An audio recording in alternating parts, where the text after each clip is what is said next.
It had been 12 years since Gao Yang transmigrated. Once, he was just an orphan, celebrating his 6th birthday with a simple cupcake gifted by the dorm keeper. That night, he made a wish just one before drifting to sleep, to one day wake up with parents by his side. When he opened his eyes again, he wasn't in the orphanage anymore. He was seated at a dining table, mid-bite, with noodles dangling from his lips. The soft morning sun warmed the cozy interior of a modest old house. In front of him was a steaming bowl of noodles. Across the table sat a gentle-looking elderly woman and a middle-aged couple. Beside him, a bright-eyed little girl, no older than 5, eagerly scooped millet porridge into her mouth. "What's gotten into you? Hurry and eat or you'll be late for school," the woman said kindly, still in her pajamas. "Want your old man to take you there?" the man asked with a smile, a toothpick between his teeth. He had a receding hairline and a hint of a beer belly, but still carried the air of the handsome man he once was. "No," the little girl pouted. "Dad's taking me to kindergarten." "Ho ho, maybe your dad can take your brother first, then take you," the grandmother chuckled, patting her head. Gao Yang sat frozen. The noodles slipped from his lips and landed on the table with a quiet thud.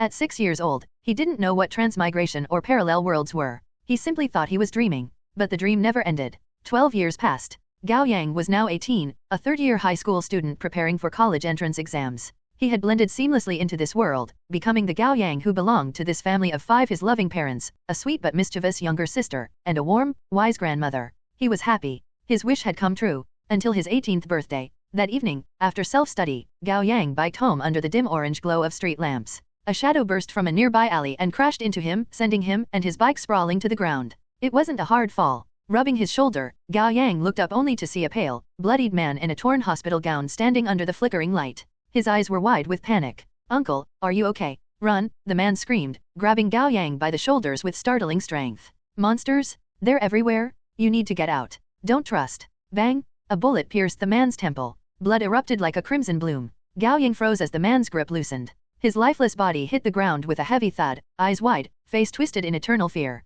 Blood pooled beneath him, soaking Gao Yang's shoes. Sirens wailed.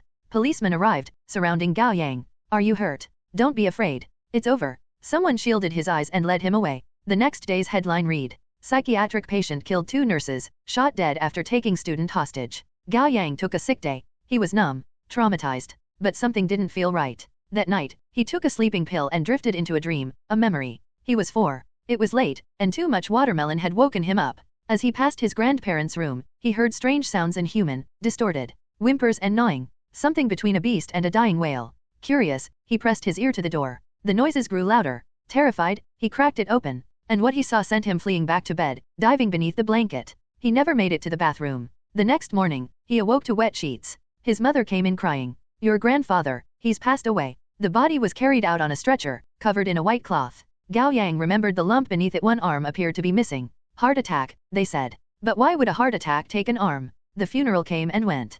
Gao Yang and his sister weren't allowed to see the body one last time. Odd, considering how deeply their grandfather loved them. That scene haunted his dreams. And in the dream, the white sheet stirred. The corpse sat up. Eyes missing, black blood oozing from every orifice. The dead man from the alley gripped his shoulders again. "Monsters? Run. Don't trust anyone." Gao Yang woke with a gasp. Morning sunlight filled his room. Traffic buzzed outside. His sister sat by his bed, blinking curiously. "Bad dream, brother? Why are you in my room? Mom told me to wake you up. You've been sleeping forever." She skipped away. Still shaken, Gao Yang grabbed his water bottle and chugged. Then his phone buzzed. He opened WeChat. And immediately spat water across the room. Long story short, this could have been the day Gao Yang finally broke free of his eternal singleness. It all began 2 days ago. His best friend, Wang Zikai, snatched his phone and sent a 300-word love confession to Li Weiwei as a prank. By the time Gao Yang found out, the message had already been read. He sent a follow-up immediately, trying to explain, but Li Weiwei didn't respond. For the next 2 days, she didn't even look his way at school. They'd grown up together, neighbors since kindergarten, and somehow kept ending up in the same schools even after moving to Li City. Fate kept them tethered like 2 points on the same thread. According to the memories of this body's original owner, he had fallen for Li Weiwei at first sight. She'd been the prettiest girl in their kindergarten class, and he'd sworn he'd marry her one day. That dream never came true, because Gao Yang had taken over the body before he could act on it. Still, Gao Yang cared for Li Weiwei. He liked her, who wouldn't? She was beautiful, kind, warm. But if he was being honest, there had never been that spark, that flutter in the chest. She was more of a quiet comfort than a raging fire. With the college entrance exams fast approaching, they'd likely part ways soon. Wang Zikai, ever the meddler, didn't want to see them drift apart, or more accurately, he was bored and decided to stir the pot. And now, 2 days later, Li Weiwei had finally replied to Gao Yang's awkward message on WeChat. "I accept your confession." Gao Yang stared at his screen, dumbfounded. But, I told you it was a prank. Did you just ignore that? Another notification came. Want to meet today? After a pause, he replied. Okay. Dewan Square, Shanqing District. 2 p.m. Gao Yang arrived breathless. Li Weiwei was already there. She wore a soft green jumper, her long hair flowing freely for once, swaying with the spring breeze. She looked radiant, brighter than the sunshine bouncing off the pavement. With one hand holding her hair back, she waved. Here, I'm here, Gao Yang. Her smile alone could outshine the season. In that moment, Gao Yang understood why his classmates hovered around her like moths to a flame. And maybe, just maybe, he had taken her for granted. Sorry I'm late, he said, jogging up. It's okay, she replied cheerfully. I went shopping with Chingling, picked up some study materials. Got 2 books for you too. Only then did Gao Yang notice the tall girl nearby, her ponytail swaying as she scrolled through her phone with one hand in her pocket. Chingling 1.67 meters tall. A sprinting athlete and Li Weiwei's best friend. Universally adored, untouchable. Gorgeous, yes, but it was her cool, untouchable aura that sent hearts racing. Her flawless skin seemed immune to sunlight, and her athletic frame toned, strong, perfectly proportioned was worthy of classical sculpture. Yet, despite her beauty, no one dared approach her. Not because of mystery but because she looked at boys the way one might look at buzzing flies. Gao Yang, for one, didn't believe she hated men. He thought maybe, she was simply a beautiful lily. Chingling suddenly looked up, catching him staring. Her icy gaze hit him like a punch. He felt like a fly hovering over something rotting.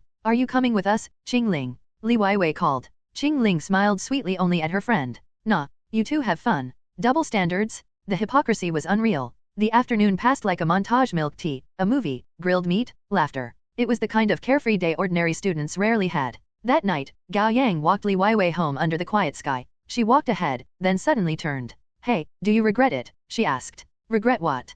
Confessing to me. Her cheeks turned pink. You've seemed distracted all day. He opened his mouth, hesitated. I thought you'd be happier after I said yes. She avoided his gaze. But, maybe it's true. Once a guy gets the girl, he realizes he never really liked her that much. That's not it, Gao Yang said quickly. The truth is, the message. Are you hiding something from me, Gao Yang? She cut in, frowning. Does it seem that way? It does. She wasn't wrong. Gao Yang's mind had been elsewhere. The scene from 2 nights ago kept replaying. He had tried to push it away, but it always returned. After a beat, he said, Can I ask you something? Li Weiwei nodded. Your grandma, she passed from a brain hemorrhage, right? Back in middle school. She did. Did you see her body? One last time. Her expression faltered. No, I was in school. By the time I got home, she had already been cremated. Of course she was, Gao Yang thought. Just like Grandpa. He had noticed it long ago. People in this world were cremated immediately. No goodbyes, no ceremonies. It felt like evidence being wiped clean. What's wrong? She asked, noticing the shift in his tone. Li Weiwei, have you ever thought maybe this world isn't as safe as it seems?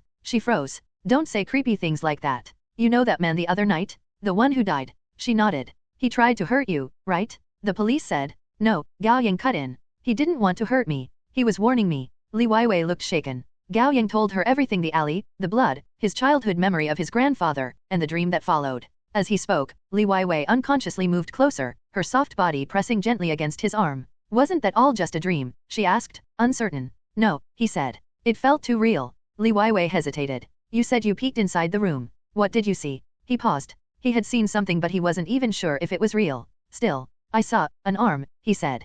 Thick as a man's thigh, covered in grey-green scales that writhed like worms. It wasn't human. Li Weiwei stiffened. An arm like this? She asked. Gao Yang blinked. A sharp pain exploded in his wrist. He looked down. Li Weiwei's delicate arm was splitting open, her flesh peeling away to reveal those same grey-green scales. They twisted and squirmed like hungry leeches. The moonlight gave them an unholy glow. The scales crawled onto his arm and burrowed into his skin, drinking deep from his blood. Li Weiwei, you. She smiled sweetly. Her other hand clamped around his throat and lifted him off the ground like he weighed nothing. The scaled limb mutated, sprouting sticky tendrils that pushed into his mouth, nose, ears, even his eyes. Agony roared through his skull like a pressure cooker about to blow. Thank you, Gao Yang, she said softly. You're my first awakener. I'll never forget you. Ever. Hey everyone.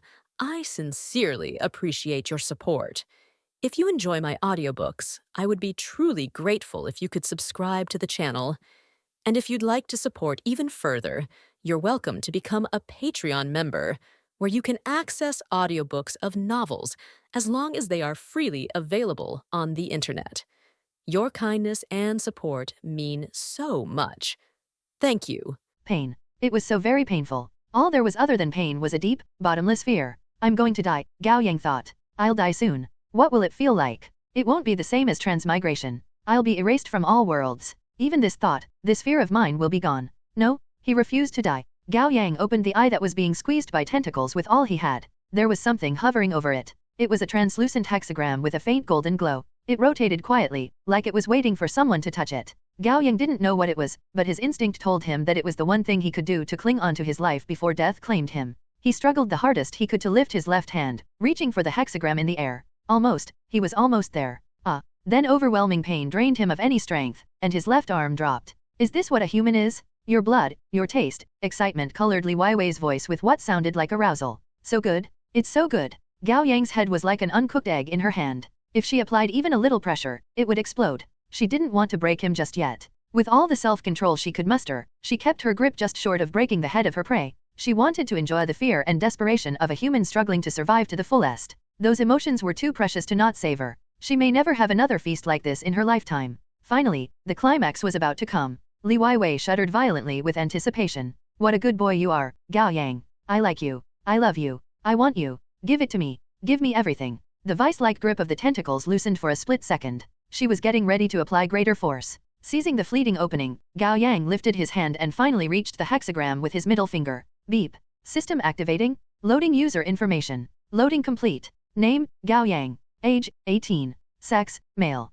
Species, human. Status, awakened. Talent, lucky. Serial number, 199. Rune type, miracle. Are you my system, or a cheat? Forget it, I'm using my talent. Gao Yang couldn't talk, but the system recognized his inner voice. Lucky is a passive talent. It cannot be used. Then what good are you? I'm dying? Help me, somebody? Access ends. System hidden. Beep. The system was gone. It all happened in the blink of an eye. The hexagram had vanished. Gao Yang wasn't able to do anything. Frustration rose in his chest, but there was no hope for him. He closed his eyes and waited for death. Strange. Why am I still alive? Why is the pain fading? Why are the tentacles crushing my head growing weak? Splash. The tentacles went slack and retracted back into Li Weiwei's arm. Freed from the suffocation and pain, Gao Yang fell onto the ground and held his neck, coughing his lungs out. Acknowledge. Cough, cough. Still coughing. He looked up. Li Weiwei's arms had gone back to normal. There was a look of befuddlement on her face, and her widened eyes brimmed with tears. Why?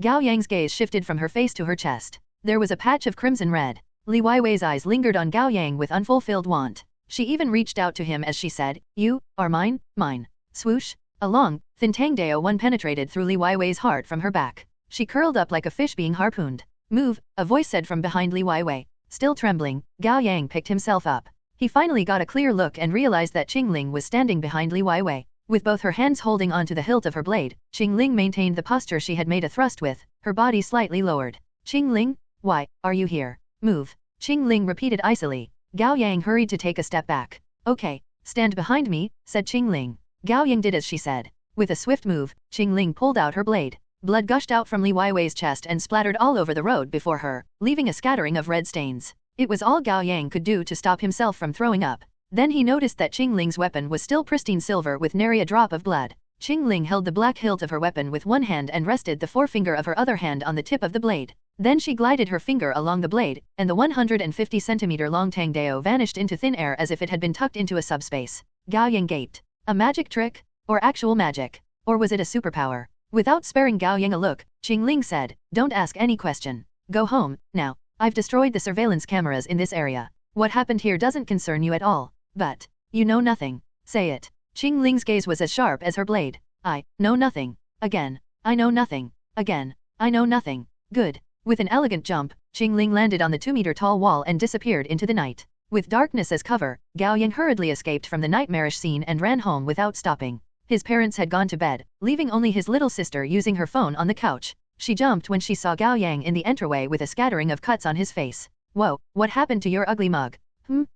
Gao Yang was so eager to come home that he forgot there were wounds on his face. "Oh, I got it." His sister came to a realization on her own. "You're cosplaying a zombie, right?" "That's right." Gao Yang played along. "That's special effects makeup for you. Looks like the real deal, right?" "It does, like a real zombie." His sister snickered. This girl. He could never tell if she meant what she said. Forget it. Everything was so sudden and unbelievable that Gao Yang was still reeling from the shock. He had enough on his plate already. First thing first, he would be in even more trouble if his parents woke up and saw him in this state. Rummaging through the cupboards in the living room, Gao Yang found a first aid kit and ran to his bedroom with it. Once he shut the door, he took some time to compose himself before taking out a bottle of antiseptics and some cotton swabs to disinfect the wounds on his face. He covered them with band-aids afterward. Then he disinfected the wounds on his arm and wrapped it with gauze. The process left him wincing in pain and his forehead covered in sweat. With his wounds all patched up, Gao Yang lay prone on his bed, exhausted. Fear and shock left no room for sorrow in his heart. Everything that happened tonight felt so surreal to him. Li Weiwei, she was the childhood friend he had known and spent time with for more than a decade. They trusted each other and had no secret between them. How could she have suddenly turned into a monster that ate people? Gao Yang would rather think that the real Li Weiwei had been eaten and replaced by a monster, like the big bad wolf that ate and impersonated the grandmother in Red Riding Hood. But was that really the case? Why would the monster talk like she was Li Weiwei, like she was merely another personality of hers? There were too many questions without answers. My wounds are throbbing. Have I been infected? Am I going to turn into a man-eating monster like her by tomorrow morning? Gao Yang couldn't calm himself down. Without him realizing it, the hexagram had appeared again, hovering quietly in the air. Gao Yang sat up and touched it. Beep.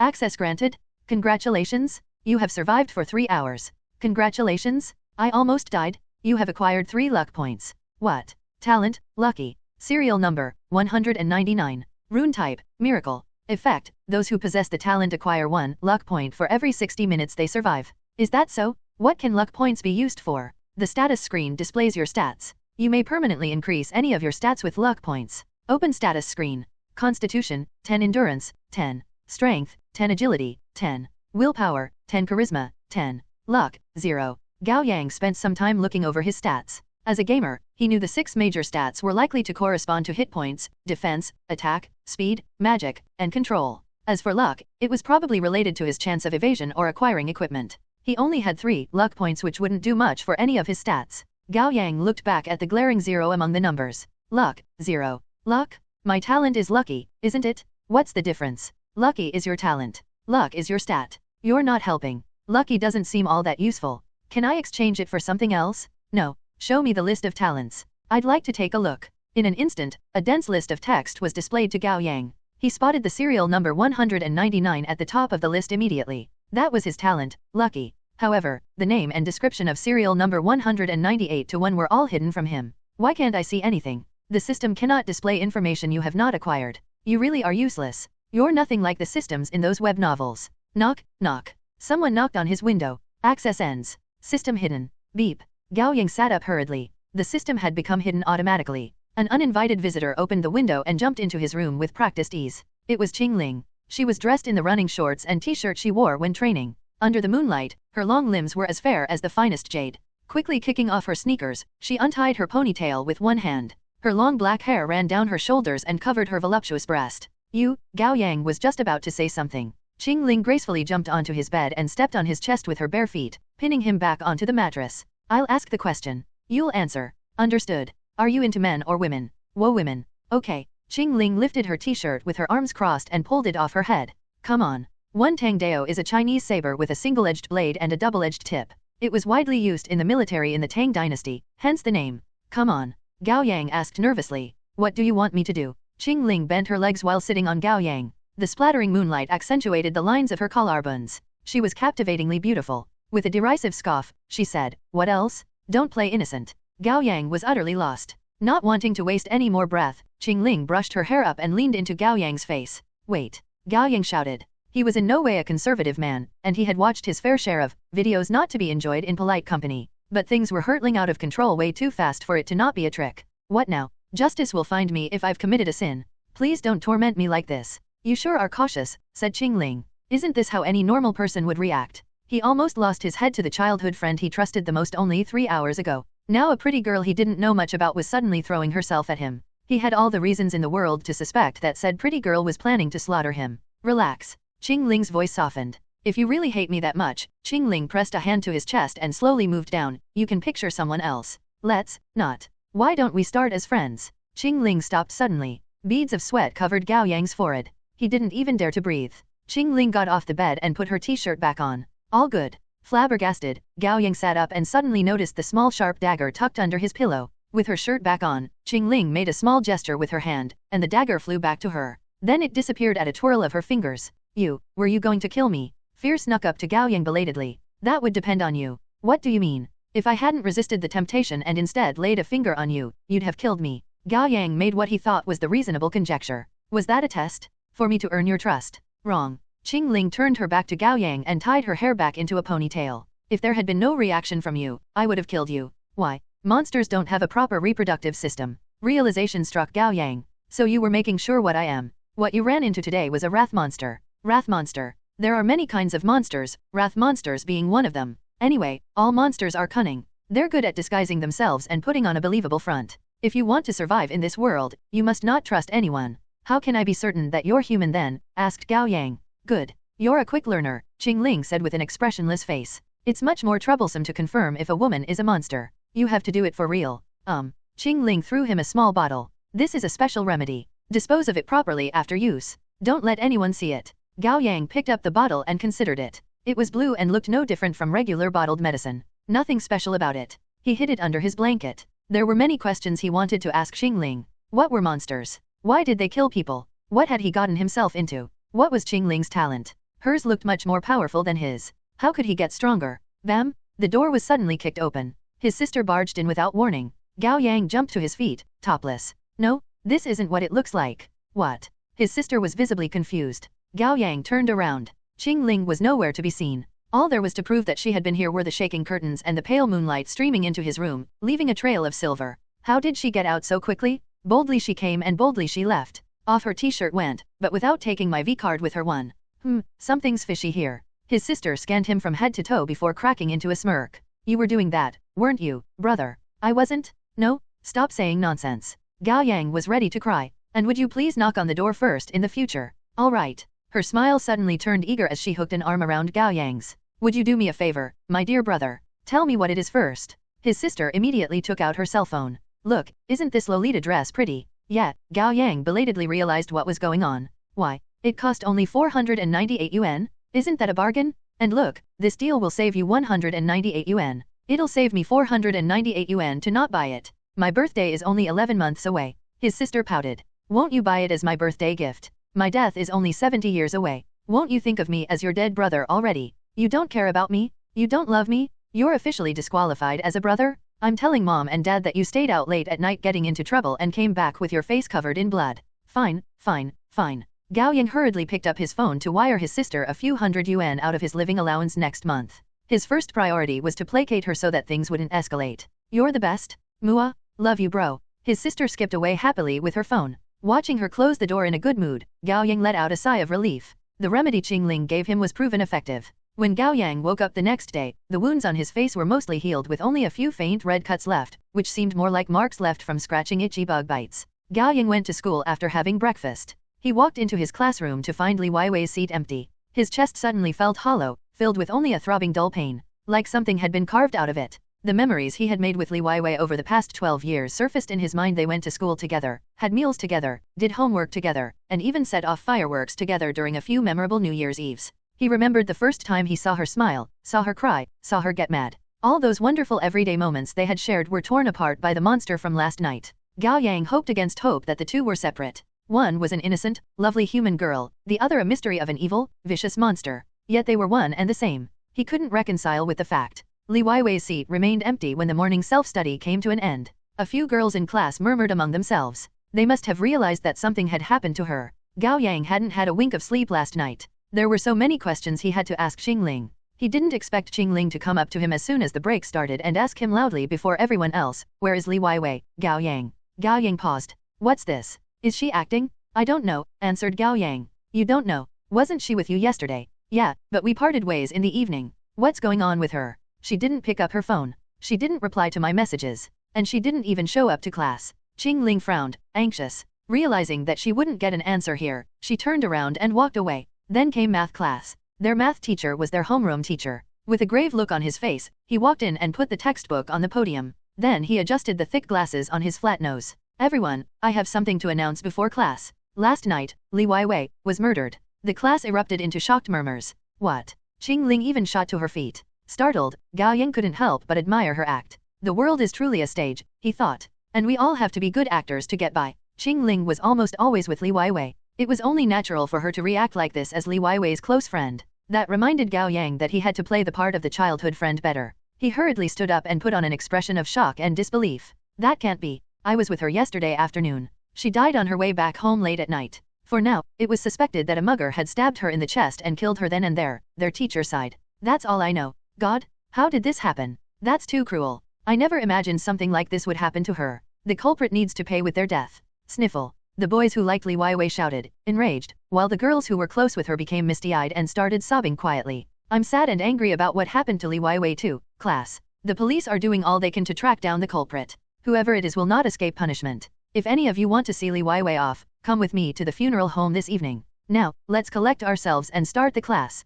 Their math teacher opened the textbook and, as if he had suddenly remembered something, said, Chingling, Gao Yang, you two go to my office. Alarm rang in Gao Yang's head. What is this about, teacher? The police are here. You just have to answer a few of their questions. Chingling rushed out of the classroom with her eyes red, like she couldn't wait to talk to the police. Gao Yang followed her out. They walked along the hallway with Gao Yang a few steps behind Chingling. After making sure that no one else was around, he caught up to Chingling and said, let's make sure our stories match. What stories? Chingling turned around, her gaze a mix of sadness and fury. About Li Weiwei. After a moment of stillness, Chingling grabbed Gao Yang by the collars. So you do know something? Did you kill her? What? Gao Yang was caught off guard. What was she doing? Did she get too lost in her character? This isn't the time for you to keep acting. Gao Yang said. Who's acting? Chingling looked dead serious. Something's wrong with you. Why didn't you walk Li Weiwei home last night? Why was Li Weiwei killed? You're involved somehow, I just knew it. What? This isn't what we've agreed on. What the heck was Chingling doing?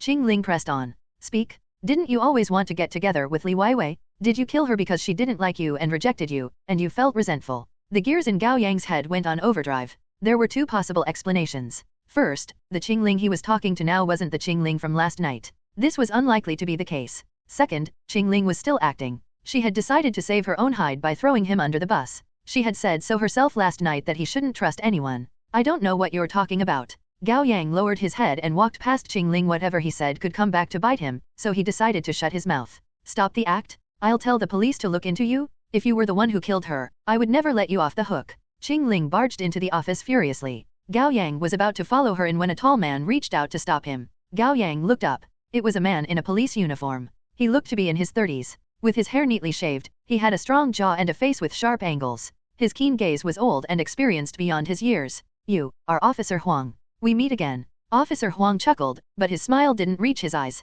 3 days ago, a police officer shot the mentally ill man and saved Gao Yang late at night. That was Officer Huang, full name Huang Qi. He patted Gao Yang on the shoulder. Follow me to another office. Gao Yang's heart sank. Prisoner's Dilemma. I'm doomed. 1. This is a play on Suze Haimo's poem on leaving Cambridge. The original has the poet waving his sleeve as he leaves without taking a patch of cloud. Office of Academic Affairs, 9 o'clock in the morning. Sit. Officer Huang sat in the Academic Affairs director's seat and leaned into the back of the swivel chair. He had his legs crossed with his hands clasped together on his abdomen. His expression was relaxed, but demanded respect. It felt like he was sitting in his interrogation room rather than another's office. Gao Yang sat across from Officer Huang with his back straight and his lips sealed. Officer Huang gave him a smile. Relax. We're alone here. I'm only going to ask you a few simple questions. Okay, Gao Yang said, but in his head, he was thinking, we being alone is exactly what makes me nervous? Did you hurt your face? Gao Yang felt around his face with feigned nonchalance. Yeah, got bitten by some bugs. Then let us get started. Officer Huang took out a notepad for taking statements. Mr. Gao Yang, what is your relationship with the victim, Li Weiwei? We met each other at kindergarten and had been close since then. We were childhood friends. Officer Huang jotted on the notepad as he continued. Yesterday afternoon, you were with Li Weiwei, weren't you? Yes. We went to the Dawan Mall for a movie and had dinner together. It wasn't until quite late into the night that we parted ways and went home. When did you part ways with Li Weiwei? Close to 11 o'clock, I think. Gao Yang knew that he shouldn't give too specific a time, or it would only make him more suspicious. It was late. Why didn't you walk her home? I did walk her for a while since we were going the same way, but she told me she would be fine walking the rest of the way herself. I didn't insist. Knowing that the surveillance cameras on the last stretch of the road had been destroyed by Chingling, Gao Yang asked on purpose, can't you check the cameras, Officer Huang? You'll see that I'm telling the truth. Officer Huang made a bemused sound, a glint flashing through his eyes. To tell you the truth, the surveillance cameras on the road where you parted ways happened to be damaged. How can that be? Gao Yang put on a look of surprise. The murder is very likely planned. Officer Huang quietly stared at Gao Yang like he was looking for a crack in his performance. Or the culprit can be someone the victim knows well. It's all speculation at this point since we haven't found the murder weapon or any witness. Is there really no clue to follow? Asked Gao Yang. Officer Huang uncrossed his legs and leaned in. Is there bad blood between Li Weiwei and any of your classmates, or is there anyone who harbors resentment for her? Gao Yang shook his head. She's a nice girl, and everyone in the class likes her. I can't think of anyone who may have a beef with her. Someone who's jealous of her, perhaps. Or anything else you can think of. Gao Yang gave it a moment of consideration before shaking his head. I can't think of anything. Officer Huang nodded. His gaze had never once moved away from Gao Yang's face. You had feelings for Li Weiwei, didn't you? Gao Yang paused. I think I did. For the investigation, I checked her WeChat messages. I saw that you had confessed to her, and she accepted it. Yes. It was our first date yesterday. I didn't know it would be our last. Gao Yang lowered his head. The sorrow weighing down on him wasn't an act. Officer Huang didn't ask any more questions. Instead, he stood up and patted Gao Yang on the shoulder, his tone seemingly suggesting something unspoken as he said,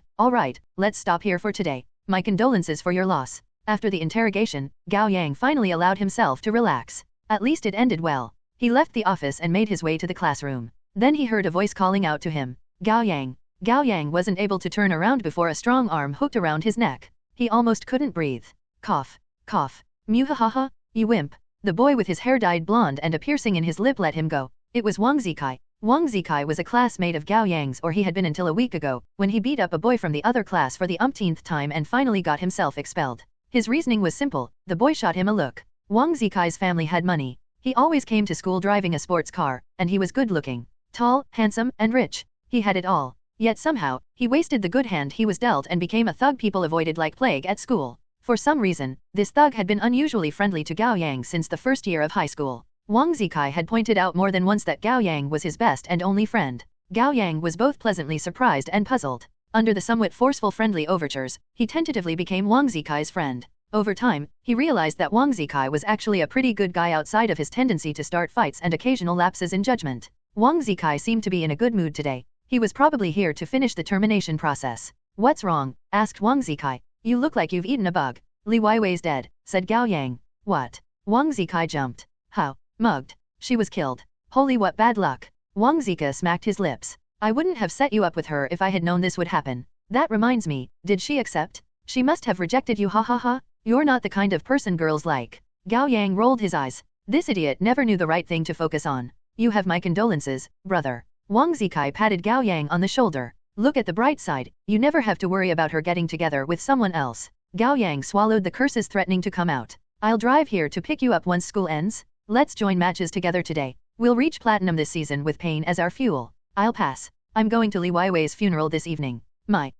Wang Zikai jumped away dramatically. You rascal, are you going to get her while her body's still warm? Piss off. Gao Yang was speechless. He was this close to kicking Wang Zikai in the butt. But that was just the way Wang Zikai was. Whatever came out of his mouth, it was never something a normal human being would say. See ya. Wang Zikai ran away waving him goodbye, leaving just as suddenly as he showed up. Funeral home, Shanqing District. 7 o'clock in the evening. Along with more than 10 classmates and their homeroom teacher, Gao Yang attended Li Weiwei's funeral. On one hand, Gao Yang did care about Li Weiwei. Although she had turned into a monster last night, he still wanted to see her off. On the other hand, he was wondering why Li Weiwei hadn't been cremated first thing after her death, which contradicted what he knew about this world. It was dim and solemn in the morning hall. Li Weiwei's photo was set up on the altar, which captured her bright beam. Her body was stored in a glass freezer coffin, embraced by a plethora of white blooming flowers. Li Weiwei's parents stood by the coffin in black suit and black dress respectively. They bowed to everyone who came up to pay their condolences. Li Weiwei's mother couldn't stop crying, while her father supported his wife with a face etched with sorrow. Their homeroom teacher led some students to pick up incense sticks to pray for Li Weiwei. Then one by one, they shook hands with Li Weiwei's parents before walking around the glass coffin once to conclude the ceremony. Gao Yang was among the students. He took the opportunity to inspect Li Weiwei's body. She was dressed in black burial shroud with makeup putting colors back onto her face. She looked no different from when she was alive, like she had merely fallen asleep. Yet this was the girl who had almost broken his head last night. Fear surged from his feet through his body, making his hair stand on end. Their teacher went up to Li Weiwei's parents to talk with them. Gao Yang's mouth was getting dry. He moved away from the attendees and went to the refreshment room on the side of the morning hall to get some water. When he opened the door, Chingling was there. Gao Yang averted his eyes and got some water without bothering her, but Chingling came up to him and asked, "What did the police ask you?" "Nothing. Tell me everything," Chingling ordered. Gao Yang looked around to make sure they were alone before saying candidly, "And now you stop acting." After a pause, Chingling asked, "Acting? What you did in the morning?" Gao Yang said with a hint of anger. "Didn't you put up quite an act then?"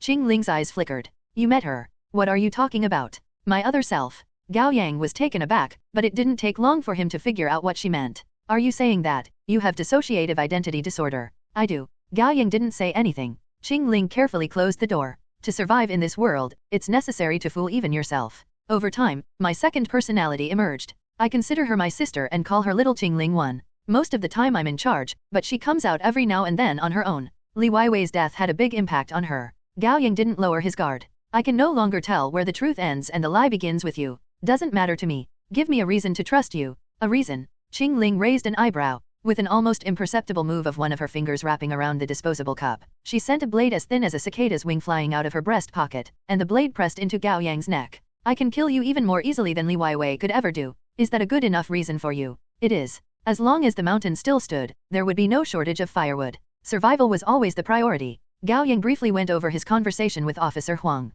Chingling fell into thought. You're clever enough to not expose yourself. It's just one cop, Gao Yang goaded. You think I can't deal with that? Chingling scoffed. You still have a lot to learn. Do you know how many monsters there are in this city alone? How many? The ratio is 10,000 to 1. 1 out of 10,000 people are monsters, Gao Yang mused. That is quite a lot. No, there is only 1 human out of 10,000 monsters. What? Gao Yang almost screamed out loud. Are you pulling my leg? No, that's impossible. Gao Yang found that hard to believe. It was so absurd that he felt numbness spreading through his scalp. That's the reality. Do you understand now? Gao Yang's hands trembled. It's already a miracle that there are 2 humans at our school. Chingling took a step toward him, her eyes steely. Your family, your friends, your neighbors, 99.99% of all the people you have encountered and will ever encounter in your lifetime, most of them are monsters of different shapes and forms. Gao Yang stood rooted to the spot. Fear coiled around him like a venomous snake. Grandma, dad, mom, sister, as well as his teacher, classmates, and friends. Everyone could turn out to be monsters, and Gao Yang had been living among them for 12 years since his transmigration. His stomach twisted. He felt bile rushing up his throat. I'll be frank with you. You're the 3rd human I've ever run into. The other 2 were stronger than I am, but they both died. Gao Yang clung to what little hope he had. That doesn't make sense. If I were surrounded by monsters, I should have been dead already. That's because you weren't aware of them. Monsters never touch an unawakened human. They only go after awakeners like us. Why? I'm not sure. Chingling shook her head. They seem to play by their own set of rules. I don't know much about them. What are you talking about? Gao Yang and Chingling both flinched. The door to the room opened. Officer Huang was standing right outside with a big smile. What do you mean by monsters? One in the original, the Chingling we know is written as, while her other personality was written as, and are pronounced the same with the former meaning spirit, and the latter meaning bird feather. The refreshment room was terrifyingly quiet. Amid the frozen air, Gao Yang could hear his heart speeding up like crazy. Shit, we've been found. He tilted his head to look at Chingling. She had an impassive look on her face, but her brain was running quickly. If Officer Huang was a wrath monster, there was no way she could win this. Of course, it wouldn't be hard for her to kill one wrath monster, but there were more than 100 people outside this room. Once she exposed herself as an awakener, all that awaited her would be death. Run? It wouldn't do her any good. Even if she fled now, she wouldn't last for more than a few days with her identity exposed. Her former companion was stronger than she was, yet they still died after accidentally exposing themselves. She had no choice but to bet on her only chance. What brings you here, Officer Huang? She asked after 3 seconds of silence. Officer Huang slowly walked up to the water dispenser and bent down to get a cup of cold water, exposing his back to Chingling and Gao Yang. Then he turned around and leaned against the table the water dispenser was placed on. It's about Li Weiwei. I planned to start the investigation with those around her, so I attended the funeral. Did you find anything? Gao Yang did his best to look eager for any updates on the case. I asked around and found something, but nothing I can tell you. Officer Huang took a sip of water and smiled. Ah, what were you talking about? It sounded quite interesting. Monsters? Rules. Gao Yang's heart sank. Of course it wouldn't be that easy. He must exhaust his options in a situation this dire.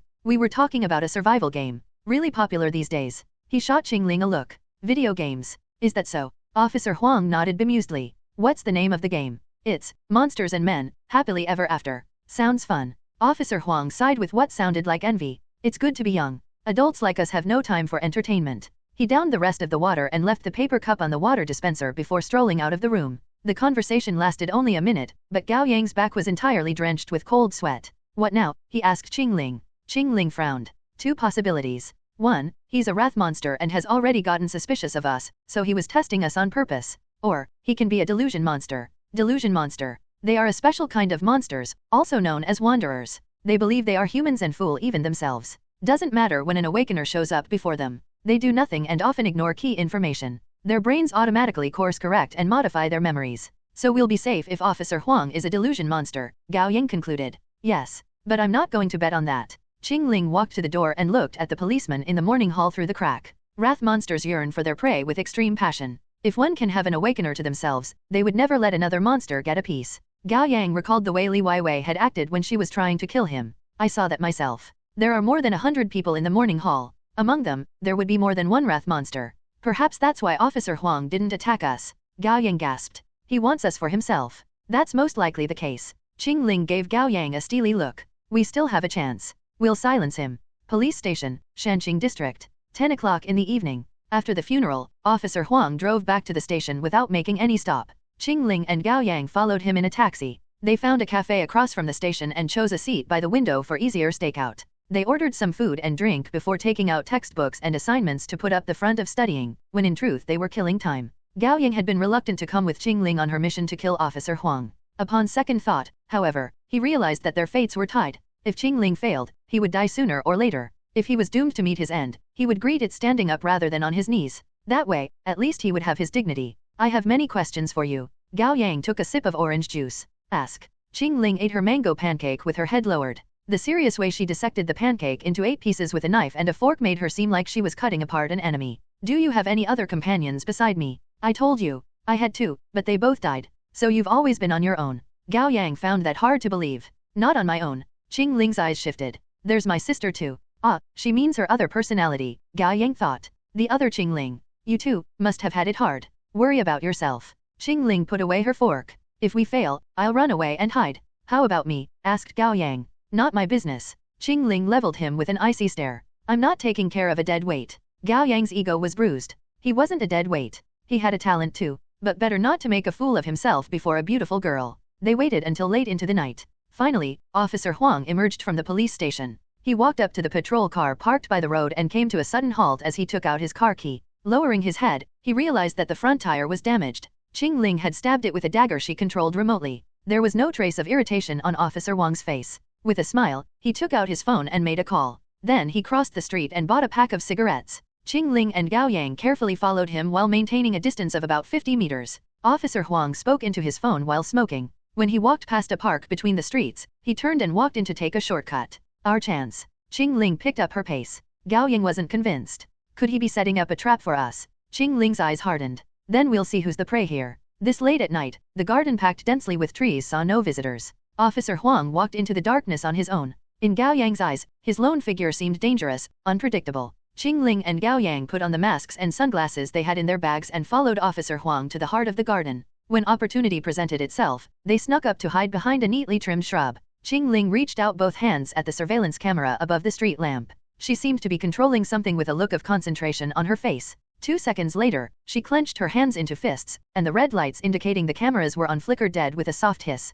Call out to him and say whatever to distract him, Chingling instructed in a low voice. I'll take care of the rest. Gao Yang was nervous. Okay. After taking a deep breath, he walked out of the shrub and quickly caught up to their target. Officer Huang. The man came to a sudden stop and turned around. Who are you? Gao Yang pulled down his mask. Ah, it's me. Officer Huang smiled at him. Gao Yang? What are you doing here so late? Gao Yang continued his performance. It's about Li Weiwei. I remembered something and wanted to tell you. That's so. Still smiling, Officer Huang walked up to Gao Yang a little hurriedly. All right. Tell me. Then his smile dropped. He whirled around and drew his gun from the holster at his waist. Bang! Officer Huang made 3 shots in a split second, so quick that Gao Yang heard only one. There were 3 bursts of sparks in the air, 2 meters away from Officer Huang. He had dropped the 3 daggers shooting toward him. However, the daggers were merely distractions. Shocked, Officer Huang realized that at some point, a figure had dived into his personal space from the left. Swoosh! Sharp, silver blade slashed at him. Pushing his reflex to the limit, Officer Huang blocked the attack with his gun, but it was sliced in half like butter, and his 2 fingers fell off like scallions. It would only take half a second for his head to part with his body as well. But it didn't happen. Long, thin blade pressed into his Adam's apple. It didn't even touch his skin, yet blood had been drawn by the powerful airflow the blade made. Chingling withdrew her Tangdao and took 2 steps back. You're not a wrath monster. Officer Huang covered the bleeding stumps where his fingers had fallen off. Pain drained his face of any color, but he was neither panicked nor afraid. How do you know? Otherwise you would have blocked my attack with your arms. Chingling glided a finger along the bloodless blade, and her weapon folded into nothingness. They are confident in their physical forms. It's their instincts. Humans are different. Humans would block my attacks with something they think is sturdy. That's right, I'm an awakener too. Officer Huang chuckled. Thanks for sparing me. Emergency Department of Shanqing 3rd Hospital, 2 o'clock in the morning. Officer Huang had his fingers sutured back and bandaged. Gao Yang and Chingling were waiting for him in the lobby. Officer Huang showed up with a smile and said, I'll write a report that you two got mugged on the street, and I got hurt trying to subdue the criminal. Gao Yang and Chingling exchanged a look wordlessly. Then Officer Huang said, hungry? Let's grab a bite. They went to a place serving malatang 1 at night near the hospital. Inside a hidden alleyway was a small stand with a blue canopy, under which was a cart carrying a tall pot of hot, spicy broth and a small LPG tank. The dim yellow light and the fragrance of the food warmed up this corner of the cold city. The owner was a man in his 60s. He was high-spirited and spoke with a booming voice. Glad to see you, Officer Huang. Oh, what happened to your hand? Occupational hazard. Doing your line of work sure isn't easy. No drinking today then. Yeah, other than that, I'll have the usuals. You got it. The old man got to work and turned to Gao Yang and Chingling. How about you two? With her usual poker face, Chingling stared at the menu and quickly came to a decision. 1 skewer each of mushrooms, winter melons, potatoes, bok choy, fish balls, imitation crab, fried gluten, and a portion each of tomatoes and sweet potato noodles. I want mine extra spicy. Gao Yang was shocked by how little she pulled herself back. Might as well enjoy this like her. I'll have the same order. The 3 of them sat beside the cart and dived into their food, surrounded by the mouth-watering smell of malatang. With a content look on his face, Officer Huang said, always nice to have a meal like this after escaping death. I thought I would never have it again. Chingling didn't say anything. Instead, she focused on chewing her potatoes. Worried, Gao Yang said, maybe we shouldn't talk about this with company, Officer Huang. Officer Huang looked up at the old man still busily cooking meat slices. Don't worry. Old man Lu is a wanderer. He ignores whatever he doesn't want to hear. Isn't that the case, old Lu? Old man Lu lifted his head. Come again. I said the pork lungs today have a good bite to it. I'll like another. A minute. Old man Lu let out a belly laugh. Gao Yang finally relaxed. Were you testing me and Chingling today? Officer Huang responded with a wry smile. I knew you are an awakener, but not your girlfriend. Not his girlfriend, Chingling said and moved on from the potato slices to the fish balls. Remember the man I killed that day? Asked Officer Huang. The one who was said to be mentally ill. Of course. How could Gao Yang forget? He wouldn't have encountered all these troubles if not for the man. He was an awakener too. Officer Huang looked remorseful. But he had thoroughly exposed himself and had no chance of surviving. It was better to send him off than letting him get tortured to death or devoured by wrath monsters. Gao Yang didn't say anything. His talent was keen smell, serial number 175. He could differentiate between humans and monsters that way. As a result, he lived in fear all day every day, and eventually, he had a mental breakdown. Officer Huang stared at the steaming pot of broth, waiting for the pork lungs to be served with what almost seemed like religious devotion. He smelled that you were human. That was why he told you to run. If I hadn't shot him, you would have gotten dragged into the mess as well. Thank you, Gao Yang said, his voice britly tense. It's what I should do. We are all on the same boat after all. Talk about talent. Gao Yang licked his lips. Does every awakener come with different talents? Of course, said Officer Huang. My talent is God of Firearms, serial number 41. It grants me proficiency in guns and allows me to make shots quickly without ever missing. What do you think my talent is then? Asked Gao Yang. Officer Huang snorted. You've been hiding your power very well. How would I know without a talent for investigation? Your girlfriend's talent is probably metal, serial number 20. It allows her to manipulate all metal elements. Not his girlfriend. Chingling had finished the fish balls and were now getting to mushrooms. Officer Huang shot Chingling an envious look. She probably also has God of Blades, serial number 32. No regular person can wield blades with such finesse and power. You can have multiple talents, asked Gao Yang. Humans gain one talent as soon as they awaken. We can acquire more along the way, but to this day, I still haven't figured out the mechanisms behind it. How do you know so much about this? Gao Yang was curious. Did Officer Huang have a system too? It didn't seem like it. I've been alive for longer than you two, and I'm a police officer. I have more ways to access information. Officer Huang smiled. In fact, I've seen the full list of talents. And from my own personal experience, the list seems accurate. How many talents are there? Chingling was now eating bok choy. There are 199 in total. In theory, the smaller the number, the more powerful the talent. Officer Huang gave Chingling another envious look. You're strong. Gao Yang held on to his broken heart. My talent serial number is 199, the very bottom. No wonder I can't do anything. Lucky my ass. Chingling put away her chopsticks, bok choy already finished. Give me the list. I don't have one. Officer Huang pointed at his own head. It's all here. Then tell me. Tell you. Officer Huang lifted the corners of his mouth. I can do that. But you want something in exchange. Gao Yang guessed. Of course. There's no free meal in this world. His smile seemed loaded with meanings. Other than the malatang, of course. One street food common in China. It's like a spicy hot pot where the customers can choose the ingredients, and the ingredients will be cooked in a spicy broth for them, usually on skewers. How about this? Do me a favor, and I'll tell you all the talents after serial number 50. Holding chopsticks with his left hand, Officer Huang picked up a piece of spinach that was just the right degree of doneness. In addition, I'll answer one of your questions, no strings attached. It can be anything you want to know as long as I have the answer. What's the favor? Asked Chingling. You have to agree to the deal first. Officer Huang smiled. Nothing difficult, and I promise your life won't be in danger. Chingling didn't respond. Gao Yang stayed quiet as well. He knew he was in no place to negotiate with Officer Huang. He might as well keep up the image of being mysterious and secretive. You must know that humans are only 1 out of 10,000 of the population. That tells you how dire our situation is. Officer Huang let out a deep sigh. We're all orphans in this world, abandoned by God. Chingling hesitated, still not opening her mouth. Gao Yang followed her lead. Officer Huang spoke like a shepherd guiding lost sheep. To survive in this world shrouded in mysteries, I believe you need powerful talents as well as a good grasp on the rules. The more you know, the better. He seemed to be gazing into the distance, but his tone was firm. I can assure you that my information is worth more than a fortune. It's a bargain for you? Deal. The answer tumbled out of Gao Yang's mouth. His reasoning was simple, the man had gotten to such length to entice them. It was better to accept the deal first. They could always go back on their words. Chingling shot Gao Yang a glare, but didn't say anything in opposition. Smart boy. Officer Huang was pleased. He took out a stack of post-it notes and a pen from the pocket of his uniform. There were a quick succession of rustling noises as he wrote 3 notes. Don't blame me for being stingy. I can't trust you fully just yet. We've been birthed into this hell. It's all we can do to survive with all we have. He folded the notes and handed them to Chingling. When she reached out to take the notes, he pulled back quickly. Remember, unfold the first note during your evening study tomorrow. After you do what's said on the note, read the second one. Then you will finish the task and read the third. You must follow my words to the T. Chingling took the notes and tucked them into the breast pocket of her school uniform. I'm going to ask 2 questions once this is done. Deal. I'll contact you after everything. Officer Huang stood up and took out his phone. Old Lu, check, please. When Gao Yang returned home at midnight, he wasn't the same person he had been. Knowing the staggering ratio between humans and monsters, he had trouble looking at his once warm and loving family the same way. According to what the owner of the body had witnessed that night when he was 4, Gao Yang was pretty certain that his grandfather was a monster, though he wasn't sure what kind he was. And since his grandparents shared a room, his grandmother was most likely a monster as well. As for his father, mother, and sister, Gao Yang had to stop himself. He so wished that his family would turn out to be all humans, even though the chance of that being the case was akin to winning the lottery. Still, he couldn't give up on the hope, no matter how slim. At the end of the day, they were family he had been with every day for the past 12 years. If he hadn't run into the man the night of his 18th birthday, if he had simply led a life of ignorance into adulthood, started a family, and eventually met a peaceful end, perhaps he would have been happier. There was nothing pitiful about living in lies and falsehood as long as he had never woken up from the dream, but that was merely wishful thinking.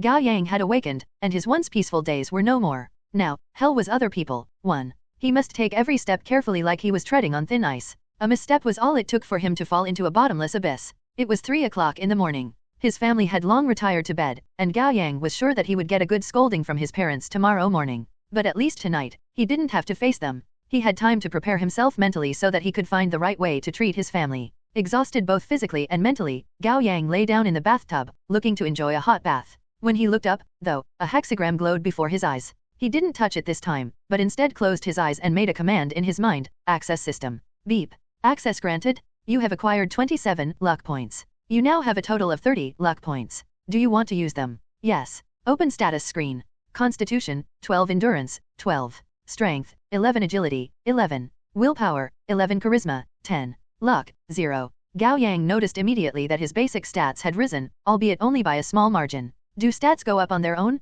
Stats will fluctuate according to your physical abilities and condition. You have gone through a productive day and become a little stronger than you were yesterday. Then if I do 100 push-ups, 100 sit-ups, 100 squats, and run 10 kilometers every day for 3 years until I go bald, would I become the strongest man on earth? 2. In theory, you will become physically stronger, but you may also suffer muscle sprains, knee degeneration, and any other problems. Then how do I get stronger? Use luck points to permanently increase your stats. And different talents will grant permanent bonuses to different stats. How's Chingling's talent? God of Blades. Talent, God of Blades. Serial number, 32. Rune type, damage. Max level God of Blades, proficiency in blade weapons, damage output of blade weapons *3, chance of physical guard break is 91.4%. Stats bonuses of max level God of Blades, Constitution plus 400, Strength plus 800, Agility plus 1000, Charisma plus 400. What about God of Firearms? Talent, God of Firearms. Serial number 41. Rune type, damage.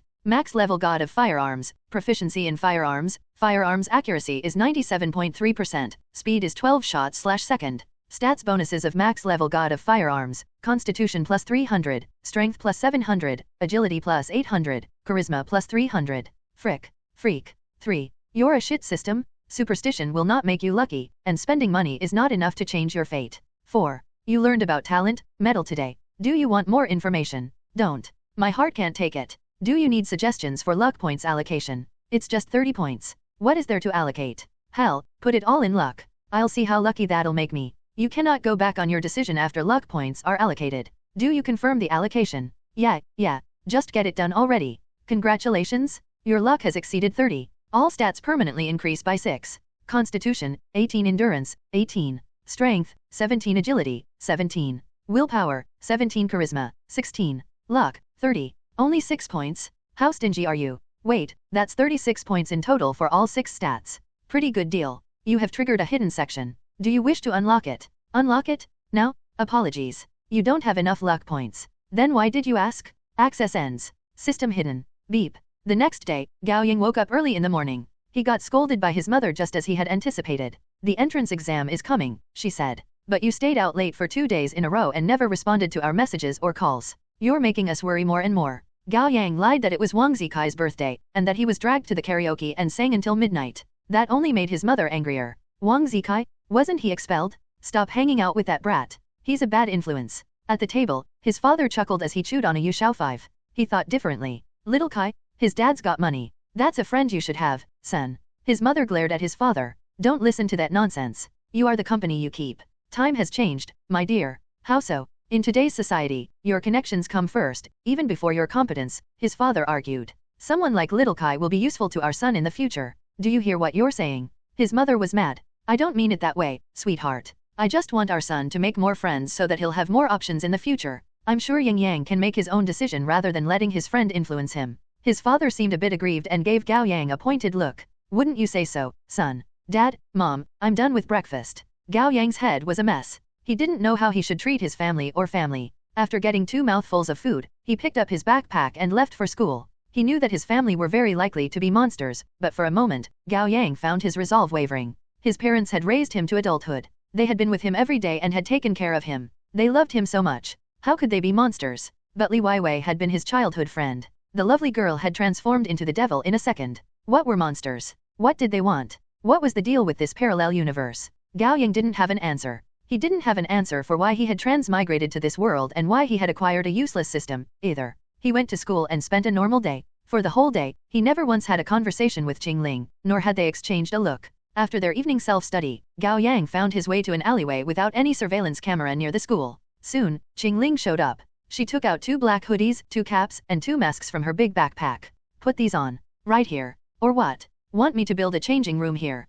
Chingling was already taking off her uniform as she spoke. She was so quick that she took off her top in a matter of seconds like a snake shedding skin, revealing her fair neck and sensual collarbones. Gao Yang hurriedly turned his back to her and awkwardly took off his clothes. 3 minutes later, they had both changed into black hoodies and pulled on the hoods. They put on caps on top of that and covered their faces with masks. Before they set out for their mission, Chingling took out the first note from her pocket and unfolded it. One a famous line from Jean-Paul Sartre's play No Exit, referring to the struggle of being subject to the scrutiny of others without escape. 2 a reference to the manga/anime One Punch Man. 3 in the original, Gao Yang said, ...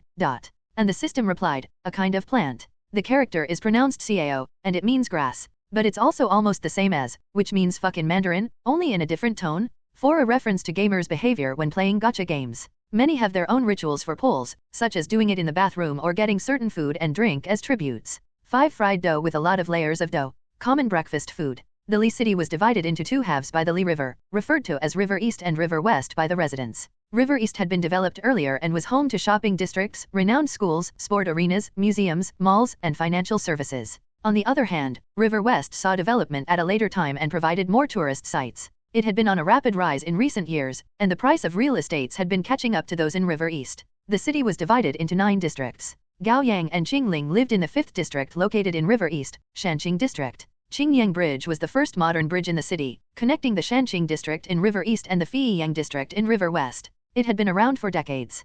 Compared to the other bridges built afterwards, it was akin to an old man nearing his end. The structure itself was weathered and hadn't been maintained for years. It usually didn't see much traffic, but after 12 o'clock in the evening, there would be more trucks taking the route. It was carriers' first pick for long-distance transportation since going to the other side of the river via the bridge would mean going past one less toll. Late at night, Gao Yang and Chingling found themselves under the east side of the Qingyang Bridge. Every now and then, there would be a thunderous rumble of trucks speeding along the bumpy road overhead. Gao Yang was worried that the bridge might collapse. Chingling sat on the river levee with her legs crossed, concentrating on her search. The first note said the following: go to the east side of the Qingyang Bridge and look for something with your talent, metal. Soon, Qingyang opened her eyes. Found it. That should be it. Gao Yang wanted to ask what it was and where it was, but he didn't want to seem like an idiot. Thus, he stayed by her side and said nothing. Chingling got off the levee and reached both hands toward the river below her. Her brows furrowed after a short moment. What is it? Asked Gao Yang. It's a little far. Get over here and hold on to me. How?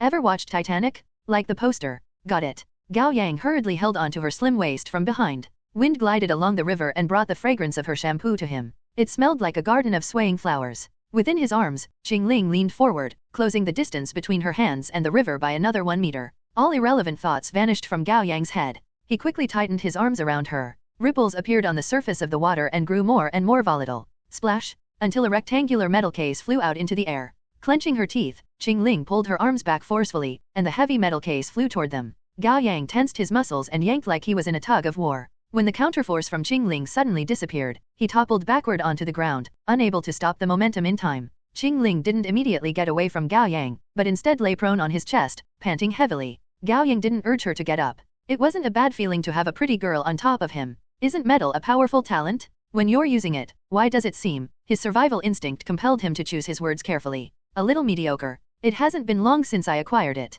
The level is still low. Chingling rolled to the side and got up. At the moment, I can detect metal at a maximum range of 20 meters, control metal at a maximum range of 10 meters, and I can manipulate metal with a maximum weight of 10 kilograms. That thing is way over my limit. Gao Yang made a mental note to himself, even the greatest talent would be limited by its level. A low-level powerful talent could be less useful than a high-level weak talent. Chingling walked up to the metal case and pulled out a dagger to cut the thick layer of waterproof tapes. Gingerly, she opened the lid. Gao Yang moved closer and was shocked by what he saw. Inside was a black sniper rifle. The disassembled parts were tucked neatly in the case. Under the moonlight, the black finish of the metal components had a dangerous and alluring shine to it. The system inside his head made a timely appearance. Do you wish to inspect the unknown item with 1 luck point? Do it. M82 AI semi-automatic anti-material rifle. Paired with 12.7mm rounds with a cartridge of 10 loads. The effective range is 1,800 meters. The gun weighs 14 kilograms. Gao Yang's stomach twisted. They were going to kill someone. Not even Officer Huang would be able to acquire a sniper rifle like this on such short notice.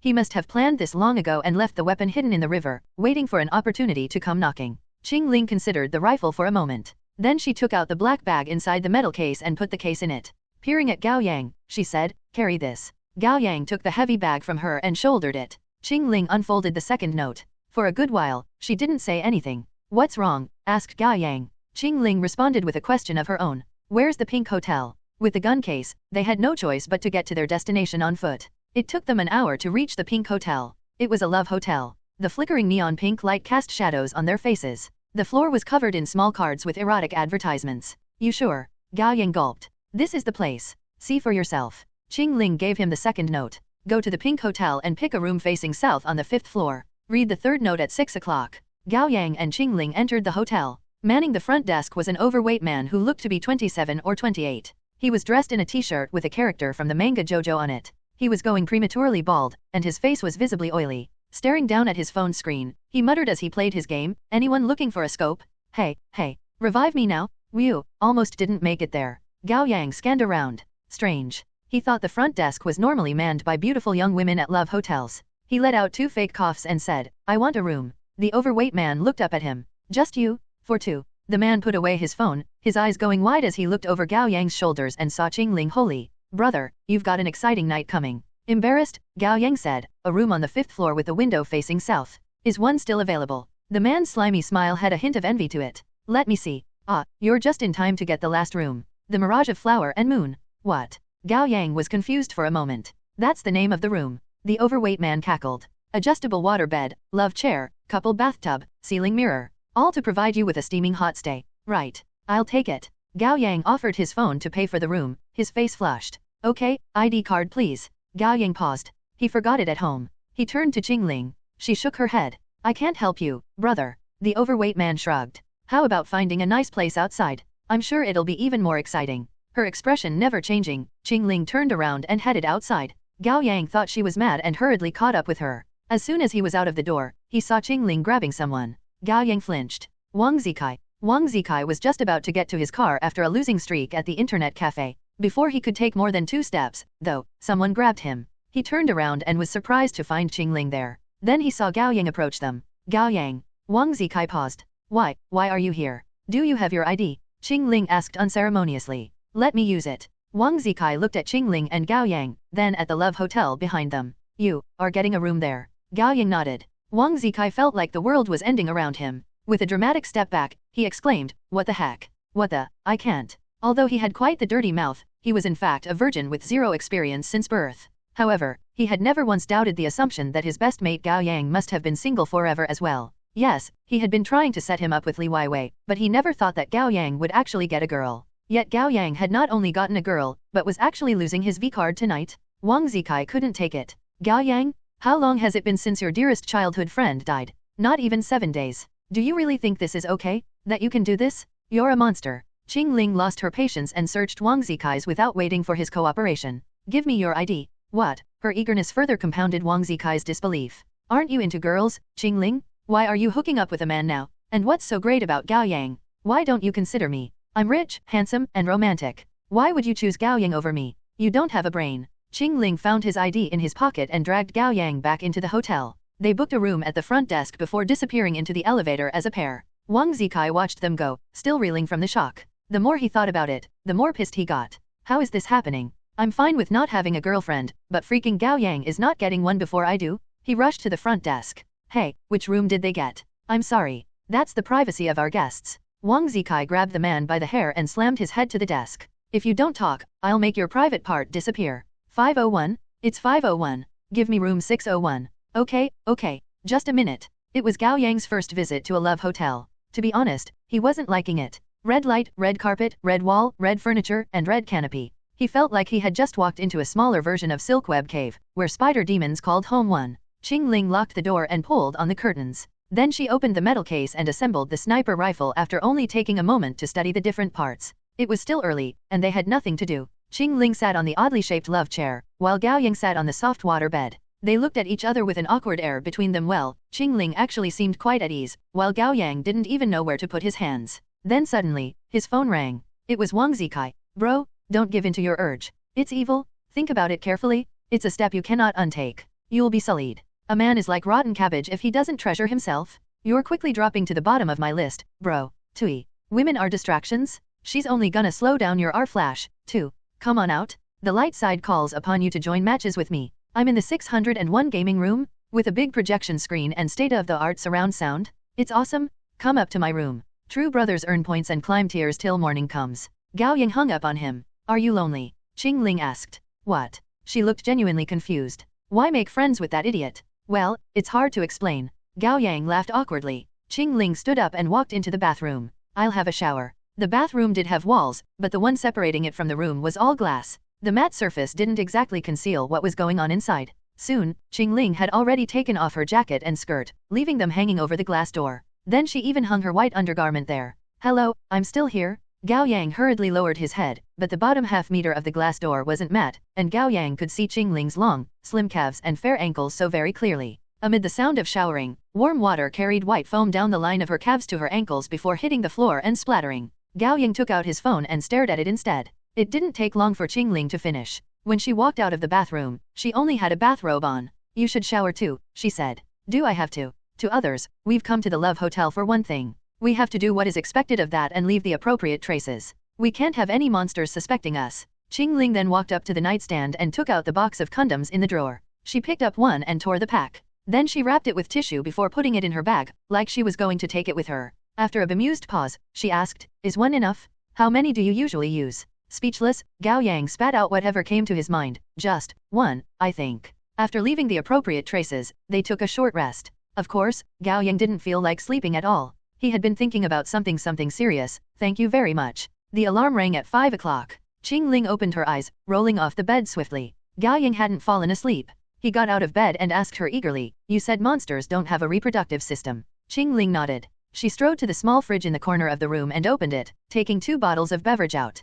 One she threw to Gao Yang, the other she opened and drank from. "I have a question." Gao Yang fidgeted with the bottle in his hand. "Isn't Officer Huang married?" Chingling nodded and waited for him to finish his thought. According to the ratio of humans to monsters, it would be more likely for his wife to be a monster, right? Yes. Then wouldn't they notice something wrong when they had sex? Chingling took another sip of her drink. Monsters do have genitals. They might not have real human reproductive organs, but they can mimic it. There are differences, though. Mimic it? Differences. Chingling said without a hint of coyness, "I awakened when I was quite young. The first human I knew was my cousin. And he slept with many girls until one day, he slept with a human girl and realized things felt different. That was how he awakened." Gao Yang wondered what he should say about that. It seemed like playboys always got their reckoning. Chingling's cousin wouldn't have died if he hadn't awakened. Chingling nodded. "He told me that if I had never had sex with a human, I would never notice no matter how many times I've had sex with monsters. One true experience, though, and I'll notice the difference." "So, you have experience." Gao Yang swore he was only curious about this from an academic standpoint.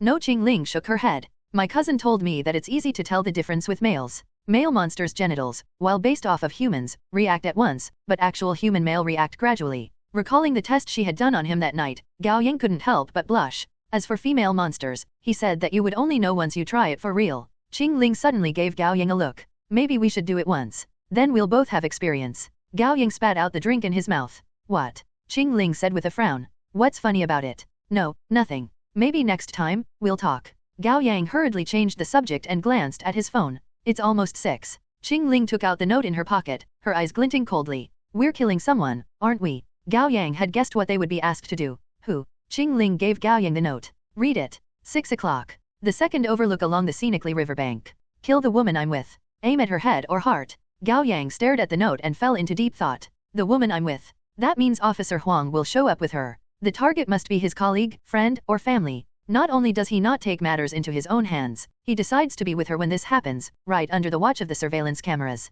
He must be looking to create a perfect alibi while someone else does the dirty work so that he won't be suspected." There had to be more to the story. Chingling parted the curtains and pushed the love chair to the window, setting up the sniper rifle. With her head tilted, she pressed her right eye to the scope. She painted quite the picture with only a bathrobe wrapping around her slim and tall body while she perched on the love chair, aiming a sniper rifle. After a while, Chingling said, "Target sighted." Gao Yang moved closer. "Let me see." Through the scope, Gao Yang observed the second overlook along the Li River. Under the soft, clear morning sunlight, a bookish woman stood on the platform. She looked over at the scintillating river in a long red dress with a white shawl around her shoulders. Then Officer Huang showed up in sportswears, a towel on his shoulder. He stopped at the overlook, and the woman turned to give him the bottle of water in her hand, her smile gentle. Officer Huang took the bottle. The woman picked up the towel on his shoulder and wiped his sweat for him like it was the most natural thing in the world. After a short conversation, Officer Huang took the towel back and kept running. It seemed that he was going another lap or two. The woman lovingly watched him go before turning back to the riverview. "His wife?" asked Gao Yang. Chingling nodded. She had come to the same conclusion. His wife may have noticed his identity, or at least questioned it. Officer Huang decided to take her out. He had us do it for him just in case. Click. With the rifle set up, Chingling said, "Leave it to me." Gao Yang didn't respond.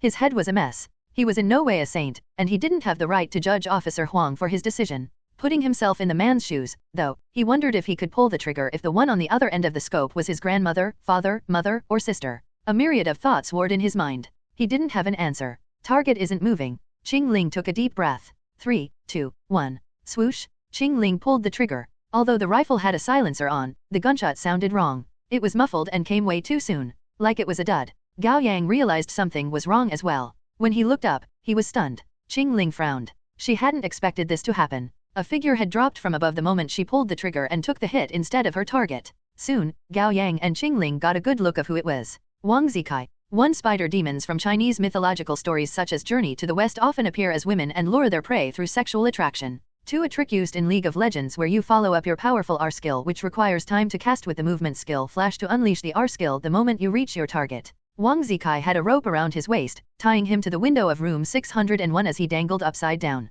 The bullet had hit him in the chest squarely. Chingling sprung to action, manipulating her dagger to cut the rope before catching Wang Zikai and dragging him into the room. She turned around and shouted at Gao Yang, "Snap back to it. Give me a hand." 1 minute ago. After losing 3 ranked matches in room 601, Wang Zikai was hit with a sudden feeling of suspicion. Gao Yang was famously terrible with girls. He had failed to win over his childhood friendly Weiwei over the many years they had known each other, yet he was now getting together with Chingling, the goddess of their school, and came straight to a love hotel? That didn't make any sense. There must be something else going on between them. Were they here to study? No, that wasn't it. Chingling was a student athlete. Scores didn't matter that much to her. She could still enter college through recommendation. On the other hand, Gao Yang did get decent scores, but he was never the competitive kind and wouldn't study in secret. Wang Zikai lay flat on the floor and pressed his ear to it for quite a while. It was too quiet downstairs. It didn't sound like anything exciting was going on. And no one could do the do for the entire night. Gao Yang could have given him a call back after he'd had his fun. That meant only one thing. This fucker found a new ranking partner? He's casting me away because he thinks I suck at the game? He must be playing an exciting match with Chingling right now. Damn him. Unforgivable. That prick will never admit it if I just confront him, thought Wang Zikai, and a plan took shape in his mind. He used the bondage rope he found in the room to tie himself up. He was going to scale down from the 6th floor window and catch Gao Yang in the act. He slowly lowered himself. Just when he was going to reach the window of room 501, the curtains parted slightly, and what looked like a gun barrel pushed out. What the hell? Wang Zikai didn't have time to think about it before his foot slid off the condenser unit, and he fell. White-hot pain hit his lungs the next second, and his vision went dark. Wang Zikai lay on the carpet with blood gushing out of his chest. He had already lost consciousness. He's losing a lot of blood, said Chingling. Get something to press it with. Gao Yang rushed into the bathroom and grabbed a thick towel. As soon as he covered Wang Zikai's chest with it, his blood dyed the bottom of it red. Taking a bullet from a sniper rifle at such close distance would have left a huge hole in a normal human's chest, yet Wang Zikai seemed to have only suffered a regular shot. He was a monster, no doubt. What do we do? Asked Gao Yang. I don't know. Chingling didn't expect the idiot to barge in suddenly and throw a wrench in their plan. We have to save him, Gao Yang said determinedly. Chingling argued. I'm not letting you get both of us killed. Then what else can we do? Leave the body here? It's on record that we booked this room. We'll be found out sooner or later. Gao Yang steadied his breathing to calm himself down. He is most likely a delusion monster. Delusion monsters, or wanderers, thought they were humans and might never realize the truth even until their death. Chingling's eyes flickered. She seemed to waver for a moment, but her gaze soon became icy again. She conjured a dagger in her hand. No, we can't take the risk. We'll both die if he isn't a wanderer. Her cousin died because he went soft on what he thought was a wanderer. Gao Yang knew that he couldn't convince her, he couldn't even convince himself. Kindness to an enemy was cruelty to himself. After a moment of silence, he clenched his teeth and looked away. Someone knocked. Flinching, Gao Yang hurriedly grabbed the blanket on the water bed and covered the unconscious Wang Zikai with it. Chingling shot to her feet and strode up to the door, opening it by a crack. Who is it? It was the overweight man from the front desk. With an agitated look on his face, he lowered his voice and said, "Let me in." Why? Chingling stared at him cautiously. He looked around before lowering his voice further like he was telling a secret. I know everything that happened in the room. I'm an awakener too. Let's take this inside. Chingling took 3 seconds to weigh their options. Between killing the man then and there and letting him into the room, she picked the latter. The overweight man pressed both hands on Wang Zikai's chest. Chingling had already removed the bullet from his lungs. Green energy surrounded the overweight man's hands. An endless stream of green particles entered Wang Zikai's chest, stopping the bleeding and stitching back together the flesh torn apart by the bullet, slowly but surely. After 5 minutes, the emergency treatment was done. The man plopped down on the floor with a groan, his body drenched in sweat like he had taken a bath. Panting heavily, he felt like he was half dead from the ordeal. Good thing that he's a monster.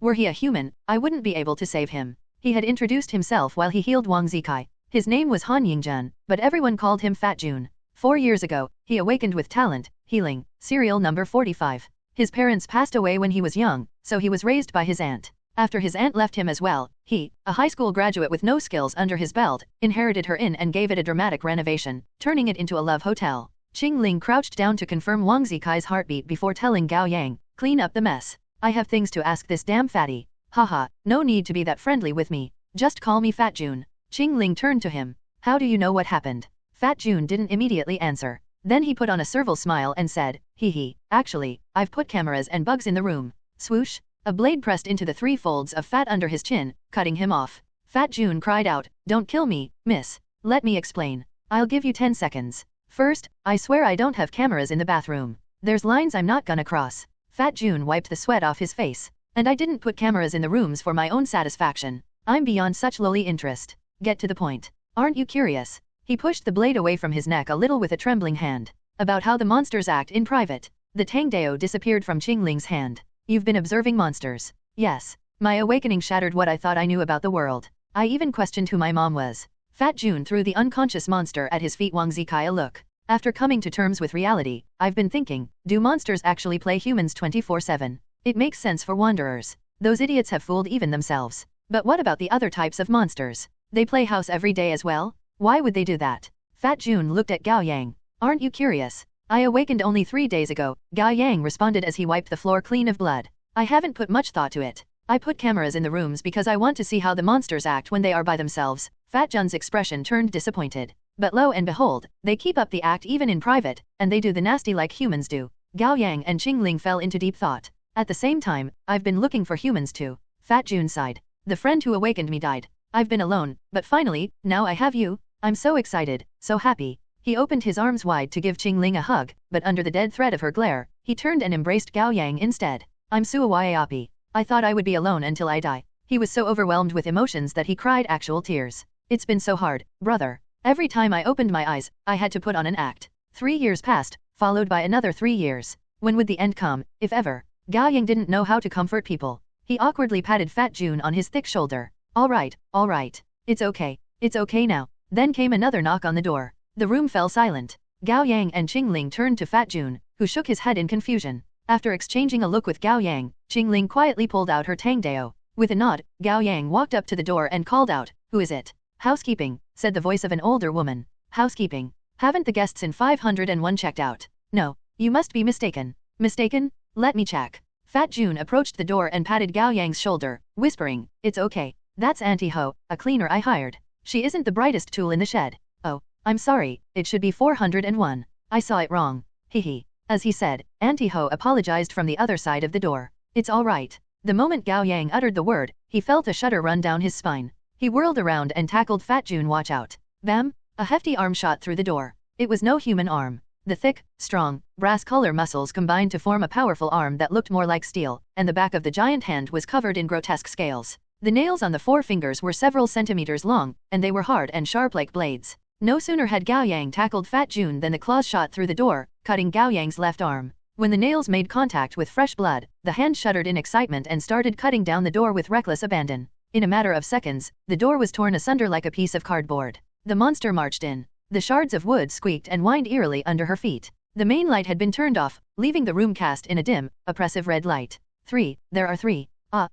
Auntie Ho's voice was laced with a strange excitement. There was an undercurrent of undefinable sorrow and great gratitude. "All mine. All." Gao Yang hid behind the waterbed, covering a shuddering Fat Jun's mouth while suppressing the sharp pain in his arm. He didn't dare to even breathe. Not long after, he felt something wet on his fingers. Fat Jun was crying tears of fear. Under the dim light of the room, Gao Yang looked up at the ceiling mirror to take a good look at their enemy. It was Auntie Ho, a middle-aged woman in her 50s. Dressed in the uniform of housekeeping staff, she looked sickly thin and old. Her torso and head still retained the appearance of a human, while her limbs had transformed into those of a monster. They were so thick and strong that they broke her pants and sleeves. The discrepancies were too stark to ignore. One step at a time, she made her way through the entryway, her body trembling with anticipation. Then a wet, slick, dark green tail emerged from her back. The process seemed difficult. The tail emerged inch by inch while sputtering thick, opaque liquid, like the amniotic fluid coming out of a mother's body during delivery. The tail pushed against her hip bone and spine, forcing her body to arch forward. Finally, the tail was fully out, thick as a human thigh and running 2 meters long. It dragged across the floor and made a cold rustling sound like a slithering snake. She looked like a lizardman. Witnessing her transformation from start to finish, Gao Yang felt a bone-chilling fear spread through his body. His head spinned with a ringing in his ears. It was a fact that there was nothing he could do but to endure the pain and hold his breath like a sitting duck, all to delay the coming death for as long as possible. He knew he couldn't fight the monster. His mind wandered for a moment, recalling the time he killed a cockroach with a slipper. The cockroach had skittered under his bed the moment it was spotted, but Gao Yang easily drove it out and, with disgust and a feeling of superiority, killed it with an audible splat. At this moment, he felt like the insignificant and despairing cockroach. His only hope was Chingling, who had hidden herself somewhere in the room. The excruciatingly long 10 seconds passed. Or maybe it was 7 seconds. Gao Yang wasn't exactly counting. Swoosh, swoosh, swoosh. 3 sharp daggers shot out from a dark corner, aiming for Auntie Ho's eyes. She quickly blocked them with her arm. Clink, clink, clink. Following the sounds, the daggers fell to the floor. They didn't even manage to leave a cut on Auntie Ho's sturdy arm. Of course, they were merely distractions. The moment Auntie Ho raised her arm to block the incoming daggers, Chingling had already rushed out of the closet, holding her tangdao with both hands as she made a thrust at Auntie Ho's heart from the side. Although her reaction had been delayed by a beat, Auntie Ho quickly caught the sharp blade with both hands. Sparks sputtered out as her 8 sharp claws collided with the metal. With a low shout, Chingling pushed her legs, waist, and wrists into the thrust. Bam! Anti-Ho slammed into the wall behind her, yet her hands stubbornly held onto the blade to protect her heart. Chingling pushed further, burying the tip of the blade into Anti-Ho's chest inch by inch. Gurah! Anti-Ho let out a growl that was both human and monster before swinging her tail, whipping Chingling in the waist. Chingling stumbled, and all the force she had applied through her blade went lax. Seizing the opening, Anti-Ho grabbed the Tangdao and swung it, sending Chingling flying into the bathroom along with her weapon. The reinforced glass shattered into tiny pieces with a bang. The wound in Anti-Ho's chest wasn't shallow. She panted heavily, pained and furious. Then she stalked toward the bathroom for Chingling. Flutter! Then a blanket flew toward her and covered her from the head. Gao Yang and Fat Jun hadn't been sitting around during the 10 seconds Chingling grappled with Anti-Ho. Fat Jun lifted the blanket and threw it over Anti-Ho, but it bought him no more than 2 seconds. He had planned to blind Anti-Ho for only long enough for him to escape. And he did carry out his plan. As soon as the blanket covered Anti-Ho, he bolted for the door. The floor was covered in glass pieces and the viscous discharge from the monster's body, however, and in his nerves, he tripped and fell on his butt before Anti-Ho. Don't kill me. Mom, help. He rolled on the floor like a fat mudfish, but the viscous discharge prevented him from getting up. Slashing through the blanket, Anti-Ho zeroed in on the fat man crawling on the floor. It was more difficult than she expected to deal with 3 humans. She gave up on savoring her meal and decided to take them out one at a time. Swoosh, swoosh, swoosh. 3 daggers flew out again and stabbed Anti-Ho in the eyes. Blood gushed out of her eye sockets as her eyeballs broke. Gah! She swung her claws around blindly. My eyes, my eyes. Meanwhile, Gao Yang didn't stop what he had been doing even though he was trembling all over. You're useless. You can't do anything. You can't change anything. So don't be nervous. Do what you can. You're here. Just do whatever you can. Gao Yang somehow managed to calm his fear and nerves with his unique way of counseling. While Fat Jun threw a blanket at Anti-Ho, he had found his way to the entryway and picked up Chingling's Tangdao. He cut the hairdryer's cord with it and plugged it to a power outlet on the wall. No, it's too far. Clenching his teeth, he raised the Tangdao and stabbed it at Anti-Ho, the tip of the blade buried into Anti-Ho's thigh. However, Gao Yang wasn't strong enough to push it deeper into her flesh. When she took a swing at him with her palm, Gao Yang bent backward, having seen the attack coming. He felt a sting on his nose bridge. A cut had been left. Blinded, Anti-Ho didn't chase after her target aimlessly. She held onto the Tangdao in her thigh and tried to pull it out. It should have been easy given how shallow the blade had gone in, yet an invisible force was keeping the blade in place. Chingling opened her hands wide while she lay prone on the floor. She was clenching her teeth so hard that blood trickled down from the corner of her mouth. Hurry! Gao Yang picked up the cut side of the hairdryer's cord and pressed it to the blade. There were no sparks like those epic moments in movies. He couldn't see the currents running along the blade. All he heard was a short, dull pzzt. Then Anti-Ho collapsed to her knees. She hadn't lost consciousness and was still trying to stand up. Gao Yang electrocuted her again. Finally, Anti-Ho sat prone on the floor after a violent bout of seizure. It was still struggling, its tail whipping around. A regular human would have blacked out already, if not died then and there. At some point, Chingling had picked herself up. She approached Anti-Ho and pulled out the Tangdao to stab her right in the chest. Anti-Ho screamed in pain, flailing her arms around in struggle. Come and help! Chingling shouted. Gao Yang hurriedly cast the cord away and held on to Chingling's hands from behind, pushing the Tangdao forward with her. Finally, the blade penetrated through Anti-Ho's chest. Anti-Ho's whole body seized up. She didn't even make a sound before her head drooped, dead while being pinned to the pink wall. The picture it painted was bizarre to say the least. Chingling was injured all over and exhausted. She let out a long breath and leaned back into Gao Yang's chest. He could feel her pounding heart from the contact. After a few seconds of silence, Chingling turned around and toppled onto the waterbed. She had almost no strength left in her body. The white bathrobe covering her was splattered with bloodstains. Gao Yang's mind was blank as well. He pressed a hand on his injured arm, the pain finally registering in his brain again.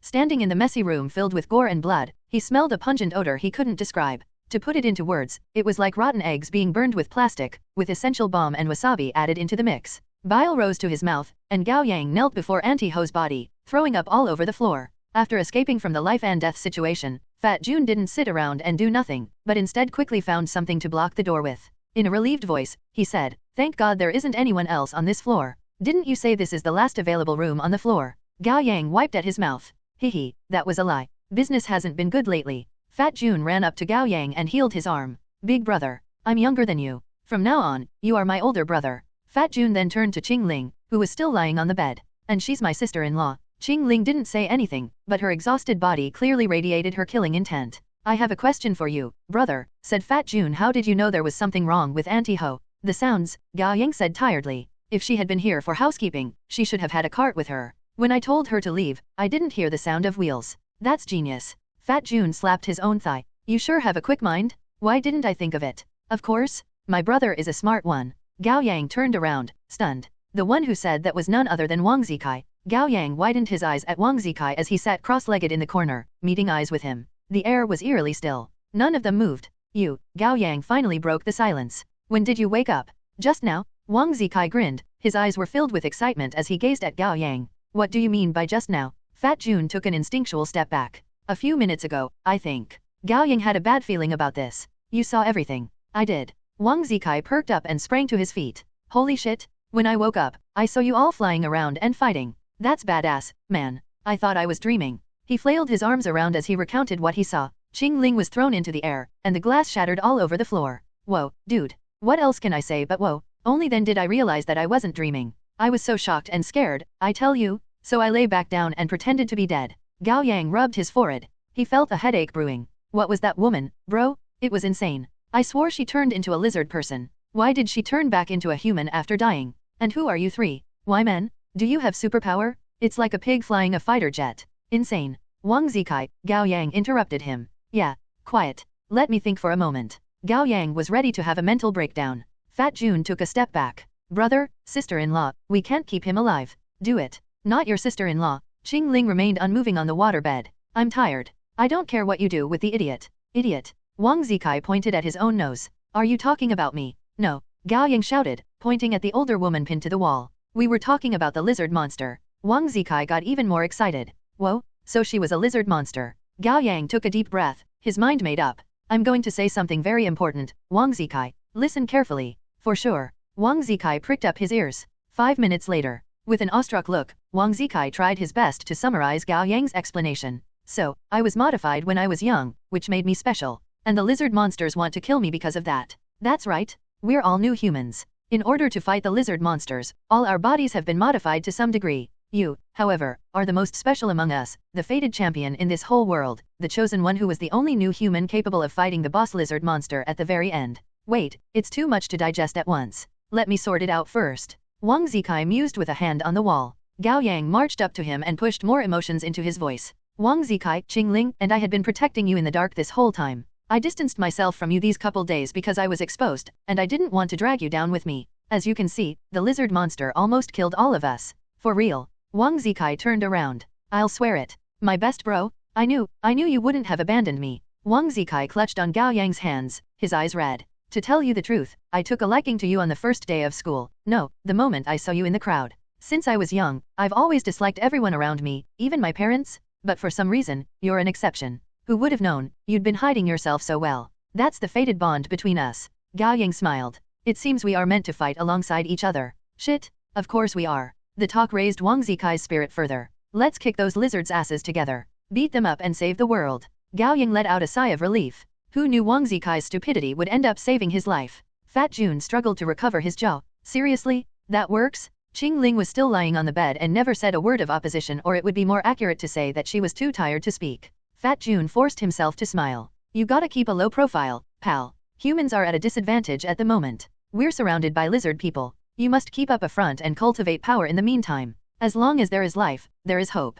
Got it. Wang Zikai thumped himself on the chest. Worry not, I'll protect all of you once I get stronger. 10 minutes later, Officer Huang arrived after taking their call. He pushed the blockade they had set up aside and walked into the room. There's been an accident. Mission failed. Chingling sat on the bed. Fat Jun was healing her injured arm. I can see that. Officer Huang took out a cigarette and glanced at Auntie Ho, who was still pinned to the wall. You've made quite a scene. Let me guess, she looked like a lizard. Yeah, what was she? Asked Gao Yang. Wrath monster. To my knowledge, there are 3 kinds of wrath monsters: slaughterers, devourers, and summoners. This was most likely a slaughterer. They are a strong bunch. You're lucky to have run into one long past its prime. Otherwise I'd have arrived to collect your bodies. Everyone gasped. However, the most terrifying of all wrath monsters are actually the summoners. You will die if you ever run into one. Are they strong? Chingling asked. No, but they'll notify all the monsters in the radius of 1 kilometer with their specialized vocal cords. Gao Yang didn't say anything. Perhaps that had been the silver lining amid all the dark clouds. All the points he had put into his luck hadn't been in vain.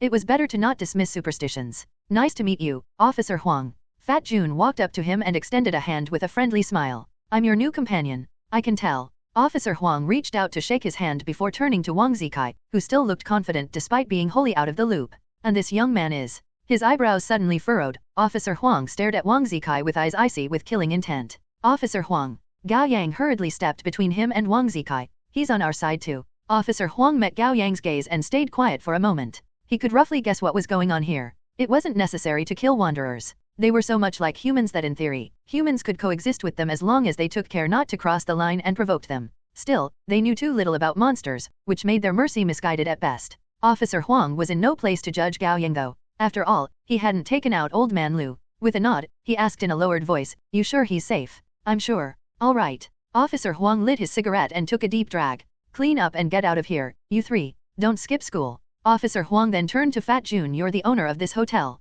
"I am." Officer Huang nodded and surveyed the mess in the room. "I could report this as a burglary, but there are too many traces left from the fight that cannot be erased in a short time. The risk of getting exposed is too high." "What else can we do?" asked Fat Jun. "Would you mind becoming a newspaper headline? Explosion at Love Hotel caused by gas leak killed one and injured one." Naturally, the one killed was Anti-Ho, and the one injured was Fat Jun. If they were to put on an act, they had to make it believable. With his ability to heal, Fat Jun could play the part without losing much. "But, this is all I have? Do we really have to blow it up?" Fat Jun was heartbroken just thinking about it. "It's not insured. I'll get no compensation and may instead get fined. Is that more important than your life?" Officer Huang asked. Gao Yang spoke up to assure him, "Officer Huang is right. Nothing is more important than survival." Fat Jun sighed and cursed under his breath. "All right, burn it all down. Losing a building in exchange for companions? It's more than worth it." 10 minutes later, Gao Yang and Chingling walked out of the hotel. It was early morning. The entire city bathed in the dawning sunlight as it roused from its sleep. The road saw few pedestrians. There were only a couple carts selling breakfast, a group of 7 or 8 young people who had just pulled an all-nighter at the internet cafe, and a street sprinkler lazily driving past them. Wang Zikai trailed after Gao Yang and Chingling, still pumped with adrenaline. "Shit, now everyone seems like lizard people to me. Keep it down." Gao Yang warned him. "Go home and stay put. Chingling and I will go to school. Pick us up at the entrance in the evening. I have a mission for you." "Roger that." Wang Zikai ran across the road and jumped into his sports car. Before he drove away, he even waved at Gao Yang and declared with pride, "Get them all. Save the world." "It doesn't make sense for a wanderer to not wake up to reality even after all that," Chingling said coolly. Gao Yang sighed. "I thought you were letting him off the hook." "Not a chance." Chingling's eyes were chilling. "We'll be the prime suspects if he dies tonight. We'll wait for a better opportunity." She trailed off, her expression darkening. "What?" Gao Yang realized that Chingling was looking behind his shoulder. He turned around and couldn't keep his calm. Gao Zingxin. His sister stood a few meters from him. Wearing the new Lolita skirt he bought her and a blonde wig, she looked as pretty as a doll, and she was staring right at Gao Yang with an impassive face. Any other day, Gao Yang would have complimented his little sister for the look, but now, he was so nervous that he struggled to keep his tongue straight. "Why are you here, sis?" Well, there was something I needed to take care of with my classmate." "Stop pretending," Gao Zingxin said in a composed voice. "I saw you." Gao Yang's heart sank. Chingling took a step forward and curled her finger while maintaining her usual poker face, ready to strike at any moment. Gao Yang clung on to hope and asked, "What are you talking about, sis? I don't understand." Too late. The scoff on his sister's face did not belong to someone her age. "I've told everyone." Overwhelming despair and fear clutched Gao Yang by the neck. A summoner? A summoner? Officer Huang should watch his mouth next time. Gao Yang knew that one day, he might have to raise his weapon at his family, but not so soon, and not the sister he adored the most. At a glance, there were a little less than 10 people on the street. If 1/3 of them were wrath monsters, that would make it 3, already too much for them to deal with. And Officer Huang had said that summoners could notify all monsters in a radius of 1 kilometer with their specialized vocal cords. That would include all the monsters sleeping in the apartment buildings in the area. To conclude, he and Chingling would surely die unless they could teleport. Gao Yang gave up. He couldn't think of a way to get them out of this.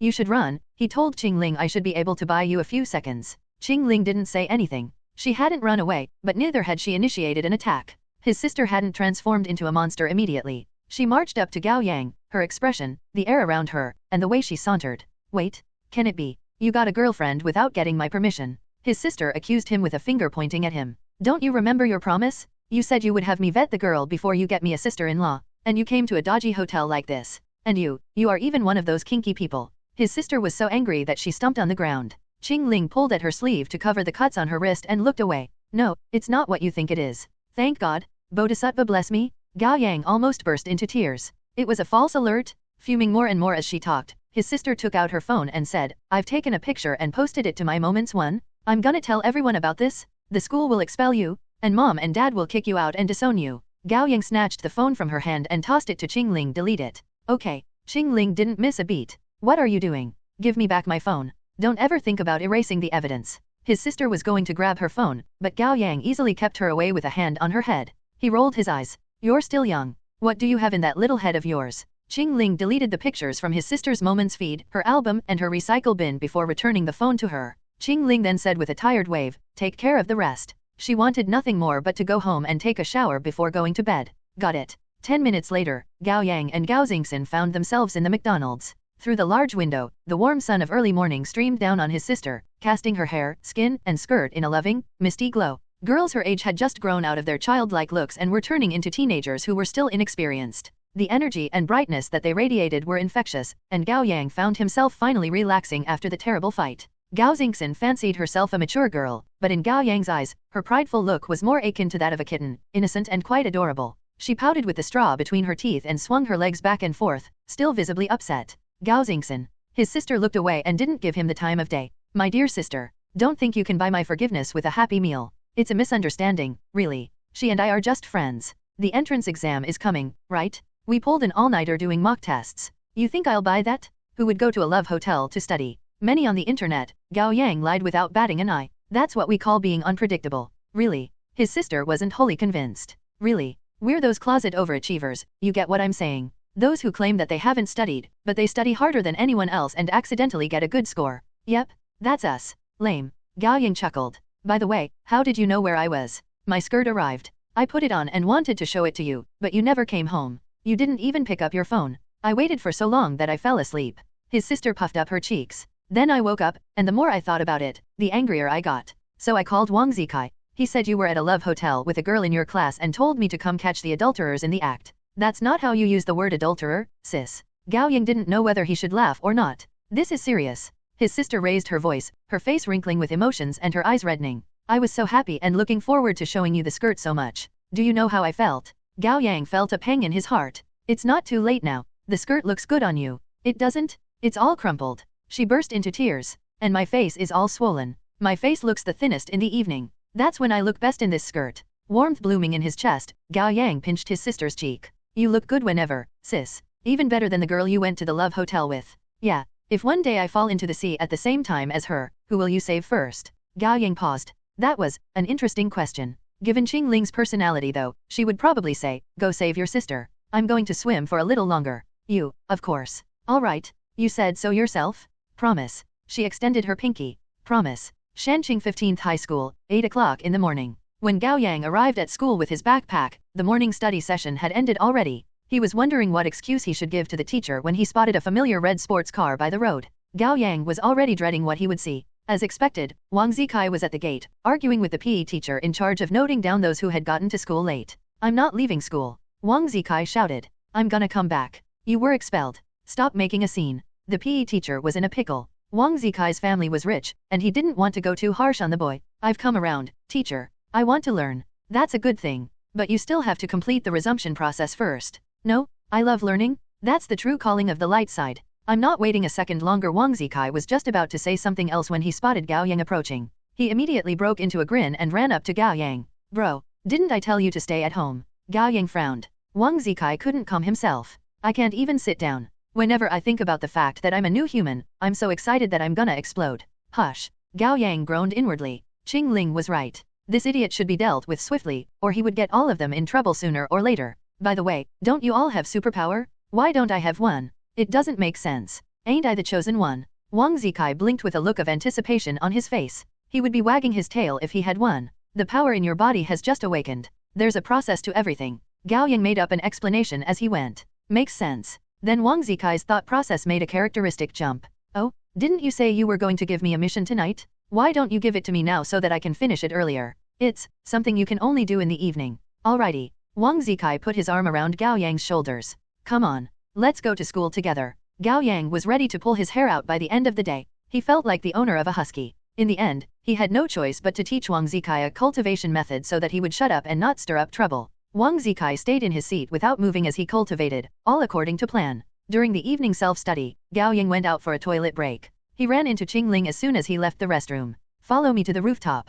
Rooftop? That didn't seem like a good place to be. Gao Yang followed her up anyway. Then Chingling turned around, and the metal door slammed shut with a heavy thud. She looked around to make sure they were alone. How's your sister? Chingling asked. It's good. I've dealt with it. Keep observing her. Some monsters are very smart and very good at acting. Alright. Gao Yang sighed. He hoped that his sister wasn't a monster, and if she was, he hoped that she would be a wanderer. A breeze lifted Chingling's hair, obscuring her eyes. I know you're close to Wang Zikai, but he's a monster. Gao Yang didn't say anything. He couldn't avoid it at the end of the day. Dark clouds floated in the black sky, covering the moon. With Chingling standing in the shadows, Gao Yang couldn't see her face. He could only hear her voice, and it left no room for negotiation. When the evening study ends, take him somewhere without unwanted eyes. I'll kill him. After a moment of silence, Gao Yang looked up at her. What if I stop you? Chingling didn't hesitate. I'll kill you too. Want a function in WeChat where you can share posts with your friends. The original Mandarin term is literally translated as friend circle. Gao Yang knew that Chingling wasn't joking.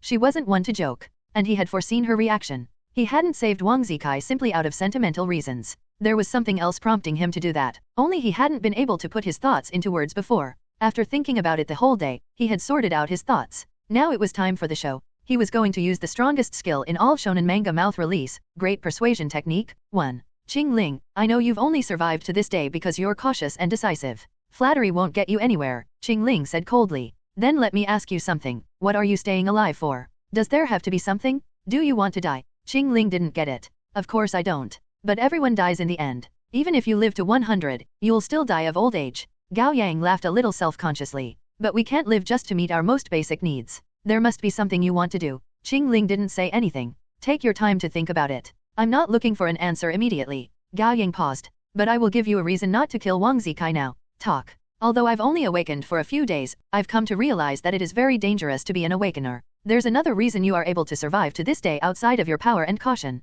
It's because of my other self. Chingling knew it clearly. That's right. Once we become awakeners, we instinctively put distance between us and all monsters, showing aversion and caution. All monsters other than wanderers may take notice. It's only a matter of time that awakeners expose themselves. You, however, have your other self. While she's aloof and stays far from men, she can form normal relationships with monsters. Other awakeners aren't so lucky, like me or Fat Jun. No matter how great we are at acting, we will always be wary of monsters. It's natural for awakeners to stay with each other when we find other humans. While it may seem like the safer choice, however, Chingling stepped out of the shadows. It's more dangerous. Exactly. The monsters are no fools. According to Fat Jun, they act like humans 24/7. They never test, lure, threaten, or attack unawakened humans, but that doesn't mean they aren't observing us when they interact with us. Li Weiwei was the best example. I was her childhood friend and we talked about everything. The moment I awakened, however, she showed her true face and tried to kill me. Chingling nodded. If more than a couple humans start sticking together, monsters will naturally suspect that those humans have awakened. After all, there's a low chance of that happening by chance when there's such a low percentage of humans in the population. Gao Yang sighed. That's right. However, if we don't stick together, we'll get no information, grasp no rules, and get no closer to the truth. Then even if we somehow survive until we're 100 years old, we'll still be. He paused for a second before quoting Officer Huang in a dramatic tone, orphans abandoned by God. Chingling's eyes flickered as she pondered his words. Now back to my earlier question. Gao Yang took a step toward her. What are you staying alive for, Chingling? Don't you want to find out how the world became what it is today? Don't you want to learn the truth behind everything? Or if we can escape to a sanctuary or even defeat the monsters? That is what we should be doing. Chingling stayed silent. Gao Yang had a feeling that success was near. In an even more impassioned tone, he said, now here's the dilemma. We awakeners have to stay together to get stronger and get the last laugh. However, sticking together will raise our chance of getting exposed, which would get us killed before we cultivate enough power to gain the upper hand. What are you getting at? Asked Chingling. There's a way to lower our chance of getting exposed right at our reach. Wanderers. Chingling came to the realization. Yes, wanderers are our best cover. Gao Yang made the logical speculations. Monsters pretend to be humans every second of the day. They may recognize their own kinds, but not the types of monsters each of them is. If we keep Wang Zikai around, we may lower the suspicion of the other monsters. Moreover, I've been friends with Wang Zikai since way back, and you got closer with me after Li Weiwei's death. It makes sense for the three of us to stay together. On the contrary, we'll stand out like a sore thumb if you kill Wang Zikai now. Chingling nodded. Li Weiwei was your childhood friend and my best friend, while Wang Zikai is your friend. If both monsters die while us two humans stay together, we'll become prime suspects. Gao Yang smiled. It's important to have monsters we're close with. That's protection for us. That's probably one of the reasons Officer Huang keeps Old Man Lu alive. All right, said Chingling, you've convinced me. Gao Yang let out a sigh of relief. Wu finally got her to drop it. When Gao Yang returned home at night, everything was as usual. His parents scolded him for staying out late and not coming home, but other than that, they hadn't seemed to notice anything. Gao Yang humored them before locking himself in his room. Then he lay down on the bed and closed his eyes. Beep. Access granted. You have acquired 71 luck points. Wait, didn't you say I'd get 1 luck point for every hour I survive? It's only been 50 hours since I last accessed the system, hasn't it? Talent, Lucky has reached level 2. From now on, the bonus to luck points acquisition will change with the level of danger you are in. You were in dire danger for 20 minutes. During this time, the bonus to luck points acquisition was pushed to 60 times. You mean when I was under the attack of Anti-Ho? It really is high risk, high return? Put all the points in my luck. You cannot go back on your decision after luck points are allocated. Do you confirm the allocation? I'm sure. Do it? Congratulations. Your luck has exceeded 100. All stats permanently increase by random: Constitution plus 9, Endurance plus 10, Agility plus 10, Willpower plus 20, Charisma plus 3. Constitution, 27 Endurance, 28. Strength, 17 Agility, 27. Willpower, 37 Charisma, 19. Luck, 101. Seems like I didn't get a good deal this time. Actually, it seems like my loss. What does willpower do? Willpower increases the damage output and defensive power of talents in the mental category. It also improves your senses and allows you to detect dangers and hostility better. Got it. By the way, can I unlock the hidden section now? Apologies, you do not have enough luck points. How many do I need? You do not have access to the information for the moment. Fine. I'll keep saving up. Side note, Lucky has reached level 2. Talent Pantheon is unlocked. You now have a chance to comprehend a talent without cost. Do you wish to use it? Whoa, awesome. Now I'll have multiple talents too. Hey, which is more important, talents or stats? In the beginning stage, talents should be prioritized. Stats will only result in dramatic change after reaching a certain height, and their full potential can only be tapped into through talents. Alright, I'll take your words for it. I'm gonna try getting a talent once. Comprehending. Comprehension fails? Huh? As expected. To make another attempt at comprehension, you need 30 luck points. You should have told me earlier. I've put all my points into my stats. Fine, I'll do it tomorrow. Access ends. System hidden. Beep. The next morning, there was a drizzle. Gao Yang walked along the damp, crowded street with an umbrella, watching the office workers waiting for traffic lights and pushing their way into buses and underground stations like lifeless zombies. He couldn't help but admire them a little. These monsters sure were committed to their roles. The office workers were often called corporate livestock too. Who would have known it was an apt description in the literal sense? Gao Yang went to school. During the morning self-study session, their homeroom teacher entered the classroom and said, Gao Yang, Chingling, the police are here. They want you at the office for Li Weiwei's case. It had only been a few days since Li Weiwei's death, yet their teacher had already lost all the regret and sorrow on his face when he talked about her. Instead, he seemed cold, even irritated. Gao Yang and Chingling stood up to walk out of the classroom and make their way to the office. Officer Huang was sitting inside smoking. No teachers were around. Is everything dealt with? Asked Chingling. Don't worry. The mess is all cleaned up. Officer Huang shook off some ash. I've heard about why you failed from Fat Jun. Give us another chance, said Chingling. We'll succeed this time. Officer Huang neither agreed or disagreed. He smashed the cigarette into the ashtray to put it out. I met my wife in high school. She was my first love, and we've been together for many years. I thought I knew everything about her human identity, that is. Officer Huang stood up and scanned the office to make sure it was all clear. Only then did he lower his voice and continue. Some time ago, my wife started to act strangely. I thought she might have noticed something and started to suspect me. Although I'd never tested her before, I always believed she was a wanderer. If she suspected me, however, she couldn't be one. I'd been struggling in fear and anxiety all this time. Finally, I made up my mind to kill her. Then I met you. That was why I gave you the mission. He lifted his hands and rubbed his face before letting out a long breath. Thank heavens you didn't succeed, or I'd never be able to live with myself my whole life. Change in plan? Asked Gao Yang. Yes, change in plan. Officer Huang stood up. Last night, I found out that I'd misunderstood. She was acting strange because she had been hiding something from me. To be honest, I couldn't be more shocked when I learned the truth. What is it? My wife? Officer Huang stared at Gao Yang and Chingling with pensive eyes. She's pregnant. One a reference to nature transformation jutsu in Naruto such as fire release, great fireball technique. There are jokes in the fandom that the most powerful jutsu is actually the MC somehow talking sense into the antagonists and telling them to trust him. And it became a joke in the shonen genre in general. Two in English corporate slaves are the common expression, but in Mandarin the phrase shecho literally translated as society's animals/livestock, so I changed the expression a little to keep the connection to monsters. Pregnant. Gao Yang and Chingling exclaimed at the same time. They couldn't be more shocked. Monsters could get pregnant? Didn't they not have a human reproductive system? Gao Yang's head was throbbing. There were too many questions to figure out. However, he was still a wimp in combat. He didn't know how many more days he could survive. Without pause, Chingling asked, "Are you sure she didn't lie to you?" "I am." Officer Wang's voice didn't have a trace of doubt. "There's no reason for her to lie to me. Are you sure the child is yours?"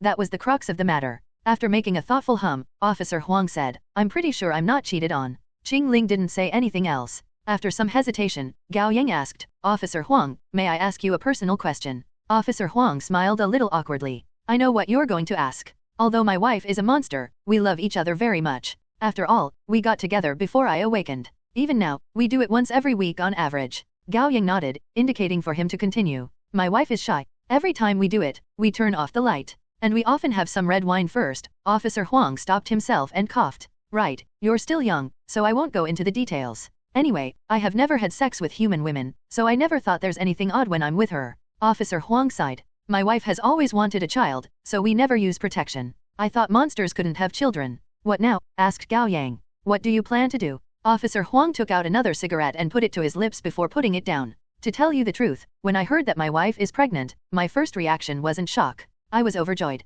Overjoyed. Chingling frowned. Yes, I'm happy as a father. I find that hard to believe myself. Officer Huang took out his lighter and, seemingly resolving himself, lit the cigarette and took a deep drag. I'm going to have the baby. If the baby can be delivered, that is. Are you out of your mind? Chingling couldn't understand. She's a monster. I know, Officer Huang smiled bitterly. But she's also my wife, and she's pregnant with my child. Gao Yang didn't say anything. He actually was in favor of Officer Huang's decision. He had a feeling that the birth of the child would reveal more of the secrets of this world. It was likely to get Officer Huang into more danger as well, but it was a risk worth taking. Have it your way, Chingling said. Just don't drag me into the mess. Of course, Officer Huang said gratefully. Then he turned around and leaned against the desk. All right, we'll get to the next thing on the agenda. The mission is a failure. I can't tell you the full list of talents then. However, I'll still grant you the bonus we've agreed on out of gratitude. You may ask me 2 questions. Think it through first. How do we level up talents? Chingling asked immediately. Officer Wang's eyes flickered. Why do you think talents come with a level?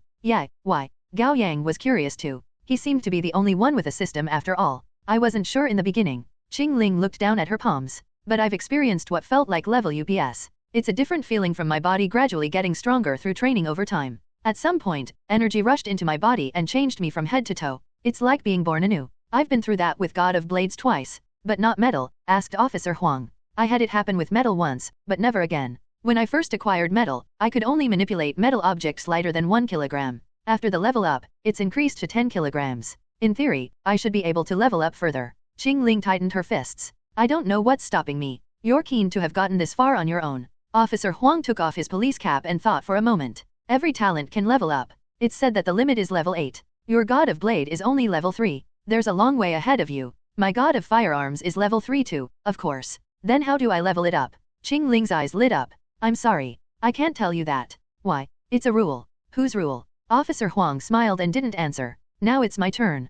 Gao Yang raised his hand like a student eager to ask a question in class. Go on. How do I meet them? Caught off guard, Officer Huang laughed. You're quick, kid. It's nothing. Of course he had to be quick. With a useless talent like his, he wouldn't even be an expendable side character if he didn't have a quick mind. You belong to an organization, don't you, Officer Huang? It's a rule of theirs. Officer Huang nodded and sighed. Actually, I'm not even an official member of the organization, but an affiliate. They contact me and give me instructions like I'm some tool. I'm in no position to initiate a conversation with them. Since I've been an outstanding tool, however, I occasionally get some useful information from my handler. Officer Wang's smile was replaced by a serious expression. He prohibits me from spreading their information. Things will get ugly for me if I run my mouth and they learn of it. Why didn't you join them? Asked Gao Yang. Wouldn't your job be a great advantage? Officer Huang responded with an embarrassed smile. Because I'm too weak. You are too weak. Gao Yang felt an indirect blow to his ego. I wasn't able to pass their test, so at the moment, I'm only a trainee with no end to the trial period in sight.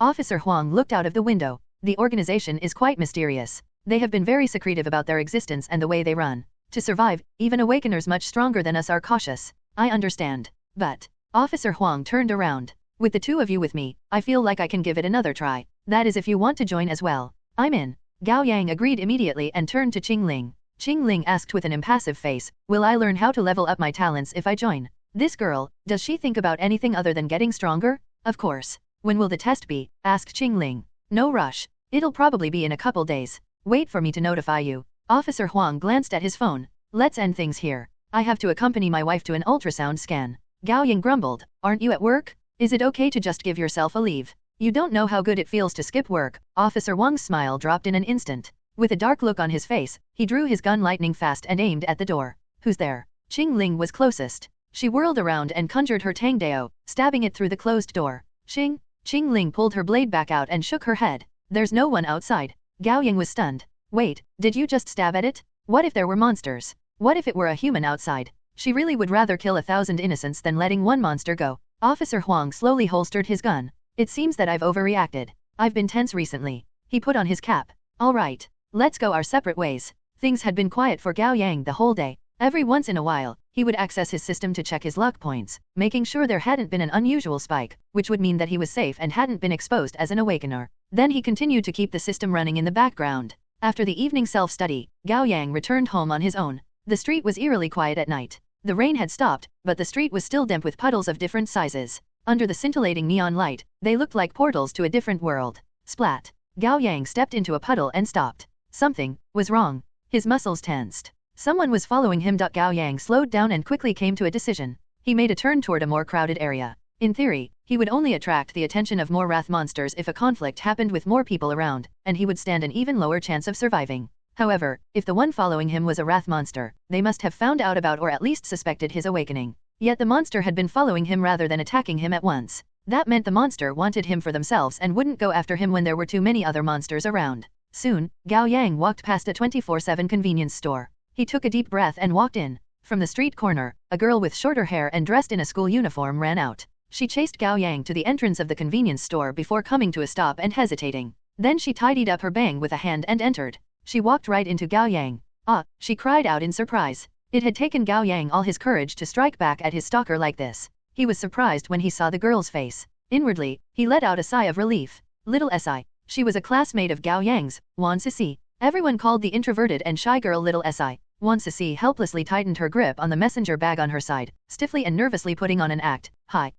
Didn't think I'd run into you here. I missed my stop earlier and was feeling peckish, so I came to buy some snacks. You've been following me, haven't you? Gao Yang got right to the point. Wang Zikai flushed red from her neck all the way to the back of her ears. That is. Gao Yang looked around. The cashier and the customers were looking their way curiously. It was strange for two people to stand at the door like this. He grabbed Wang Zikai by the hand and pulled her to a corner of the convenience store. They sat down by the window seats shoulder to shoulder. Then they bought some food and drinks. A minute later, Wang Zikai sipped on her instant coffee, her nervousness fading a little. She was even feeling a little excited. With her head lowered, she mumbled, "He took my hand. And he bought me coffee. Pardon. It's nothing." Wang Zikai shook her head hurriedly. "Thank you for the coffee." Gao Yang took a bite of his hot dog. "Now tell me, why were you following me?" Wang Zikai lowered her head as well as her voice. "Gao Yang, you're heartbroken over what happened to Li Weiwei, aren't you?" Gao Yang paused and didn't say anything. "You feel like a different person recently. You rarely talk to any of us and instead stare into the air all day." Wang Zikai sounded genuinely worried. "Do I?" Gao Yang was grateful to her. "Thank you for reminding me," he thought. "I have to maintain the relationships I've built, or I'll be suspected. Death is a one-way road. No one wants something like that to happen." Wang Zikai carefully snuck a glance at Gao Yang. "Don't keep it all bottled up. If there's anything bothering you, you can tell me." Gao Yang stopped chewing and looked sideways at Wang Zikai. Her shorter hair was cut neatly in the front, framing her egg-shaped face. Her skin was fair and she had a petite figure. Her big eyes were always blinking bashfully and nervously, like a timid fawn. She always spoke softly like she had a low opinion of herself, and she couldn't quite meet other people's eyes. She was the kind of girl people loved to tease. There were actually quite a lot of boys who had a crush on her, but she never noticed it. Gao Yang had a friendly relationship with Wang Zikai. She was the English student assistant in Class 1, and Gao Yang sometimes sought her out for English problems. Gao Yang had said almost nothing to her since Li Weiwei's death. No wonder she would be worried. Under Gao Yang's stare, Wang Zikai blushed again, averting her gaze bashfully. "I'm sorry. Pretend I didn't say anything." "Thank you." Gao Yang gave her a grateful smile. "I didn't know you care so much about me." "No, I don't." Wang Zikai denied it vehemently, but her expression betrayed her true feelings. "We're classmates. We should take care of each other." "Don't worry," said Gao Yang. "I'm not keeping everything bottled in. I just need a few days to sort myself out." They made small talk for a little longer, chatting about their everyday lives and the colleges they wanted to enter until the hot drink and food on the table were all gone. Wang Zikai stood up to throw the trash away. Then she looked around, and when no one was looking, tucked the paper cup she had drunk instant coffee from into her pocket, her face positively glowing with happiness. That didn't escape Gao Yang's notice. "Does she have feelings for me?" Gao Yang was reminded of the night of his birthday, of Li Weiwei, who almost killed him. Perhaps Wang Zikai would turn out the same. One second she was confessing her feelings for him. Then the next, she became a terrifying wrath monster and tried to devour him alive. Gao Yang wasn't sure what to feel. They parted ways outside the convenience store, and Gao Yang only accessed his system when Wang Zikai vanished into the street corner, skipping happily. His luck points hadn't increased at a higher rate during their time together. Wang Zikai wasn't a threat to him, it seemed. After that brief interlude, Gao Yang resumed his walk back home, but he stopped again after 2 minutes. Strange, it seemed like he was still being followed. That made him realize that his senses had become keener, which must be the result of his higher willpower. Increasing his stats were proven effective. Gao Yang quickened his steps and turned at the next corner. Casting his backpack aside, he hid behind the vending machine, holding his breath. After 7 to 8 seconds, a figure ran out from the street corner. He noticed the backpack on the ground and was about to pick it up when Gao Yang jumped out from behind the vending machine. Wang Zikai. Wang Zikai jumped. Holy, you were following me. Wang Zikai cackled. You're the shit, bro. I thought I'd hidden myself well, but you found me out. Didn't I tell you to stay at home and cultivate? Gao Yang was exasperated, and an all too familiar headache hit him. If you keep asking to be killed, I can't save you, buddy. Wang Zikai's expression crumbled. Cultivation is so damn boring. I can't take it any longer. How do you get stronger if you don't cultivate? Can't I do that by killing monsters? Or do anything else?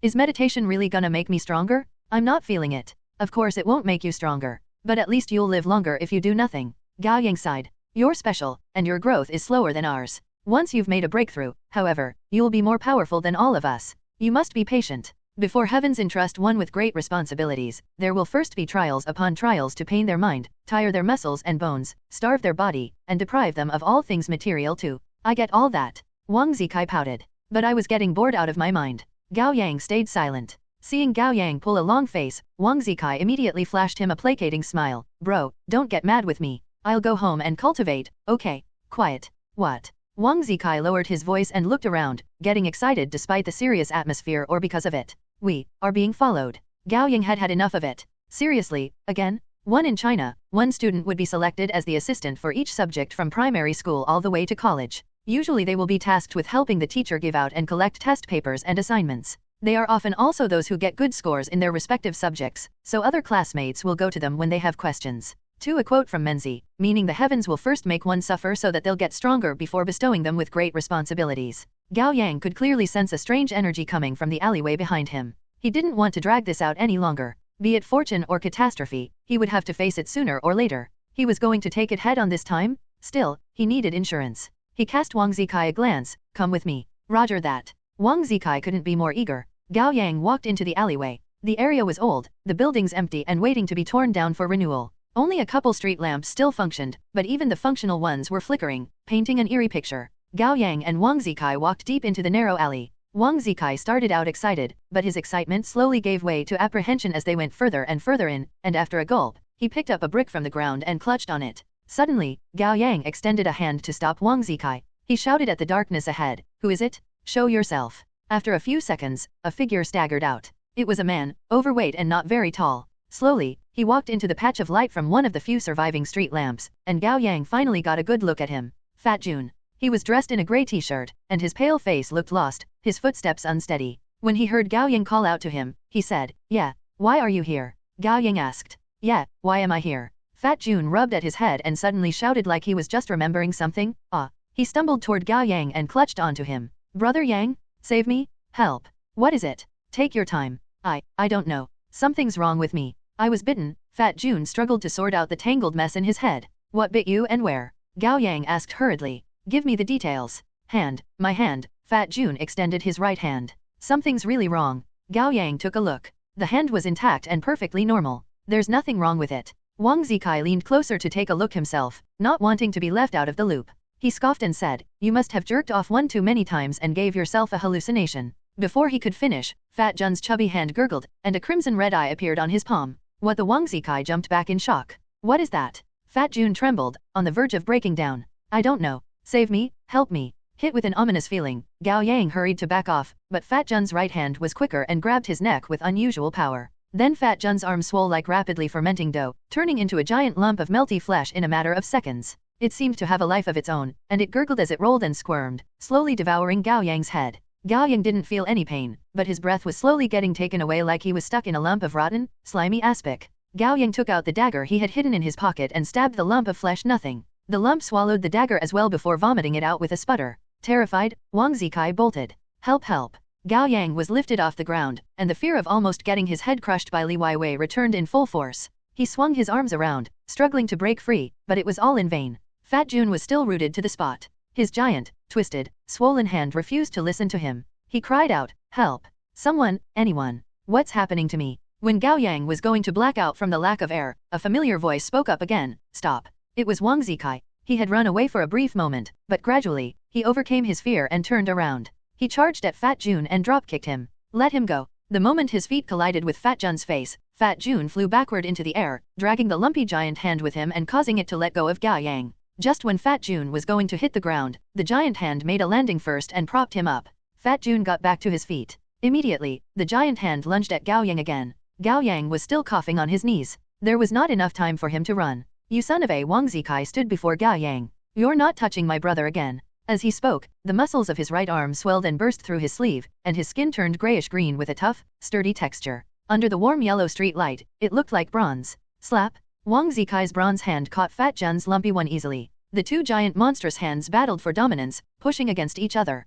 Veins popped from Wang Zikai's forehead, and his eyes had turned a dark green at some point. His arm kept applying more pressure and reached a staggering grip force of 1,000 kilograms in only 5 seconds. The lumpy hand was no match for his bronze one. It seemed to have a mind of its own and made a soft sound of panic. It swung around, trying to break free of Wang Zikai's grip, but it was too late. Splash! Finally, Wang Zikai's monstrous bronze hand crushed the lump of flesh, splattering light purple blood everywhere. When Gao Yang got to his feet, Fat Jun was already unconscious on the ground, his arm back to normal. Wang Zikai panted heavily, his chest heaving, and the right arm that had broken his sleeve slowly reverting back to his human one. Gao Yang looked at Wang Zikai from the back. His friend seemed quiet, cold. Fear shot through Gao Yang from the solace of his feet. Was his friend really a mere wanderer? Why did he sense a greater power hidden inside Wang Zikai than Li Weiwei and Anti-Ho? Gao Yang wasn't sure if he should call out to Wang Zikai, or turn around and run. That was when Wang Zikai turned to him, eyes misty with tears threatening to break free. "Gao Yang, you didn't lie to me? I've gotten stronger." "What?" Gao Yang knew he must have a dumb look on his face right now. Wang Zikai rushed to him and threw his arms around him, jumping up and down. "Did you see? My Kylin arm won. The cultivation method you taught me is the real deal." "Nah, it's nothing. It's all because of your hard work." Gao Yang did his best to put on a smile. Thank God this friend of his wasn't a bright one, or things would have gotten really ugly. "Oh, that's right." Wang Zikai was so happy that he only remembered about Fat Jun now. "I didn't expect this guy to turn against us. Should I kill him?" "Wait." Gao Yang stopped him. After a pause, he asked, "You live in the area, don't you?" "Yeah. And you live alone because your parents are divorced?" "Yep.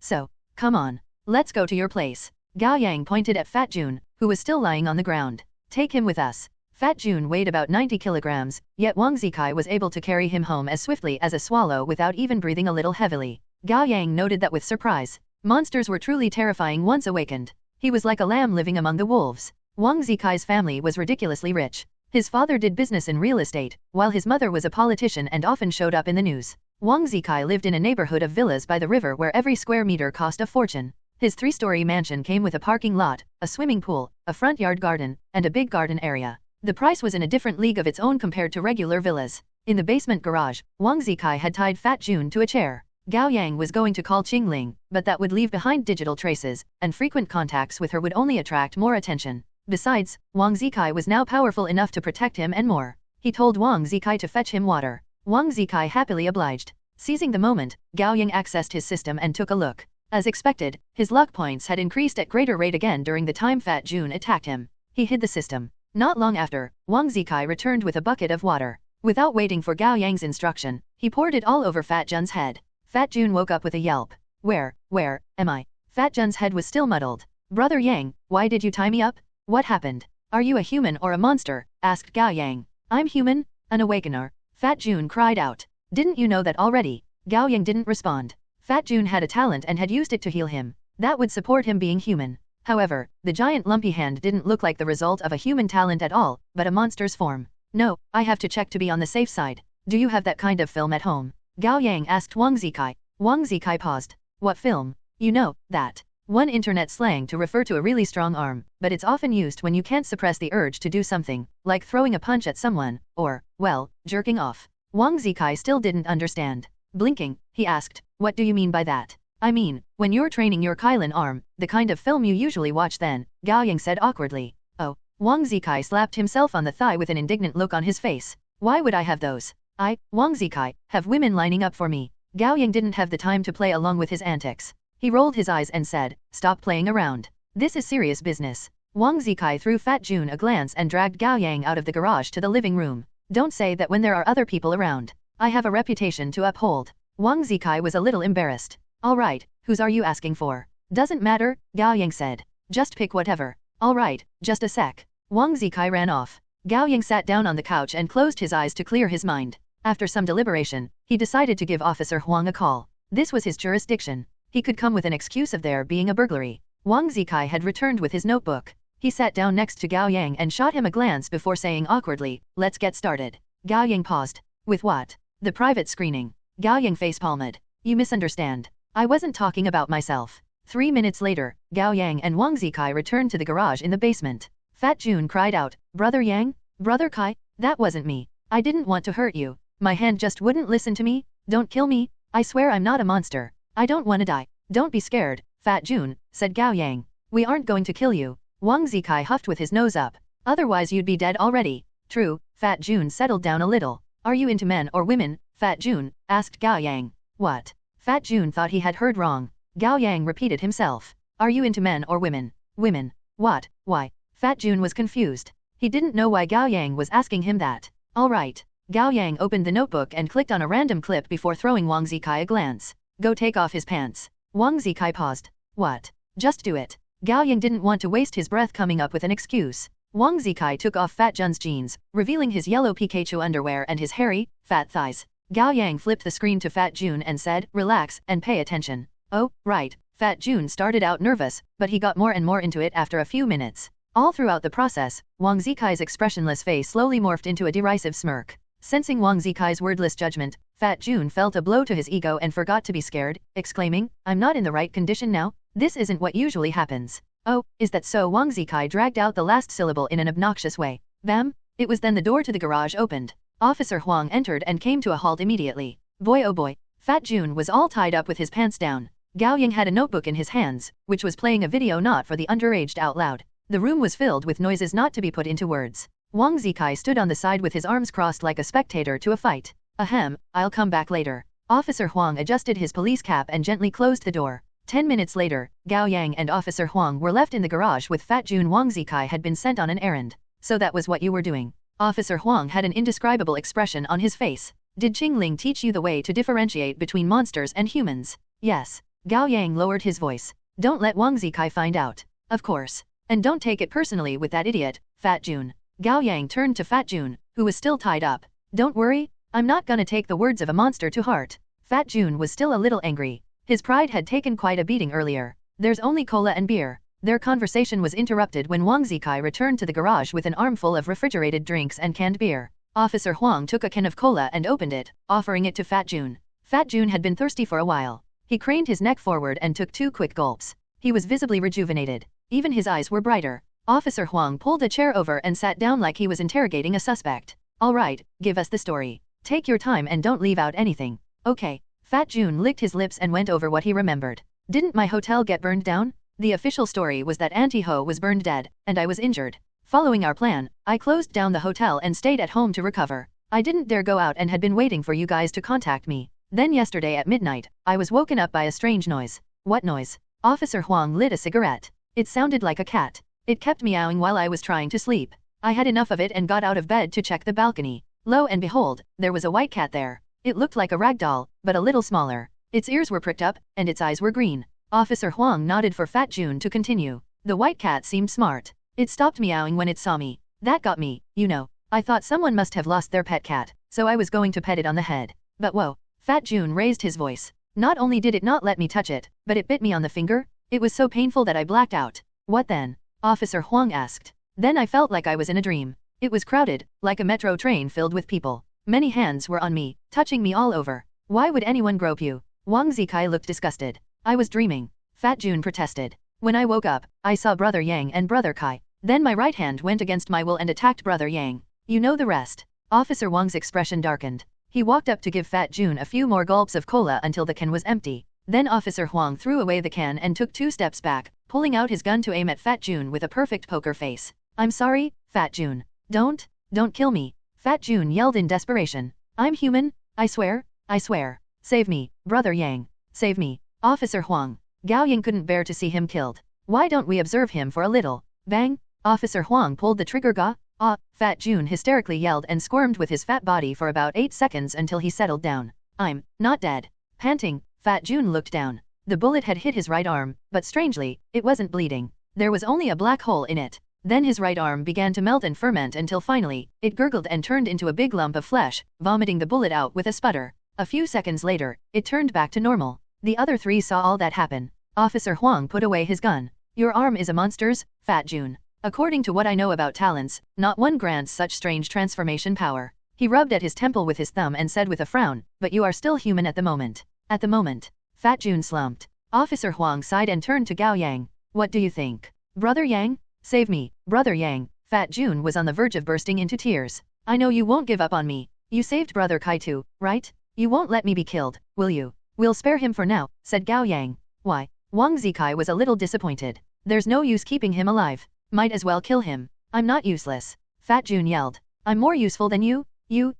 In the end, he managed to swallow the word wanderer. Gao Yang shot him a look. The transformation of his arm must have something to do with the white cat's bite. If it spreads to other parts of his body, we can always kill him then. If it's only limited to the arm, though, Fat Jun is more valuable to us alive. Yeah. Fat Jun jumped to defend himself, driven by his will to survive. I can heal. I'm the only healer in this group. I'm valuable. Officer Huang thought for a moment. All right. Keep him tied up. We'll observe him for a few days. Then he turned to Wang Zikai. We'll entrust this honorable and difficult mission to you. Make sure he has enough food and water. Don't starve him. Leave it to me. Wang Zikai thumped himself on the chest and broke into a smirk. I'll make sure to take good care of him. Gao Yang, Wang Zikai, and Officer Huang returned to the living room. Time flew without them noticing. It was already 5 o'clock in the morning, and dawn was arriving. Looking out of the window, they could see the prosperous riverside. The three of them sat down on bean bags and each drinking a can of beer, watching the scintillating river slowly turn from dark blue to a soft pink under the dawning sun. After some discussion, Officer Huang concluded, I've never seen something like Fat Jun. He isn't a monster, I don't think. At least not now. Maybe the white cat that bit him is a monster. Gao Yang wondered out loud, his head lowered. I thought monsters only pretend to be humans, but do they pretend to be animals too? And can you turn into monsters after getting bitten? Like the case with zombies? I don't know. Officer Huang shook his head. My handler told me that there are more than delusion monsters and wrath monsters in this world. What we know is but the tip of the iceberg. Officer Huang glanced at Wang Zikai. He had fallen asleep sinking in the beanbag and even started snoring, exhausted after being overly excited the whole night, as well as transforming partly in the earlier fight. Your friend seems to be a new kind of delusion monster. Gao Yang nodded. He had noticed the difference between Wang Zikai and Old Man Lu. Old Man Lu ignored and filtered out any verbal information regarding monsters. As for how images of or personal experience with monsters would affect him, it was still a mystery. However, Officer Huang speculated that wanderers like him would go berserk and fully transform under such stimulus. Wang Zikai, however, didn't filter out any information, be it verbal or visual information about monsters, or personal experience. Instead, he remembered, understood, and rationalized everything. He never thought he was a monster and believed he was human. Could it really be entirely attributed to his lack of a functional brain? I don't know if this is just a feeling of mine, Officer Huang said wryly.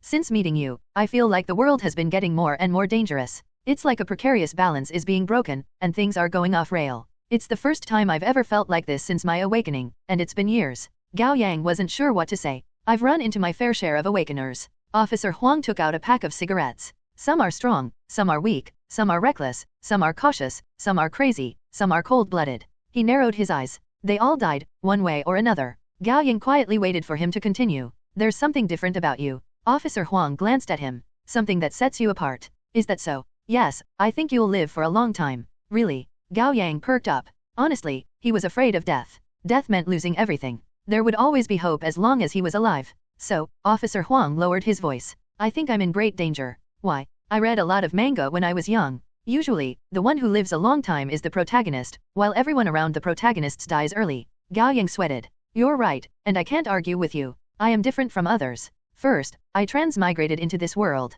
Then I got a strange system when I awakened. If I am to put aside my shame, I'll call that protagonist privileges. However, it may turn out to be survivorship bias. Perhaps there are tens of thousands of transmigrators.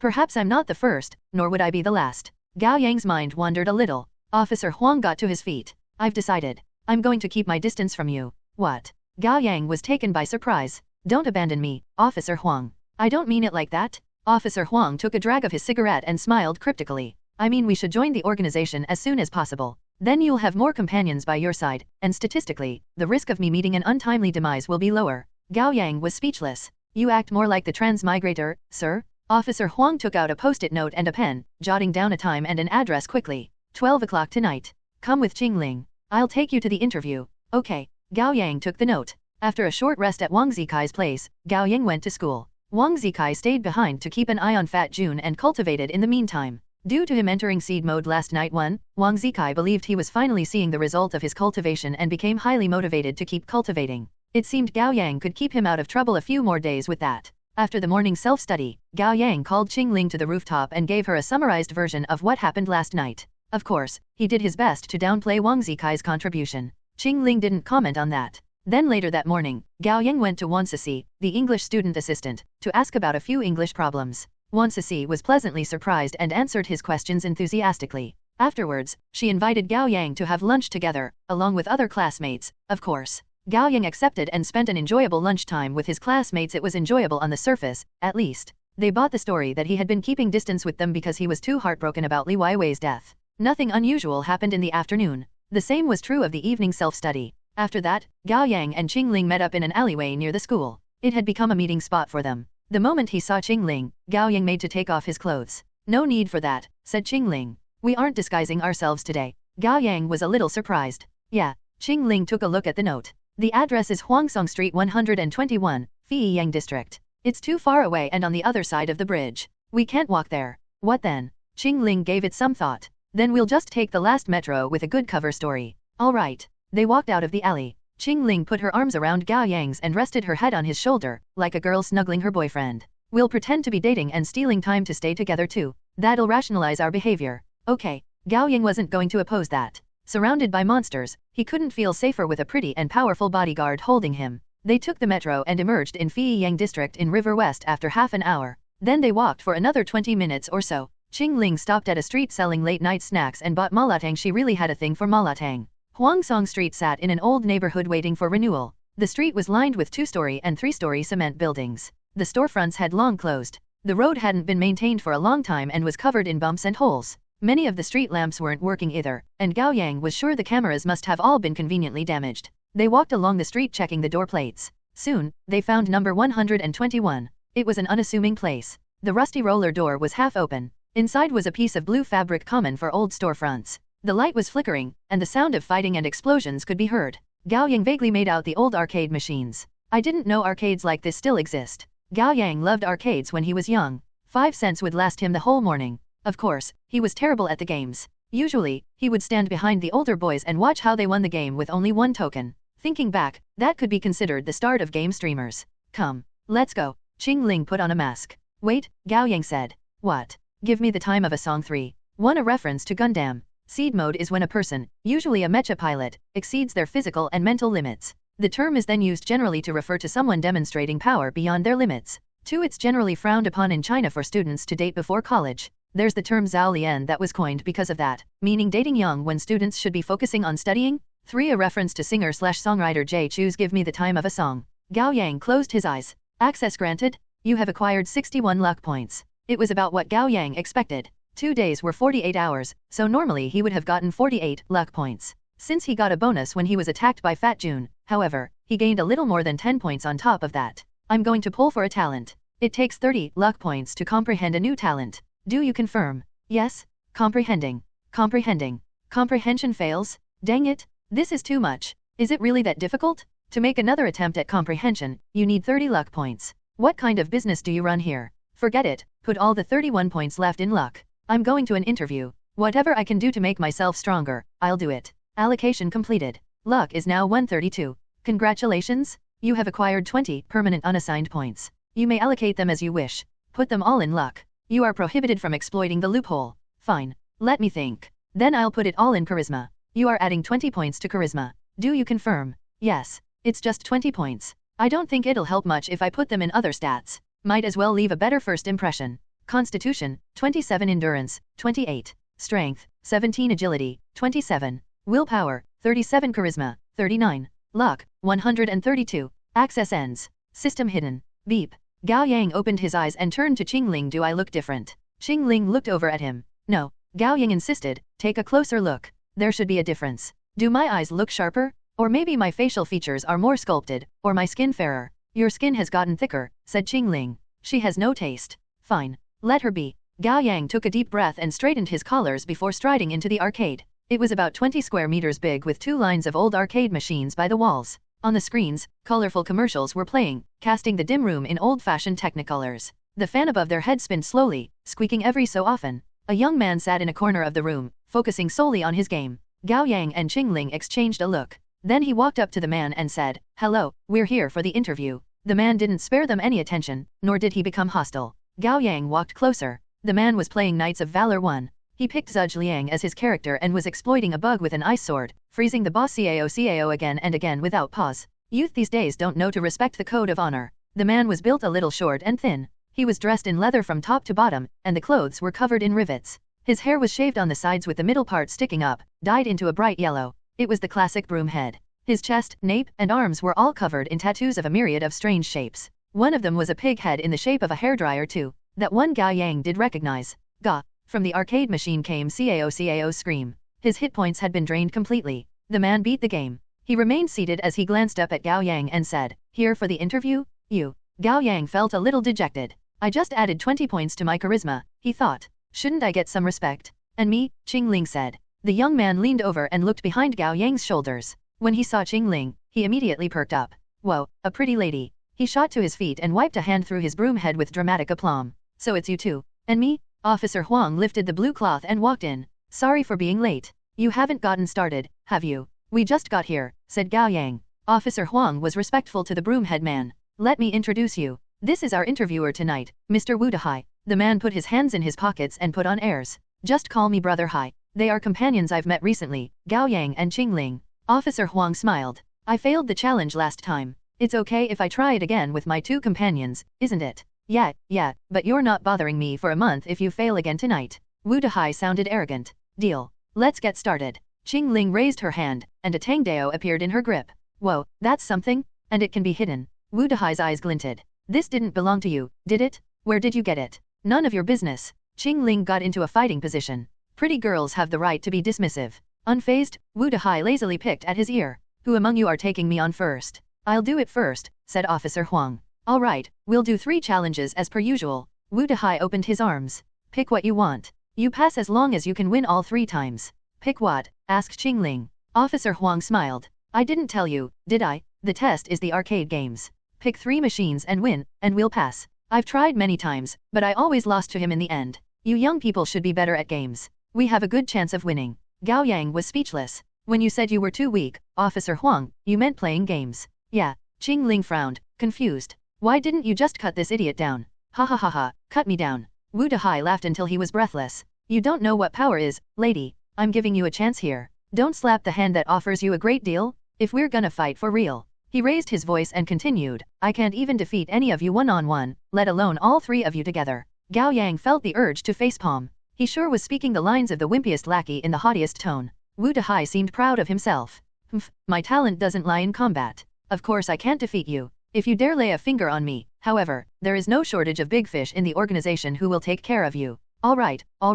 We're all awakeners. We should be getting along rather than fighting among ourselves." Officer Huang stepped in to defuse the tension. "I'll go first. I picked the fighter jet game." He walked to a machine and sat down, inserting a coin. Wu Dehai did the same. Gao Yang approached them. It was the first generation Strikers 1945. It was Gao Yang's nightmare from childhood. 1 coin never lasted more than a few minutes. He hated shoot-em-ups. Officer Huang and Wu Dehai each picked a fighter jet before entering the same game. As usual, although we each have 3 lives, we only count the first in this match. No bombs permitted. Whoever dies first loses. All right. The match started. The first stage was on the easy side. There weren't many bullets on the screen, and both of them passed it without difficulty while acquiring the best weapons. Into the second stage, the bullets on the screen became much denser. Prohibited from clearing the screen with bombs, they could only rely on regular attacks. Under the pressure, they both flashed around the screen swiftly to dodge the bullets. Once they got to the third stage, it was clear that the 2 were getting really into it. With his god of firearms, Officer Huang should have an advantage in shooting games like this.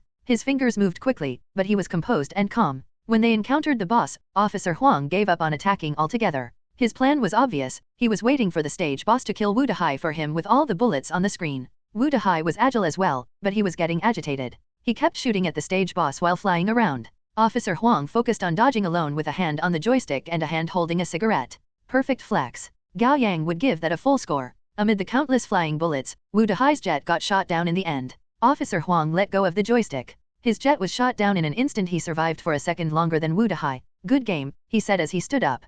Humph, this is the only one you're good at. Wu Dahai's chin remained high. Next one. Come on. You two should give it a go, said Officer Huang. But you played well, said Gao Yang. No, I've challenged him in everything. Officer Huang smiled wryly. Other than the shooting game, I lost terribly in everything else. Who's next? Wu Dahai asked. Gao Yang shared a look with Chingling. In her characteristic cool voice, she said, I am. 1. A 1999 Taiwanese game based off of Romance of the Three Kingdoms. 2. You may have guessed. It's Peppa Pig. Chingling looked around and quickly made a decision. This one. Samurai Showdown? Alright. Wu Dahai sat down before the machine eagerly. The stool was too short for Chingling's long legs. She kicked off her shoes and tucked her legs in, placing her heels on the edge of the seat and resting her chin on her knees. If her expression wasn't so icy, she would look lazy and adorable in that posture. Have you played the game before? Wu Dahai asked. No. Chingling put a hand around the joystick and seemed lost about what to do with the 4 buttons on the right. She didn't even know how to pick a character after inserting a coin. Wu Dahai was patient with a pretty girl. Use this to move in different directions.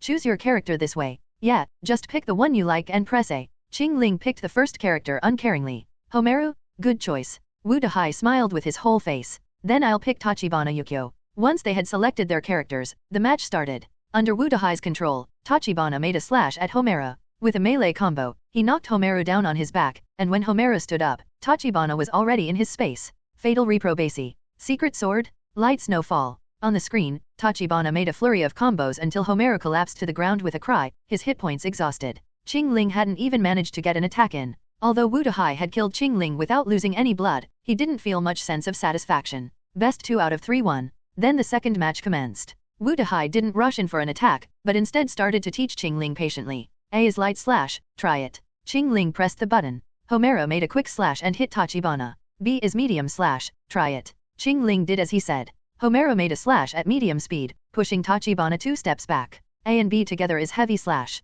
Chingling pressed the buttons together. Homeru made a powerful slash at a much slower speed, knocking Tachibana to the ground. C is light kick, D is heavy kick, and C and D together is heavy kick as well. For a newbie who had never played the game, Chingling was a quick learner. She repeated the moves in quick succession. Alright, let's get started. Wu Dahai started controlling his character. 10 seconds later, Homeru lost. Chingling did make improvements though. At least Homeru put up a fight and dealt some damage to Tachibana. Best 2 out of 3. You lost. Wu Dahai got to his feet. Again, said Chingling. Wait till next month. Again, Chingling repeated, her eyes burning with fighting spirit. After a moment of hesitation, Wu Dahai said, fine, we'll do it again. Whoa, you made an exception just like that. Officer Huang wasn't sure whether he should be glad or hurt. You wouldn't make any exception no matter how I begged you before. Of course I wouldn't. What good would I get out of making exceptions for an old man like you? Wu Dahai then turned to Chingling with a demanding look. I'll give you another chance, but I want to touch your hand. Chingling looked puzzled. Why? Wu Dahai cackled.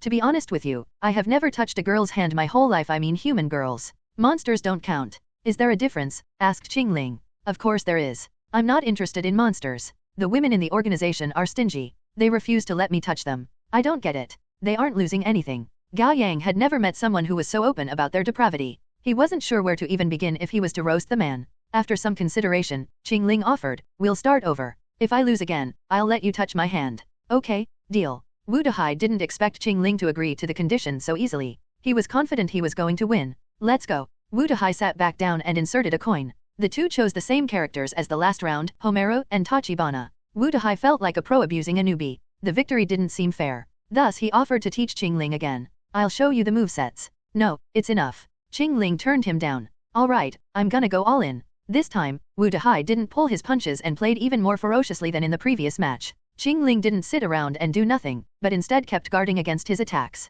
Guarding was anything but simple in a fighting game. Guarding while standing wouldn't be effective against a kick made while crouching. And guarding while crouching wouldn't be effective against a slash made while jumping. It required quick adjustments according to the opponent's move. For the whole match, Chingling did nothing but guard. While she was getting very good at alternating between the two guarding positions, her hit points would still go steadily down with her never taking the offensive. And if she let the opponent get close, her guard could be broken by a melee skill. Chingling lost the match. She was still calm. In the second match, she started to attack. She used no moves or combos, she didn't even know how to. She simply stayed where she was and guarded when the opponent made a frontal attack. When the opponent got close, she knocked him away with quick light slashes by smashing A, and when the other made a jump slash, she blocked it with medium slash on B. With the right timing, the two types of slashes could block off any melee attacks and jump slashes. And even when that wasn't possible, the slashes could at least damage the opponent so that the loss of hit points wasn't one-sided. However, Wu Dahai was an experienced player. Once he found an opening and got close, he quickly broke Chingling's guard and made a combo, cutting down half of her hit points.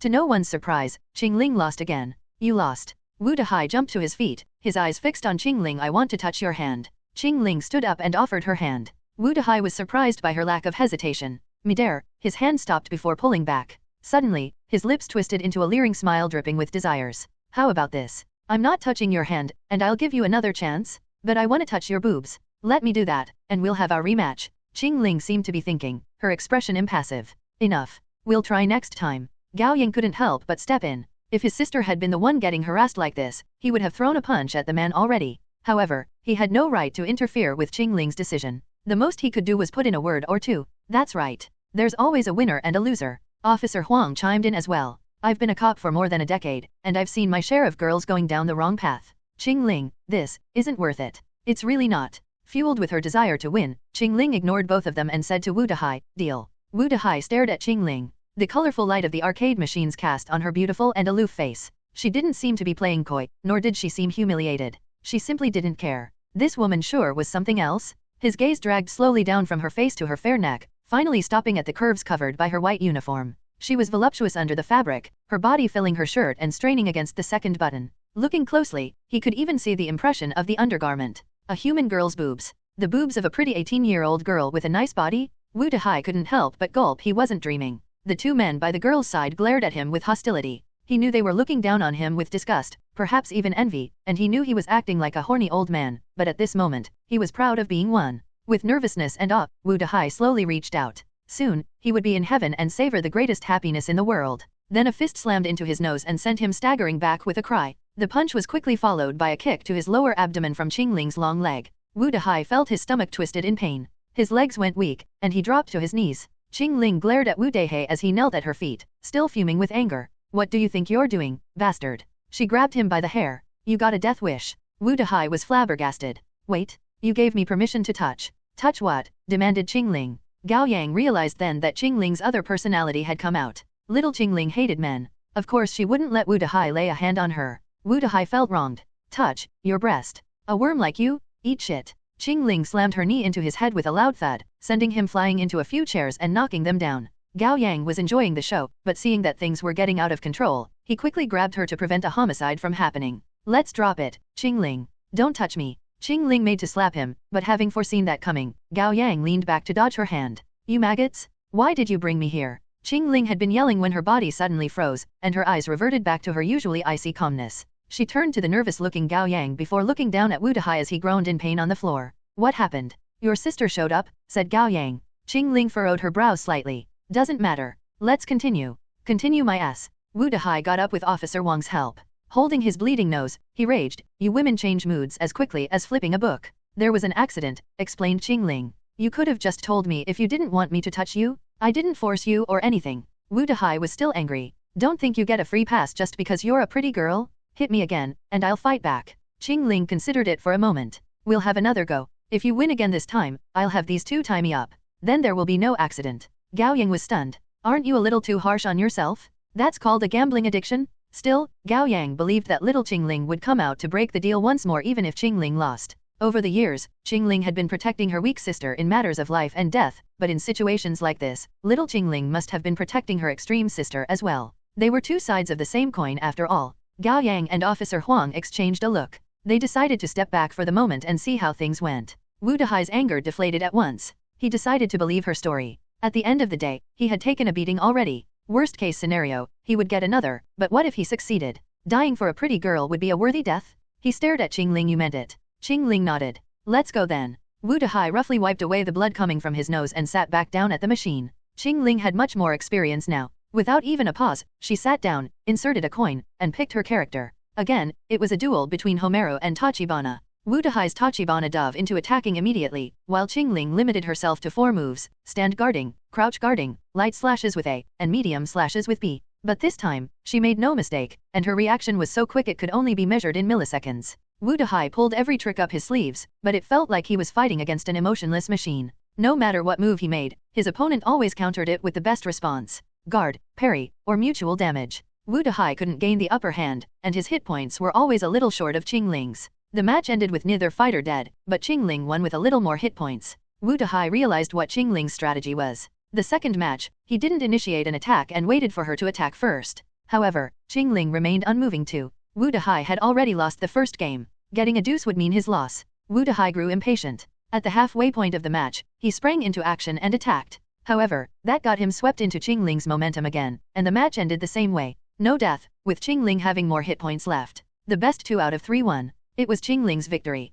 Gao Yang had thought that Wu Dehai would lose his temper for getting a beating for nothing, but instead, the man stood up after a brief pause and swept his hair with 2 hands. You won. Pleased, Chingling stood up. It's interesting, the game. Do I still get to touch you? You didn't win. Chingling's expression never changed. All right. A deal is a deal. Wu Dehai took the loss in stride. He then turned to Gao Yang. You're up for the last game. Gao Yang turned to Officer Huang, who shrugged and spread his hands to indicate that he wouldn't be of help. Then Gao Yang turned to Chingling. She left the arcade after saying, I'm going to calm my sister down. That makes me the main character, Gao Yang thought self-deprecatingly. Up for the grand finale. He looked around the arcade. The remaining machines were for the King of Fighters 97, Cadillacs and Dinosaurs, Denjin Makai 2, Knights of Valor, Romance of the Three Kingdoms, Metal Slug, Hook, and Snow Brothers. Although he had played all of them when he was young, he wasn't good at any. After giving it a good thought, he pointed at the slot machine in the corner. How about that? After a pause, Wu Dehai gave him a look of disbelief. You sure? I'm sure. Gao Yang nodded.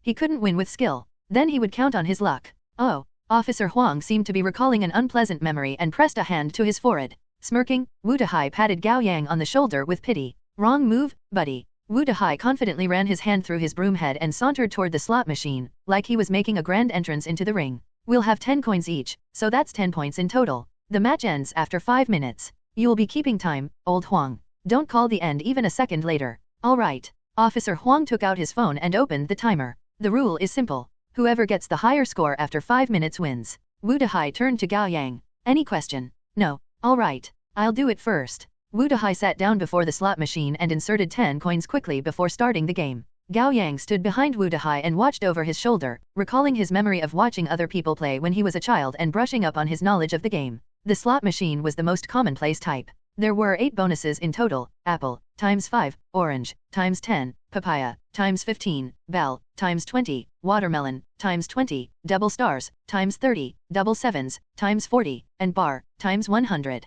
The greater bonuses had a lower chance of appearing, with bar being the rarest. It might not show up even after 100 games. Apples, oranges, and papayas were easier to get, but the bonuses were lower. Wu Dehai started out with 10 points. He spent 3 points in total, betting 1 on apple, orange, and papaya each. 5 seconds later, he got apple and earned 5 points, accumulating 12 points in total. For the second round, he bet 2 points each on orange, papaya, and bell. 5 seconds later, he got orange, gaining 20 points with an accumulated score of 26. The first 8 rounds or so, Wu Dehai accumulated more than 80 points by betting low on several symbols. He had lost a few rounds in the process, but in general, his score was on an upward trajectory. Wu Dehai was quite pleased with himself. Although slot machines are a game of luck, there are patterns to follow. Nothing is ever truly random. I may not be able to put it into words, but after playing tens of thousands of games, you'll get a sort of intuition for it. Generally, I have a 1 out of 3 chance of predicting the right result. What is that called again? Wu Dehai boasted as he placed bets. As long as you know the 300 dang poems, you'll be able to recite some, if not write a poem yourself.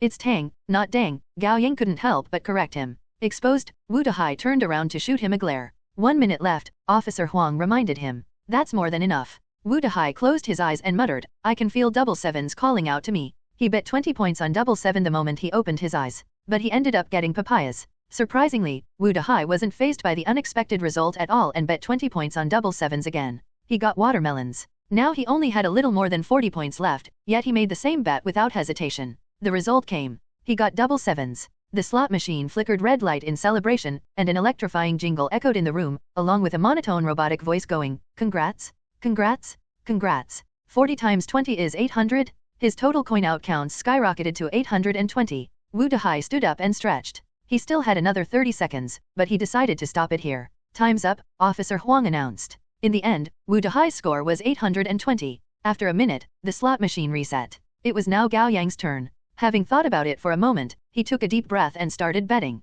In the beginning, he adopted Wu Dehai's strategy and placed small bets on apple, papaya, and orange. Like a diligent farmer, he focused on tending to his field. In 3 minutes, he accumulated 61 points, but there was still a great gap between his score and Wu Dehai's 820. Then it was time to make bigger bets. However, Gao Yang had no idea what he should do. He was unfamiliar with double stars, double sevens, or bar. Finally, he took the risk to bet on bar. He had 6 chances to make a 10-point bet. As long as he got it once, he would earn 1,000 points. Isn't my talent lucky? Perhaps I can really get it? Gao Yang bet 10 points on bar. Wu Dehai scoffed. You're getting ahead of yourself, buddy. You've only played a few rounds, and you want bar to show up? Most of the time I didn't get it even when I played through the night. Tick, tick, tick, beep click. As expected, he didn't get the result he wanted. Gao Yang bet another 10 points. 5 seconds later, his bet went down the drain again. Soon, Gao Yang was on his last chance. Something told him that fortune was within his reach, and he pushed the button with full force. Tick, tick, tick, tick, tick, beep.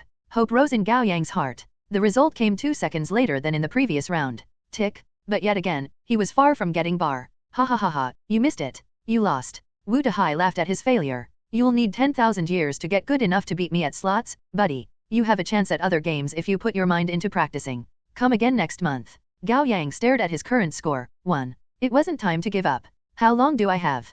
Gao Yang turned around and asked. Officer Huang checked his phone. 30 seconds, 29 seconds. Gao Yang scanned the slot machine and zeroed in on the buttons for betting big and small. To hell with it. Gao Yang closed his eyes and smashed the big button 10 times. Ding, ding, ding, ding. His score jumped from 1 to 2, 2 to 4, 4 to 8, 8 to 16, and finally to 624. It took less than 10 seconds. Wu Dehai was stunned. Very few slot players would ever bet on big or small. Winning would double your score, but losing even once would clear your score completely. It might seem like a tempting option, but it was the surest way to lose. When the score was high, in particular, betting on either big or small would most likely lose you all your points. Yet Gao Yang dared to bet on big for 10 times in a row and actually won every time? What kind of luck was that? He should be buying the lottery? With a pounding heart, Officer Huang called out, 8 seconds left. Gao Yang was shocked himself. Was this his talents doing? Be it so or not, he would do it again. Suppressing the tremor of his arm, Gao Yang slammed on big. Ding! His score jumped from 624 to 1,248. He did it? Time's up. Wu Dehai couldn't believe his eyes. He had never seen anything like this in his whole life playing slots. Was there something wrong with this machine? He walked up to it and pushed the big button again. Ding! The score dropped back to 0. Wu Dehai admitted defeat. This was what real luck looked like. You've won, he said. You passed the test. Officer Huang couldn't be happier. It hasn't been easy. Finally, I'm able to join the organization after half a year. Hey, wait. Wu Dehai interjected. That's not the case. This is only the first test. There's a second one. What? Officer Huang was surprised. Another. Gao Yang wasn't surprised. What kind of organization recruited awakeners based on their ability in playing games? They weren't recruiting gamers to compete in esport tournaments here. You don't really think winning games is all it takes to join us, do you, old Huang? The first test is merely the appetizer. Now we're getting to the main course. Wu Dehai snapped his fingers. At once, all the machines in the arcade turned off, along with the ceiling fan. Gao Yang and Officer Huang exchanged a look in the dark without a word. Wu Dehai was more than what meted the eyes. He was most likely someone with a talent related to electricity, and in most fictional stories, including games, movies, and TV shows, those who manipulated electricity were not to be trifled with. The man was indeed something else. He had been playing a pig to prey on a tiger with newbies like them. If he fought Chingling for real, Chingling might not be his match. Come on. Let's move this elsewhere. With his hands in his pockets, Wu Dehai sauntered out of the arcade. Gao Yang, Officer Huang, and Wu Dehai lifted the blue fabric and walked out of the arcade. Wu Dehai reached up to pull the roller gate down as he said, "Don't resent me, old Huang. I'm merely a cog in the organization. The rules are made by the higher UPS." Meanwhile, Chingling had been standing silently outside the arcade. Chingling? Or little Chingling? Gao Yang asked tentatively. Chingling. She turned to him. You won. Yeah. Gao Yang smiled wryly. But it's just a warm-up. There's a second test. Chingling didn't seem surprised. Thought so. So I was the only one naive enough to believe I only have to win the games. Officer Huang felt a pang of embarrassment. It doesn't actually matter whether you're good at the games or not. I'm mainly testing your patience while observing your character at the same time. Power isn't the only metric for whether you get to join our organization. Wu Dehai proudly rubbed his nose. Now that we've passed the character evaluation, is it time to test our strength? Asked Gao Yang. Right on. We don't allow dead weights into our fold. Those whose talents are outside the top 100 in serial number are not in our consideration. Might as well spell my name, Gao Yang thought weakly. It seemed he would have to try to cover his talent up. If it didn't work, it would be fine for Chingling and Officer Huang to join first. He could accumulate luck points over time and save up enough to finally comprehend a new talent. It wouldn't be too late to join then. May I take this? An old and husky voice came from not far away. Gao Yang glanced sideways and saw an old man dressed in tattered clothes. On his hunched back was a dirty trash bin, and he was holding a pair of tongs. Standing beside Officer Wang's patrol car, the old man pointed at the empty cola can on the hood with his tongs. May I have this if you don't want it? He asked again. Oh, sure. No problem. Officer Huang helpfully walked up to his car and drained the remaining cola from the can before crushing it, throwing it into the trash bin on the old man's back. Ho ho, young men sure are strong. The old man's wrinkled face arranged into an amicable smile. Of course. I graduated from the police academy. I've been training every day. Officer Huang took out a pack of cigarettes from his breast pocket. Want one, sir? Sure. The old man's muddled eyes glinted for a moment. Like he had done this 1,000 times, Officer Huang took out a cigarette and put it between the old man's lips before lighting it up. Pretty good. The old man took a drag and savored it. Without saying thanks, he slowly turned around and walked away. All four of them watched the old man go. Picking up trash even at such an old age, Officer Huang said sympathetically. Life hasn't been treating him well. You wouldn't say that if you've seen how he was when he was young. Wu Dahai scoffed. I grew up in this neighborhood. Every kid on the street was afraid of him. Really. He was a butcher, a violent man. He resented his wife for not giving birth to a son and beat her up every day. She ended up in the hospital many times. Then finally, his wife couldn't take it anymore and killed herself by drinking pesticide. That day, their daughter had just finished her college entrance exams. His wife only endured until then because she didn't want her death to impact her daughter's performance. None of them knew what to say. His daughter cut ties with him once she entered college and never came back. After his wife's death, old man Gaang didn't know what to do with himself. He stopped butchering pigs after some time and spent his days drinking. Losing the clarity of his mind, he then got into gambling and lost his house. He has been living on welfare and picking trash since then. Wu Dahai lost all his frivolousness, his eyes darkening. All his life, he looks least like a man now, but I think he acts most like one. Wu Dahai scoffed. Of course, he's actually a monster. Lower your voice, Officer Huang reminded him. He's not far enough to not hear it. It's okay. He's a wanderer. He'd filter it out even if he heard me. He fell, Chingling interjected. Wu Dahai turned around. Old man Gaang had fallen to the ground. Old man Gaang. Wu Dahai quickly walked up to him. You all right? The cool breeze of night swept over them. Gao Yang looked at the old man lying prone on the ground. Something felt wrong to him. He couldn't put his feelings into words, but it seemed to be an alarm sounded by his instincts, honed by his now keener senses. Wait. Gao Yang called out to Wu Dahai. Don't. Wu Dahai was less than 3 meters away from the old man when he stopped. What? The next second, everyone other than Wu Dahai saw it. Old man Gaang got up. He didn't crawl up to his feet like a regular human would. Instead, his stiff body seemed to defy gravity as an invisible force propped him up. Chingling conjured her long sword, while Officer Huang unholstered his gun. Gao Yang quickly backed away. He knew he was useless in fights at the moment, and the best thing he could do for the team was not drag them down. Their actions told Wu Dahai that something was wrong. He quickly whirled around and saw old man Gaang standing with his limbs stiff and his neck bent at an unnatural angle, like a chopstick with the tip broken. His mouth twitched quickly as white foam came out. Slurring, he kept repeating, human, human, human, human, human. Suddenly, his skin melted at once like an invisible fire was burning all over him. Vapor of blood burst out as his bloody muscle tissues became exposed. At the same time, his body shook madly, and clumps of blood burst out. Old man Gaang went from groaning in pain to howling fervently, human, human, human. His chest swelled up at a terrifying speed with his rib cage breaking through his flesh. It then opened wide to the sides like the mouth of a cannibalistic flower. Within his chest was a repulsive lump of flesh covered in human facial organs. To put it into words, it looked like the result of someone wrapping countless eyes, mouths, ears, and noses in thick layers of plastic before melting everything in an oven. The lump of flesh slowly bloomed like a flower bud. Old man Zhang's upper body became the stem propping the flower bud up, while his lower body corroded and melted to become roots burying into the ground. In only half a second, old man Gaang had transformed from a man to a twisted, bloody cannibalistic flower. What monster is that? Chingling frowned. I don't know. Officer Huang lowered his voice. Kill him, ask Chingling, or run. Run. It doesn't seem like he can chase after us, and he's lost his intelligence. Before Officer Huang could even finish, old man Zhang's large intestine splitted into several bloody vines of flesh, one of which swung toward Wu Dahai like a whip. Wu Dahai jumped and turned to run, but the vine wrapped around his ankle and yanked, making him fall to the ground with a heavy thud. Don't touch me. Piss off. I said piss off. Wu Dahai struggled on the ground, reaching out with both hands to find anything to grab onto, but to no avail. He was so close to getting yanked to the feet of what had been old man Gaang and becoming the monster's food. Bang! A bullet broke the vine wrapping around Wu Dahai's ankle. It sputtered a mist of blood and retreated. The severed part of the vine let go of Wu Dahai as well before slithering back to Old Man Zhang's body like an agile snake, becoming one with the monster again. It took no time for the broken vine to regenerate. Swoosh, swoosh, swoosh. This time, 3 vines flew toward Wu Dahai at once. Swoosh. A fierce, mesmerizing slash flashed across Wu Dahai's vision. The 3 vines grabbing at him were cut at once. Splatters of blood permeated the air, glowing faintly of gold under the streetlight. Like a champion descending from heaven, the tall uniformed girl stood between him and Old Man Zhang with her hand holding her weapon in a reverse grip, her hair flying and her long legs straining. Wu Dahai stared at her, his fear forgotten for a moment. His heart had never pounded so hard. Go. Chingling didn't even spare him a glance. Instead, her eyes were focused on the enemy. Right.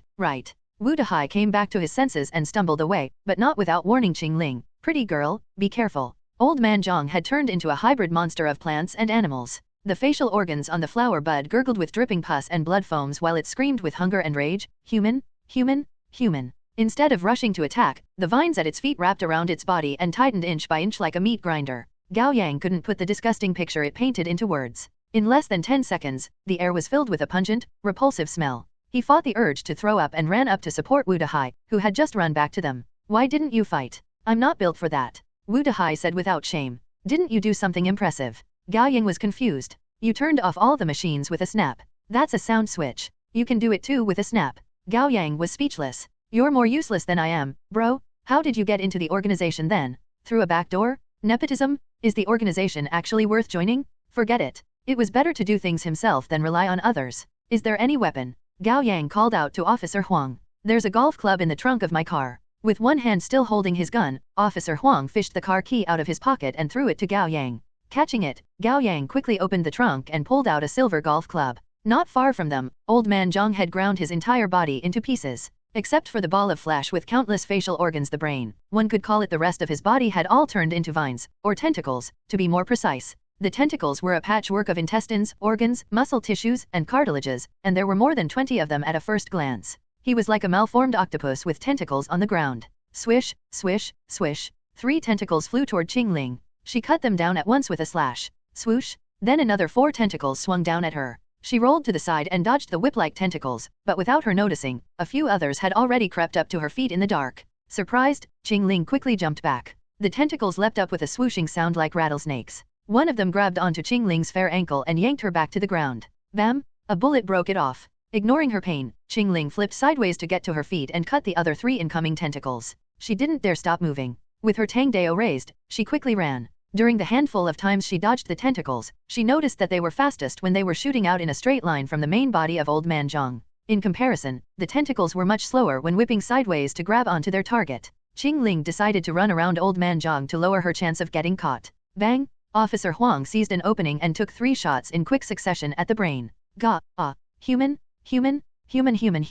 Old Man Zhang shuddered in pain and screamed. A few tentacles retracted to protect the brain. The head is the weakness. Officer Huang shouted while he took out another magazine and replaced the spent one. Chingling had noticed that, but she didn't dare approach recklessly. Old Man Zhang had more than 20 tentacles, each of which was powerful and sturdy. Her Tangdao was the only blade that could cut through them, but even when she did, the tentacles could regenerate quickly. In contrast, Chingling would be caught by the countless tentacles and dragged toward Old Man Zhang with one misstep. Then the tentacles would wrap around the main body and become a meat grinder again. She would be pulled into it and rendered into minced meat, becoming part of Old Man Zhang. Her eyes, mouth, nose, and ears would be incorporated into the repulsive lump of flesh, chanting human with the monster. Her other body parts would become new tentacles the monster caught humans with. The thought of dying like that made even someone as aloof as Chingling shudder. She only had one chance. If she failed, what awaited her would be hell. Taking a deep breath, Chingling ran around Old Man Zhang like she was doing a 100-meter sprint. Old Man Zhang's tentacles moved in circles to follow her like a smaller rotating swing.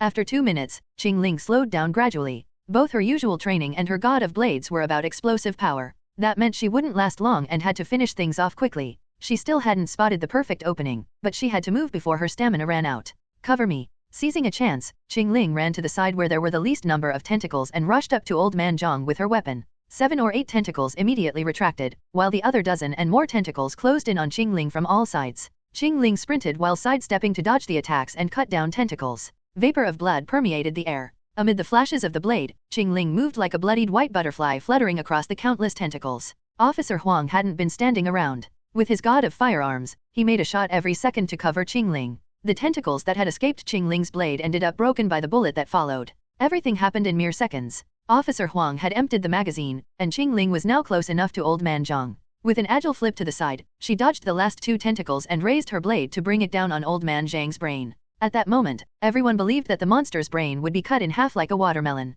However, they had all neglected one thing: the severed tentacles. As soon as they fell to the ground, they started slithering back to the main body at impressive speed. Just when Chingling was going to make the slash, she felt pain shot up from her ankle. The countless tentacles had returned and made several swings at her feet. She faltered. Although she had quickly regained her balance, she wasn't able to generate as much force with her waist, and thus much less power was transferred to her arms. The next second, she made an imperfect swing. It was still powerful, and the blade was still sharp. However, she only managed to cut 1/3 into the brain. Old Man Zhang wasn't dead yet. While the monster cried out in pain, the regenerated tentacles made a powerful swing and hit Chingling in the waist. Ugh! Chingling's blade fell from her grip as she flew a few meters in the air before landing on the ground and rolling twice. She hadn't given up yet. She extended her right arm toward the monster a few meters from her, her fingers splayed with force, metal. The Tangdao in Old Man Zhang's brain pushed further down, manipulated by an intangible force. However, level 2 metal simply wasn't powerful enough. Chingling had pushed herself to the limit, yet the blade would only go down an inch at a time. Then 2 tentacles swiftly grabbed the blade and pulled it out, casting it aside. Old Man Zhang's brain splattered blood all over. It was a mess, yet the cut was starting to mend. Its recovery was slower than the tentacle's regeneration, at least. While it was badly hurt, it was still alive. The rest of the severed tentacles crawled back to the main body. Then new ones emerged anew. Chingling had landed wrong. Her face was pale and covered in blood. She staggered to her feet and tried to grab her weapon, but before she could do that, 4 tentacles shot out and seized her hands and feet. She tried her best to break free, but it was futile. The tentacles continued to drag her toward the main body. Die! Gao Yang cried out as he rushed toward Old Man Zhang with the golf club raised high. He knew that he was useless, that the only thing he could do was run away as far as he could. Yes, a wimp like him should have done that. However, the moment he saw Chingling getting caught, his feet acted on their own for some reason, and his brain stopped working. When he regained his senses, he was already charging toward the monster like a moron. Before he could get close to Old Man Zhang, a tentacle slithered toward him and grabbed his calf. With a yank, Gao Yang fell to the ground. He was getting dragged toward the main body as well. Soon, he would become Old Man Zhang's late-night snack along with Chingling. Grab on! Officer Huang ran up and caught Gao Yang with one hand while holding onto a lamp pole with his other hand. Thanks to his god of firearms, he was able to maintain a tight grip around Gao Yang's wrist with supernatural strength. For a moment, he reached a standstill with Old Man Zhang's tentacles. But Gao Yang didn't feel relieved. Firstly, his body was like a rope used in a tug of war. Any second now, it would rip apart. Secondly, more and more tentacles were regenerating and joining the fight. They stood no chance of winning if they simply kept this on. Most importantly, Chingling was getting dragged toward Old Man Zhang. Calm down.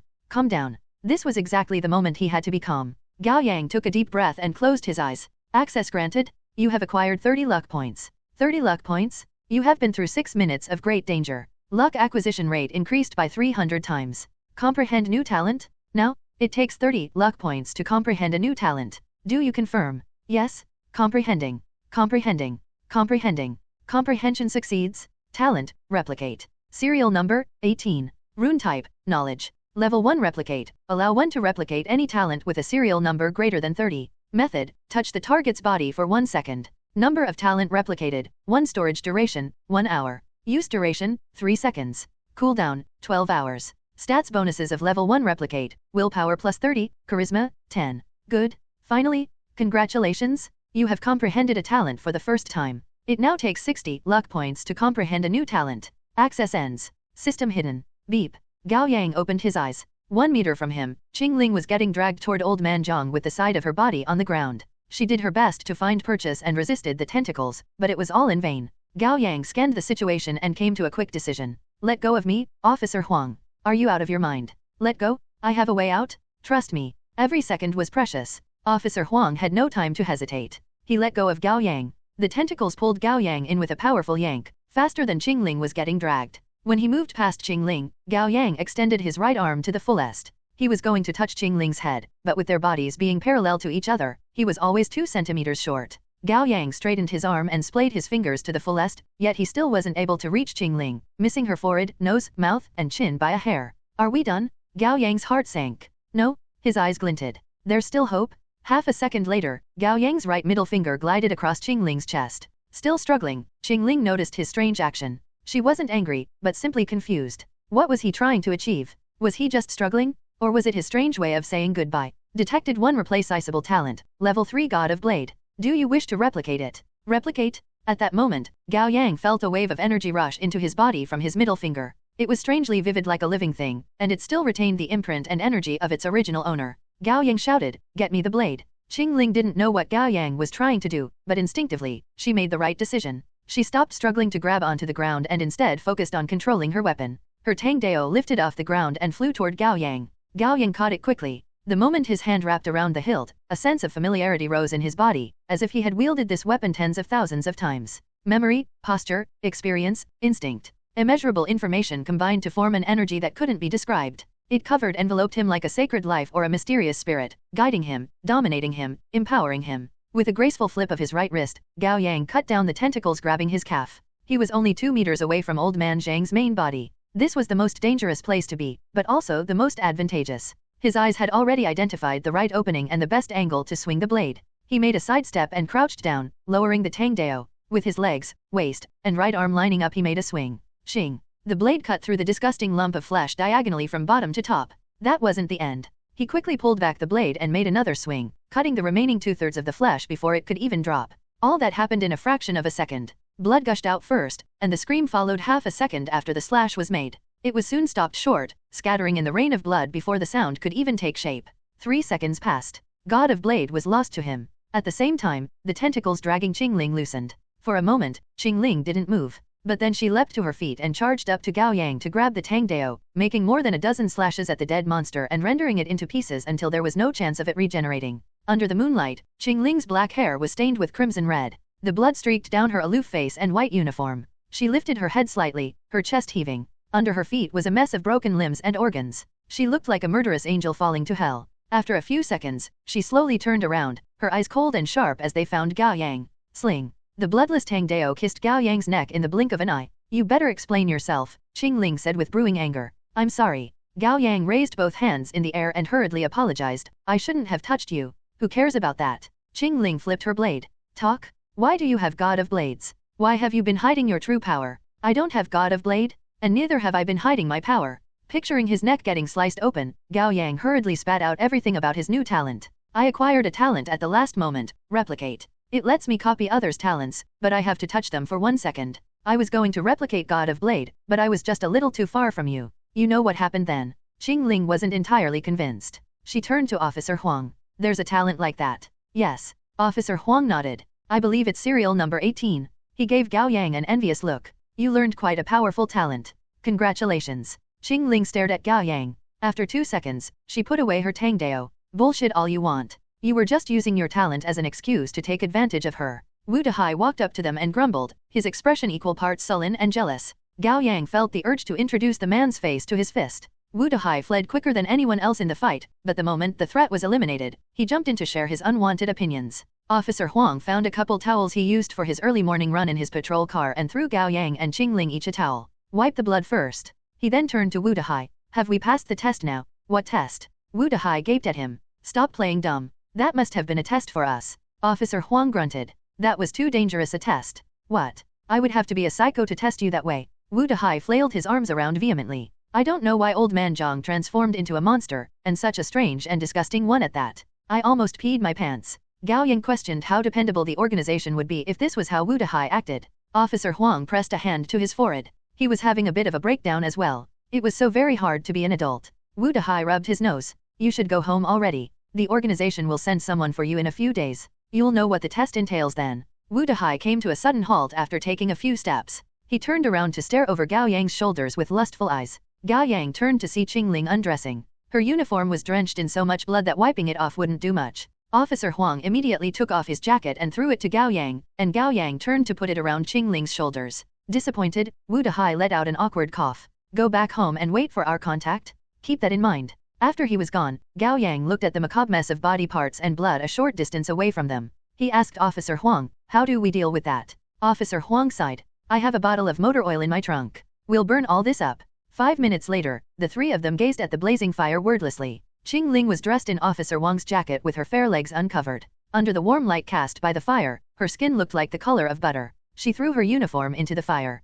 Gao Yang took off his shirt and burned it as well. After making sure that all the traces had been rendered into ash, the three of them turned to walk away and approached the patrol car. Suddenly, Gao Yang felt like he was being watched. He jerked his head up. He saw a white cat bigger than average perching on top of a telephone pole, gazing down at him from above. Under the silver moonlight, its white fur looked like snow, and its eyes like a pair of emeralds. The cat had a graceful air about it with a hint of pride. Gao Yang's heart lurched. Isn't that the white cat Fat Jun talked about? Was old man Zhang's sudden transformation its doing? What are you looking at? Officer Huang asked by the car door. When Gao Yang looked back again, the white cat was nowhere to be seen. There was nothing on the telephone pole. Had his eyes been playing tricks on him because he was exhausted? Gao Yang quickly accessed his system to make sure his luck points hadn't spiked. Right, at least we're not in danger anymore. Nothing. Gao Yang rubbed his temples and turned to walk up to the car. Officer Huang drove slowly and steadily while the radio played a soothing song. With a hand on the driving wheel, he held his phone with his other hand as he talked to his wife. Someone got drunk and started a fight in the bar.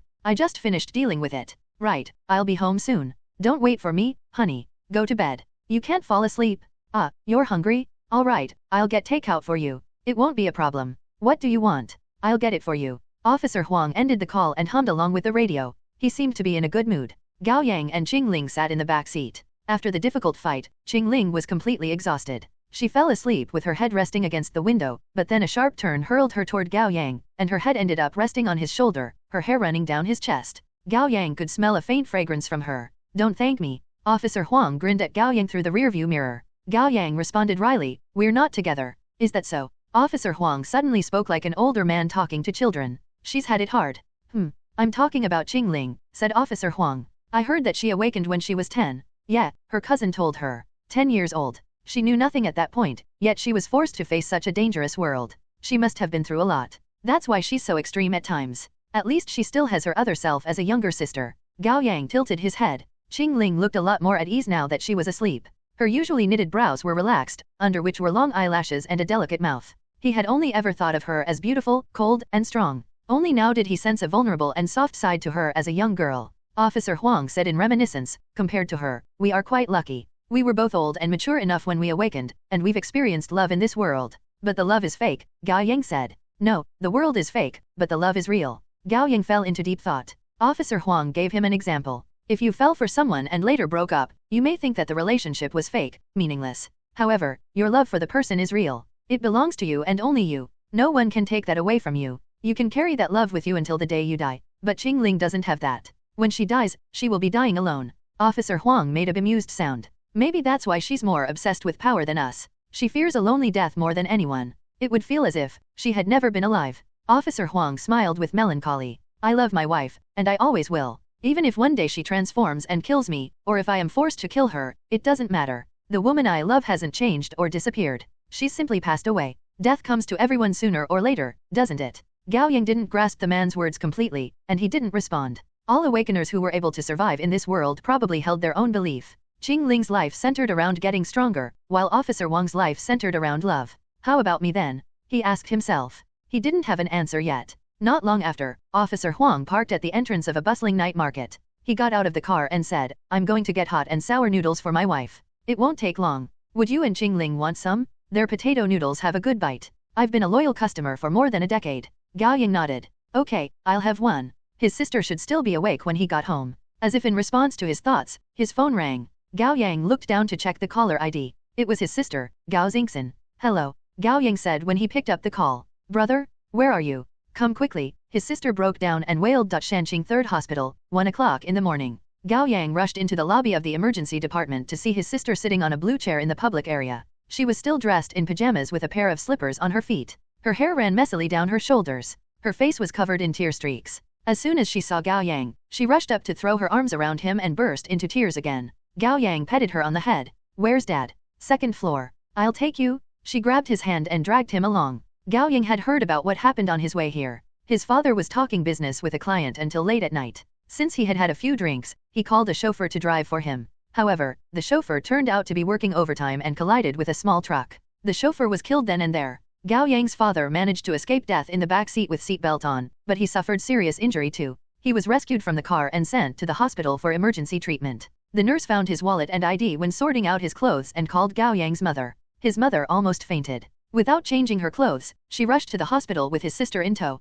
His grandmother had health issues and was already asleep. The mother and daughter didn't dare wake her up, let alone tell her what happened. Gao Yang and his sister rushed out of the elevator. The first thing he saw was his mother. Wearing pajamas and slippers, she looked devastated with her messy hair and swollen eyes as she sat outside the operating room. The moment she saw her children, she shot to her feet and pulled them into her arms. "I'm scared, Mom," his sister's voice cracked. His mother didn't say anything, but her hands were shaking. Gao Yang wrapped his arms around his mother and sister. "It's okay. It'll be okay. Dad will be fine." The surgery continued well into midnight. The surgeon emerged from the operating room covered in blood. Wearing a surgery mask, he said in a tired voice, "Patient is now under no immediate threat to his life. However, the prognosis isn't looking good. We've done all we can. The rest will be up to him. You'll have to be prepared. Even if he lives, he may be bound to a wheelchair the rest of his life." "Thank you, doctor. Thank you. All that matters is he lives," Gao Yang's mother said with grateful tears in her eyes. She could wish for nothing more. "I'm only doing my job," the doctor said a few more polite words before excusing himself.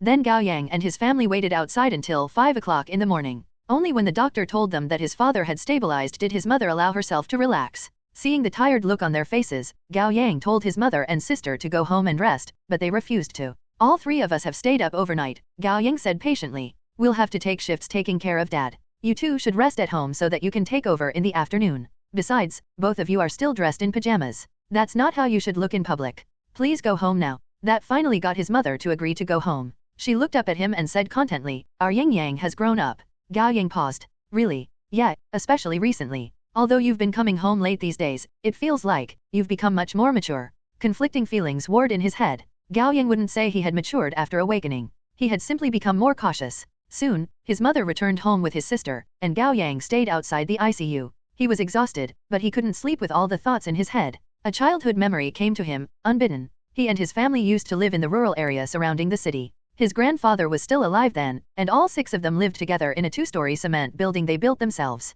There was a front yard, outside which they had planted a maidenhair tree. Every autumn, it would cover the ground with golden leaves. His family ran a small store called Happy Mart selling snacks and everyday items. They were able to support themselves, but they would never make big money with it. His father was smart and a shrewd businessman. In their house there were a lot of books on how to be successful. His father always said that once he had saved up enough capital, he would establish a factory with his friends and earn enough money to move the family to the city. He would buy a house in a good school district and a car, building a good life for his family. When Gao Yang graduated from primary school, his father did earn a small fortune, enough to move his family to Li City. His father established a food processing factory with his friend, which mainly produced bean products. To promote their products, his father was always out meeting clients. In his phone, he had accumulated the contact information of several thousands owners of supermarkets at various scales. The better his business was doing, the more social functions he had to attend. He spent half the time every month on drinking with his clients, and he always got really drunk. Gao Yang's thoughts were interrupted by approaching footsteps. He tensed up immediately. Looking up, he saw the attending physician who had just saved his father. He had taken off his white coat and mask and changed into casual clothes. "Here." The doctor sat down next to Gao Yang with 2 cups of coffee. He offered one to Gao Yang. The warm smell was inviting. "Thank you." Gao Yang didn't turn down the offer. His body felt much warmer after he took a sip. Gao Yang observed the doctor from the corner of his eye. Although the man held himself with the presence of a middle-aged man, he looked young, like someone in his 30s. He was tall and slim with pronounced facial features and a sculpted face. His hair was a little wavy, and he wore a pair of bookish black glasses, dark grey preppy cardigan, long khaki pants, and brown Oxfords. He had an old-fashioned quartz watch on his wrist, and there was a simple silver band on his long ring finger. Without his white coat, he looked more like a melancholy hipster. He put both hands around his cup of coffee and took a sip before tilting his head to look at the window at the end of the hallway. The first ray of morning sun streamed down, casting the hallway in a soft, almost holy glow like the light had come from heaven. "This is my favorite time of day," the doctor said in a low but gentle voice. Taken aback, Gao Yang realized belatedly that the man was talking to him. All he managed to say was, "Because the morning sun fills one with hope." The doctor chuckled. "No, because I can finally get off work." Gao Yang laughed too. "How old are you?" the doctor asked. 18. 18. So you're taking your entrance exam soon. I am. Which school do you want to enter? I'm not sure yet. Your father, the doctor sighed softly. I think it'd be best for you to consider a local college. University of Li City is a good choice, and it's one of the best schools. Gao Yang began to feel suspicious. The doctor was being way too friendly to him. He lowered his cup of coffee and shifted a little to the side. That didn't escape the man's keen senses. With a faint smile, he said, "You're scared of me, aren't you?" Gao Yang felt his heart tighten. Discreetly, he scanned the hallway for the elevator, emergency exit, and windows from the corner of his eye. He played dumb and said, "Scared? Why would I be scared of you?" "You're worried that I may be a monster," said the doctor. Gao Yang almost jumped. but the doctor quickly grabbed his wrist to hold him down. He wasn't forceful, no, but his grip was firm. Gao Yang tried to break free and couldn't. The man had exerted the right amount of force to make sure his grip was always a little stronger than Gao Yang's struggle. He smiled again. Don't be scared. You would have died already if I wanted to kill you. Gao Yang thought for a moment and realized that the man was right. He settled down somewhat and managed to put up a composed front.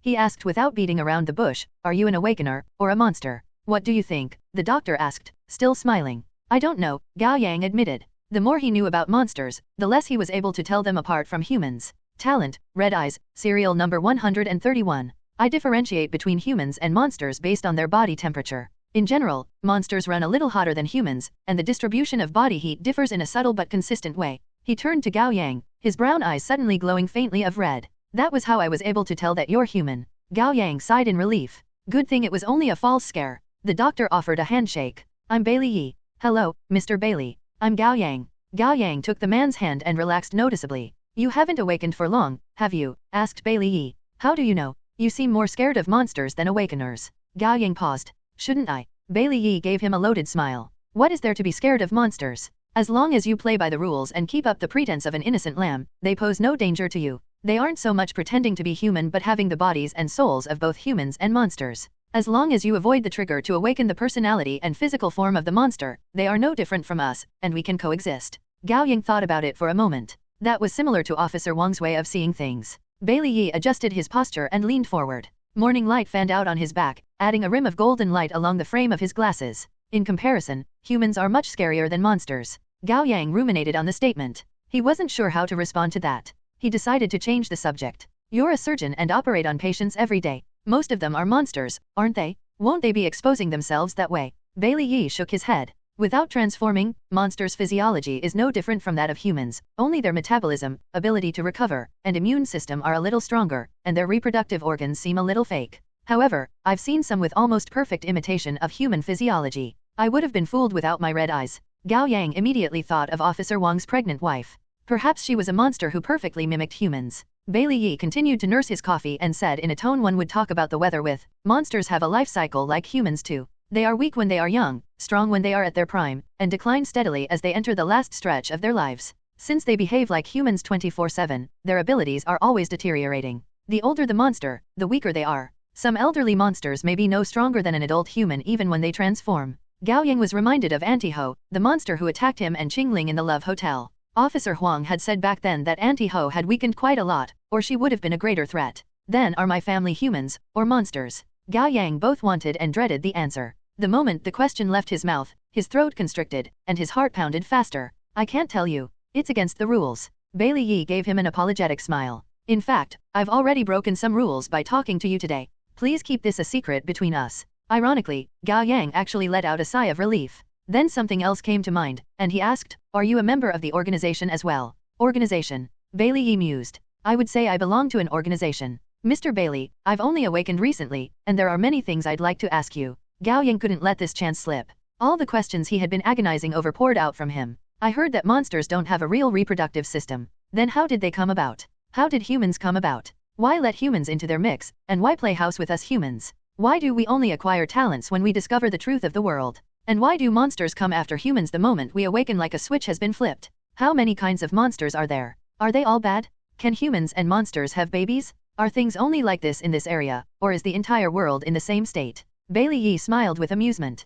Poor boy, you've been keeping it all in. Gao Yang felt like crying. His head had been filled with all the questions since his awakening, and he was on the verge of losing his mind. My apology. There are many questions I don't have an answer to, and those I can answer, I cannot share the information with you. Bailey Yi thought for a moment. How about I give you a few words as a parting gif? Delusion, greed, wrath, pride, life, and death are all meaningless. Life is short and nothing but a grand dream. Bailey Yi's tone was calm, but the words strung together to form a lamenting verse. Gao Yang committed his words to memory. It's about time. Bailey Yi stood up and stretched. I'm getting off work. Farewell. Goodbye. Gao Yang watched Bailey Yi walk away. The man looked more like a poet than a doctor, but that was beside the point. He got some useful information from the man. He could now be sure that there were 6 types of monsters: delusion monsters, greed monsters, wrath monsters, pride monsters, life monsters, and death monsters. Officer Huang had said that wrath monsters could be put into 3 categories: slaughterers, devourers, and summoners. Li Weiwei was very likely a devourer. She hadn't immediately made the move to kill Gao Yang at the time, and the way she tormented him and the words she spoke suggested that she was going to devour him.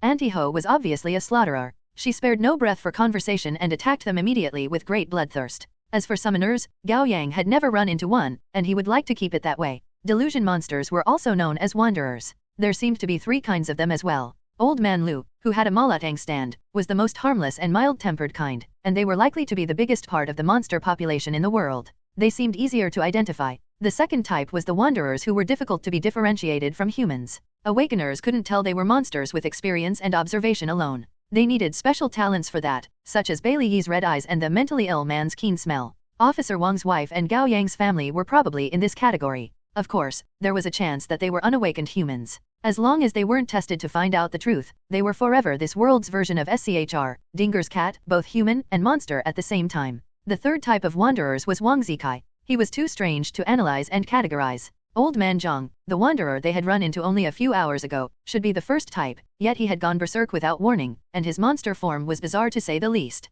The white cat could be the one responsible. Was the white cat a monster as well? A delusion, pride, life, or death monster, perhaps? Assuming every type of monster could be put into 3 subcategories, there would be at least 18 kinds of monsters in this world. Gao Yang sucked in a breath. There was no turning back after he awakened. He had to join the organization as soon as possible so that he could earn their support and grasp more rules. Otherwise, he would always be a player with his eyes closed. Once night came, he would be at the mercy of others, and his survival would be dependent solely on luck. At noon, Gao Yang's mother and sister came to the hospital to take over caring duty. Gao Yang returned home to take a shower and rest. He slept for only 4 hours, but he felt rejuvenated. He had noticed his body getting stronger since he became an awakener. That must be a result of his increased stats. Gao Yang made some calculations in his head. He would get 24 luck points every day when there wasn't a threat, which meant he would get 720 luck points in total if he survived for a month. That was quite a lot to put into any of his stats. However, Gao Yang had been allocating all the points to his luck. He wasn't one to change course halfway, and he didn't want to waste the points he had already put in. Thus he made up his mind that in the future, he would invest half his luck points on comprehending new talents and the other half on luck. If there was any point left, he would allocate them according to the circumstances. In the evening, Gao Yang had dinner before leaving for school. Although his mother had gotten a sick leave for him, he decided to attend evening self-study so that he could exchange information with Chingling. She was a cautious one and never communicated through phone calls because of the traces that would leave. She always talked about such matters in person. During the first break, Gao Yang was going to find Chingling when Wansasi came up to him and said, "Gao Yang, I heard that your dad is in the hospital." "Yeah," Gao Yang responded. "He got into a car accident." "Oh my, is he alright?" She looked genuinely worried. "He's stabilized, but his recovery isn't looking good." Gao Yang was a little down. The doctor said that he may be wheelchair-bound for the rest of his life. "That won't happen. Your dad will have a full recovery," Wansasi assured him. "My uncle got into a car accident 2 years ago. The doctor said that he would be paralyzed with high-level spinal cord injuries. Instead, he was able to get out of bed and walk after a year. Although he still needed a walking stick, he can move pretty alright on his own." "Thank you." Gao Yang was grateful for her comforting words for a moment before he was reminded of one thing. Perhaps Wansasi's uncle had only made full recovery because he was a monster. Would that mean that his father would recover too if he was one? Gao Yang suppressed a shudder, stunned that he would have such a thought. How could he wish that his father would turn out to be a monster? Troubled, Gao Yang looked up to find Wansasi still standing by his seat and looking at him. She seemed hesitant to say something. "Anything else?" asked Gao Yang. It's just that," Wansasi's cheeks flushed. "I was going to ask if you're free on Sunday afternoon. I'm holding a birthday party. But don't mind me. You should focus on taking care of your father." "Yeah, Gao Yang will go." Chingling showed up suddenly and said, making Gao Yang jump. Wansasi was a little surprised. She stared at Chingling, at a loss for words. "I'll go too," Chingling added. "Would you mind?" Of course not." Wansasi was smiling, but she actually felt a little awkward. She hadn't planned to invite Chingling, not because she didn't like her, but because she knew Chingling hated men, and she had invited the boys in their class. She was worried that the atmosphere would be frigid at the party. Gao Yang gave Chingling a pointed look. Chingling pretended to not notice. "Then let's meet 2:30 in the afternoon on Sunday at the karaoke Happy Treasure Time. See you there." Wansasi walked away after that, or it would be more accurate to say that she fled. Chingling sat down by Gao Yang's side. "I heard about your father. Why do you want to attend the party?" Gao Yang asked instead of responding. Chingling lowered her voice and said, "You've been spending more time with little Si recently, and she has been approaching you more. I have to observe her closely and make sure if she's suspecting you. You're overthinking things." "Did I overthink things with Li Weiwei?" That shut Gao Yang up. For the next 2 days, Gao Yang took over for his mother and sister every night and went back home to take a shower and sleep in the morning. He would wake up in the afternoon, and after making himself presentable, He went to school during evening self-study and met up with Chingling. He also made sure to ask Wang Zikai a few questions about English. His father stayed 48 hours in ICU before being transferred to an observation ward. On the third day, he woke up once in the morning, but he couldn't say a word and could only blink. Soon, he fell asleep again. Nevertheless, that was enough to lift a heavy weight off the rest of the family. His mother's knitted brows finally relaxed for the first time, and she had the presence of mind to put on makeup again. And his sister got back into her habit of roasting Gao Yang. Sunday morning, Gao Yang again returned home and took a shower before going to bed. He woke up not long after. He accessed his system. He had accumulated 85 luck points. He spent 60 luck points comprehending a new talent, and as expected, he failed. That left him with 25 points. He decided to put them aside for now. If I'll only succeed once every 3 tries, I'll need 180 luck points to acquire my third talent. Then the luck points required for comprehension will double again to 120 points for each try, so that's 360 points for 3 tries until I succeed. Following the logic, he could foresee that he would need almost an infinite number of luck points to acquire more talents. It would take years to get that many points the regular way, and the world was too dangerous for him to afford the luxury. High risk, high return. If only there were battles that were dangerous but not life-threatening. Then he would gain a few days' worth of luck points by battling for half an hour. That was something he should look into after joining the organization. Perhaps he would find a bug allowing him to gain experience without limit. 2 o'clock in the afternoon, Gao Yang got himself sorted out and made his way to the karaoke happy treasure time. He was the last to arrive. The staff led him to the booth Wang Zikai had reserved for the birthday party. He was just about to open the door when he heard a boy singing or howling like a beast. I should be playing along, yet I ignore your cue. You are forcing the man who loves you the most to put on an act, too. And you are forcing your audience to act, Gao Yang thought. You're such a terrible singer, yet they have to clap for you later. What a tragedy. Gao Yang entered the booth, and unsurprisingly, the man singing was young Master Xian. He sat on the bar stool by the karaoke machine and sang with a microphone in his hand, so very into his performance with so much emotion in his voice. His actual name was Niu Xian. His family wasn't exactly nouveau-riche, but they were quite well off. His father ran a chain of more than 20 supermarkets. Niu Xian thus was prone to splurge in order to appear generous, and he loved the attention and often had an entourage with him. He was also decent looking, making him quite popular in the class. Compared to the chaotic, unpredictable devil of a man that was Wang Zikai, Niu Xian was a lot more socially adept. He acted differently before his parents, the teachers, and his classmates. Being part of his clique made one feel better than others. Conversely, getting on his bad side had consequences. Being marginalized in subtle ways like that felt terrible. Gao Yang didn't interact with Niu Xian much. He had always been the kind of classmate Niu Xian ignored but didn't actively ostracize. The moment Gao Yang walked in, Niu Xian stopped singing. With faux friendliness, he shouted into the microphone, "Hey, isn't this Gao Yang? You're finally here. Everyone's waiting for you." Gao Yang's stomach lurched. He had a bad feeling about this. One a reference to the party game Mafia, where players are assigned different roles, the most fundamental being mafias and civilians. When the moderator announces the arrival of night, mafias will choose a civilian to kill while the civilians keep their eyes closed. Tu Shui's Haiqian's song, actor. Niu Xian had raised his voice when he called out to Gao Yang, and a good number of his classmates turned to look at him, making him uncomfortable. He quickly scanned the crowd and spotted the birthday girl, Wang Zikai. She was sitting on the long couch, sandwiched by 2 girls she was close with. The glass table was filled with all sorts of snacks, fruit plates, drinks, and beer, and beside it was a cart with a 3-layer cream cake on top. It looked expensive. Wang Zikai had put effort into her appearance today. Her usually plain medium-length hair was blow-dried into a more puffy shape, making her look a little mischievous. Dressed in a Japanese-styled polka dot dress, her fair shoulder and collar bones were on display. Added with the black lace choker around her delicate neck, she looked like a meek and charming kitten. It was a typical look for the style, but for Wang Zikai, it took a lot of courage and her friends egging her on for her to dress up like this. And her effort was proven fruitful. The boys invited to her party all paused to stare at her when they arrived. Then they gave her a couple flirty compliments. Wang Zikai lowered her head with a smile, growing confident in herself. She increasingly looked forward to Gao Yang's arrival. She wanted to know how he would react. After a long wait, Gao Yang finally arrived. As soon as he opened the door, her cheeks flushed red, and her heart pounded against her ribcage. Fortunately, the booth was dim enough that no one noticed. Since they had agreed to no presents, Gao Yang didn't bring anything but a matcha cheesecake he bought on his way here. He placed the cake on the table and said easily, "Happy birthday, little Si. I didn't know what you liked, so I got you dessert." "Thank you." Wang Zikai was just about to continue when the bespectacled girl by her side knowingly stood up. "I'm gonna input some songs. Sit, Gao Yang." Looking at the now empty seat beside Wang Zikai, Gao Yang immediately realized what was going on. Right, she couldn't be more obvious about setting us up. He was still hesitating if he should play along when Chingling spoke up from a corner of the room. "Come here, Gao Yang." Gao Yang turned around. Chingling was sitting alone on a 2-seater in the corner with her arms crossed before her chest, her expression calm. She was dressed in plain, fitted brown sportswear with her hair tied into a ponytail, and her face was entirely free of makeup. Still, she was more stunning than anyone in the room could ever be, like the goddess she was. Right. Gao Yang walked up to her and sat down by her side. Wang Zikai's smile hadn't even spread to the rest of her face before it froze and slid off. She quickly cocked her head and brushed her hair back, striking up a conversation with the girl beside her with feigned nonchalance. Chingling had called Gao Yang over for something important, but before she could open her mouth, they were interrupted by a man's voice. Niu Xian hollered, "You're the only one who got here late, Gao Yang. Shouldn't you make up for that?" "He's right," a few other boys piped up.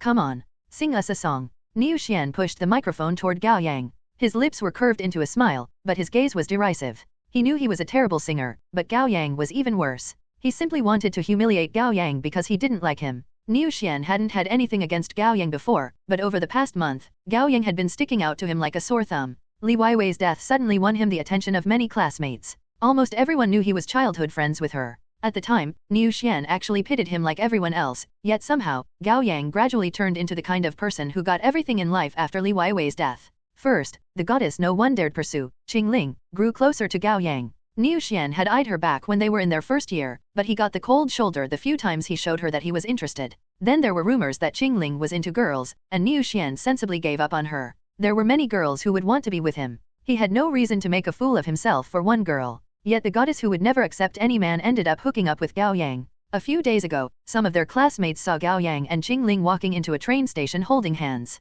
The news dropped like a bombshell. Behind his back, the boys in class had been cheering him on for turning an alleged lesbian straight. That was some charisma he had. And somehow, perhaps it was due to the goddess of the school showing him the time of day, the average-looking Gao Yang seemed more and more handsome, and the impression he gave people changed. The average Joe had become an aloof man who kept his distance from others. It was so fake, but girls just ate it all up. Today was Wang Zikai's birthday. Niu Xian wouldn't have attended in the past, but Wang Zikai had gotten prettier recently. Girls did that. They transformed as they grew into adulthood. Niu Xian had just broken up with his girlfriend. None of his exes was the cute and delicate type like Wang Zikai, and he grew interested in the girl. He ordered a 999 yuan 3-layer cake and a bouquet of roses. It was so obvious that he was playing suitor. Niu Xian knew cakes and roses were cheesy, but they worked. Women are all vain in their own ways, he thought. None can resist having so much money spent on them. If some do, you just have to spend more money. 10 minutes ago, everyone was hooting when the roses arrived. Niu Xian had thought he had won this game, yet Wang Zikai refused to accept the bouquet and even looked troubled.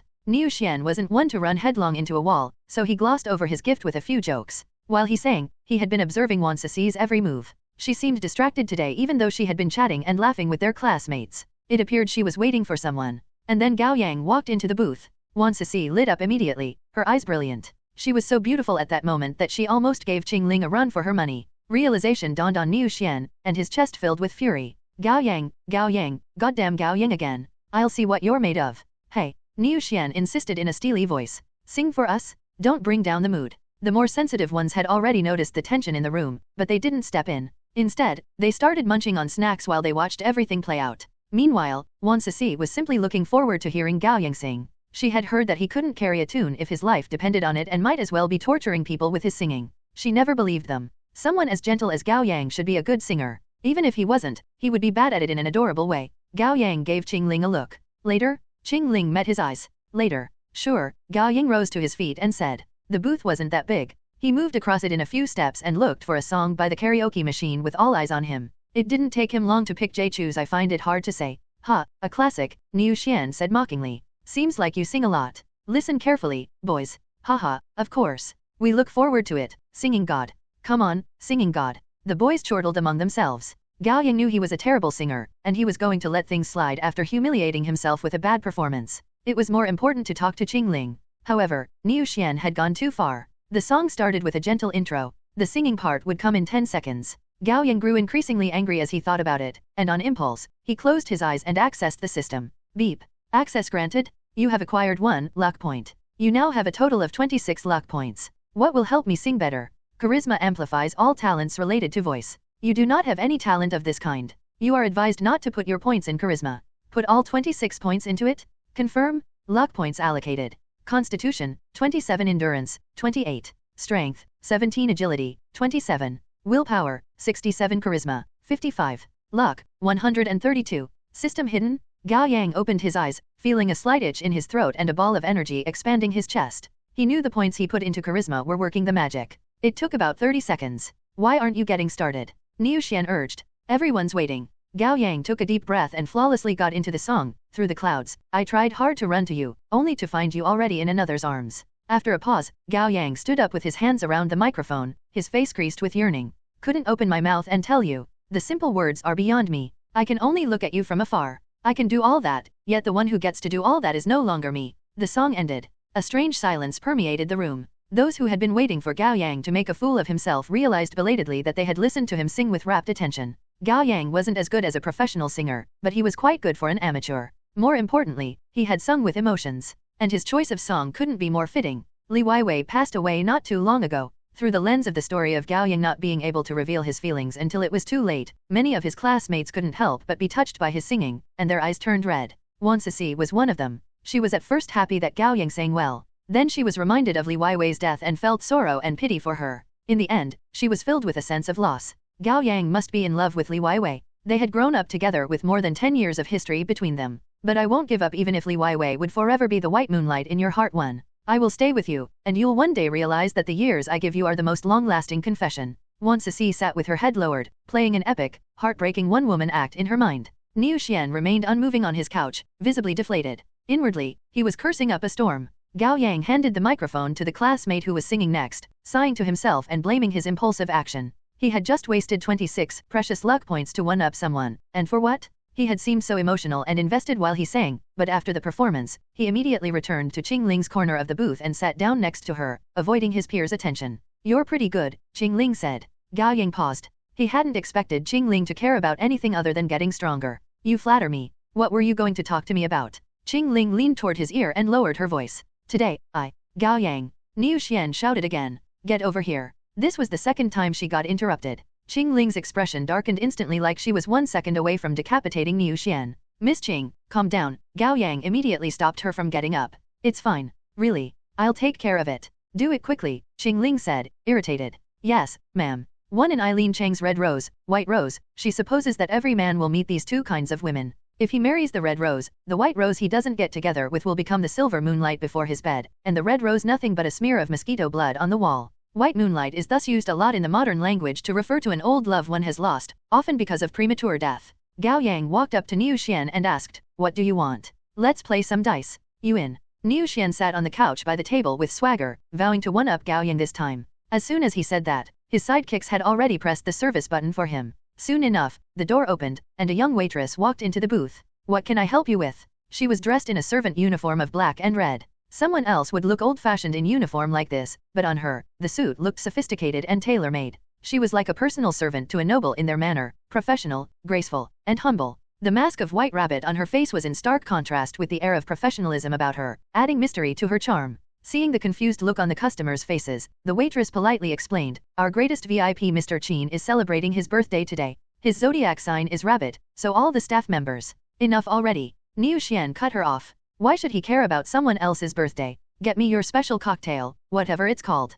Cosmos Mystery, sir. How many shots do you wish to order? 5 dozen. Well, Cosmos Mystery is quite strong. The waitress scanned the booth. For this room, dear customer, I think 2 dozen will suffice. What do you mean? You think I don't have the money? His pent-up anger catching up to him, Niu Xian laid into the waitress. I didn't mean it that way, sir. My apologies. The waitress bowed. 5 dozen Cosmos Mystery. We'll have it prepared, sir. Please wait a moment. Although Niu Xian was yelling at the waitress rather than his classmates, it was a rude action that left Wang Zikai and the other girls embarrassed. They pretended not to hear him and started singing again. It didn't take long for the waitress to return with a cart and place the cocktails on the table. The shot glasses weren't big, and they were long and shaped like vials for chemicals. Neatly arranged in a grid container made of white steel, the cocktails seemed to be glowing under the colorful light like something out of a cyberpunk movie. Niu Xian picked up the dice confidently. Let's play simplified sickbo. The one who loses has to drink. You're not a man if you back out of this. And how am I supposed to say no when you put it like that? Gao Yang thought. Niu Xian was determined to drink Gao Yang under the table and have him humiliate himself in drunken stupor. A goody two-shoes like Gao Yang must be a lightweight who rarely drank. At most he could tolerate 3 glasses. Niu Xian was different. He had trained himself in many a gathering. He could finish a dozen glasses without problem. Betting on big and small didn't involve skill anyway. It was purely a game of luck. Thud. Niu Xian grabbed the dice cup and made a flurry of movements to collect the dice before slamming it onto the table. Big or small? You first, said Gao Yang. Big. Niu Xian lifted the dice cup. 3 ones. Niu Xian paused for a couple seconds before grabbing a vial and downing the cocktail. Clink, clink, clink, thud. Niu Xian shot daggers at Gao Yang with his eyes. Again, big or small. You first. Gao Yang humbly gestured at him to go on. No, you make the bet. Niu Xian didn't go with it this time. Then I'll bet on big. Niu Xian lifted the dice cup. 3 success. Niu Xian glared at the dice in disbelief. Coincidence. It must be a coincidence? After finishing his second drink, he pushed the dice cup to Gao Yang with some deliberation. You do it. Oh. Gao Yang shook the dice cup before putting it down. Big or small? Big. Gao Yang was just about to reveal the dice when Niu Xian suddenly reached out to stop him. Wait. Small. Okay. Wait. Are you betting big or small? Gao Yang asked. Niu Xian made up his mind. Big? I'm not changing my bet. Gao Yang lifted the dice cup. 3 ones. Niu Xian stared. What the hell was happening? The fucker wasn't cheating, was he? Niu Xian immediately found another dice cup and checked it thoroughly before starting another round. Still suspicious, he checked under the table too to make sure there was no strange device. Only then did he start to shake the dice. This time, he shook the dice cup for 1 minute straight until his arms were sore. Your pick. Big. Niu Xian cut him off. I bet big. Then I'll bet small. Niu Xian lifted the dice cup. 3 ones. Niu Xian couldn't believe it. The 2 boys watching from the sides cried out, holy. What kind of luck was that, Gao Yang? That's crazy. What little self-control Niu Xian had left evaporated under his fury. He grabbed a drink and downed it before throwing the glass onto the floor. The shattered pieces flew everywhere. Again. Some of the girls were still singing, but then there was a sharp sound, accompanied by shards of glass splattering in their direction. They were terrified. One of the glass pieces even hit Wang Zikai in the calf and left a bleeding cut. Luo Xiaodan, the girl with glasses on, was Wang Zikai's close friend. She immediately crouched down to check the cut for Wang Zikai, and she flew into rage. Usually, she would be too scared to confront a rich boy like Niu Xian, but she had had enough. It's okay. I'm fine. Wang Zikai grabbed her friend. But Luo Xiaodan shook her hand off and stalked up to Niu Xian. Niu Xian? Gao Yang? If you want to drink, take it elsewhere. This is Wang Zikai's birthday. You're not the star here. Don't stir up trouble for us.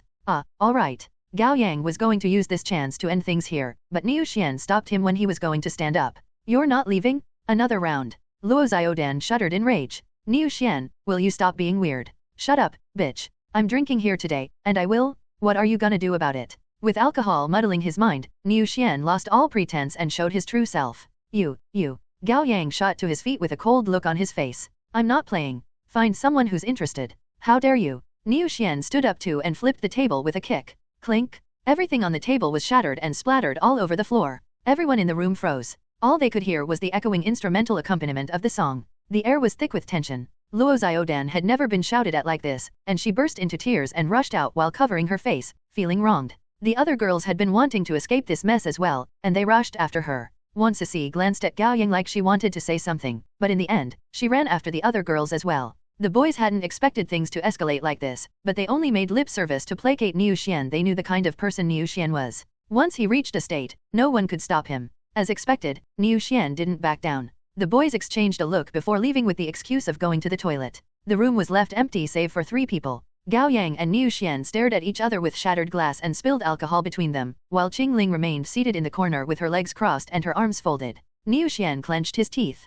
You've gotten bold, Gao Yang? Playing the hero here? Don't make me into a villain. I'm not plotting things like that. I simply don't want to continue this game. Gao Yang's expression was cold. He was running out of patience here. He didn't fear a fight. With his increased stats, he might be far from capable of dealing with a monster himself, but he could easily deal with a man. You're not plotting things? Oh, I think your head is filled with all kinds of schemes. Niu Xian marched up to him and grabbed his collars, splattering saliva on his face while talking. I get that you need a different girl after Li Weiwei died, Gao Yang, but you have Chingling already, don't you? Why did you come to Wang Zikai's birthday party? She invited me. Wouldn't you say no to her? Niu Xian got even angrier. You want to take Wang Zikai as well, don't you? How greedy? You think that won't bite you in the ass? Greedy. Gao Yang scoffed. I'm far from your level. You've got a death wish. Without warning, Niu Xian pushed Gao Yang forcefully and lifted his leg to make a kick. In his mind, Gao Yang should have been thrown to the corner of the room. Yet Gao Yang dodged the kick gracefully with a sidestep and made a simple sweep with his leg, knocking Niu Xian off balance.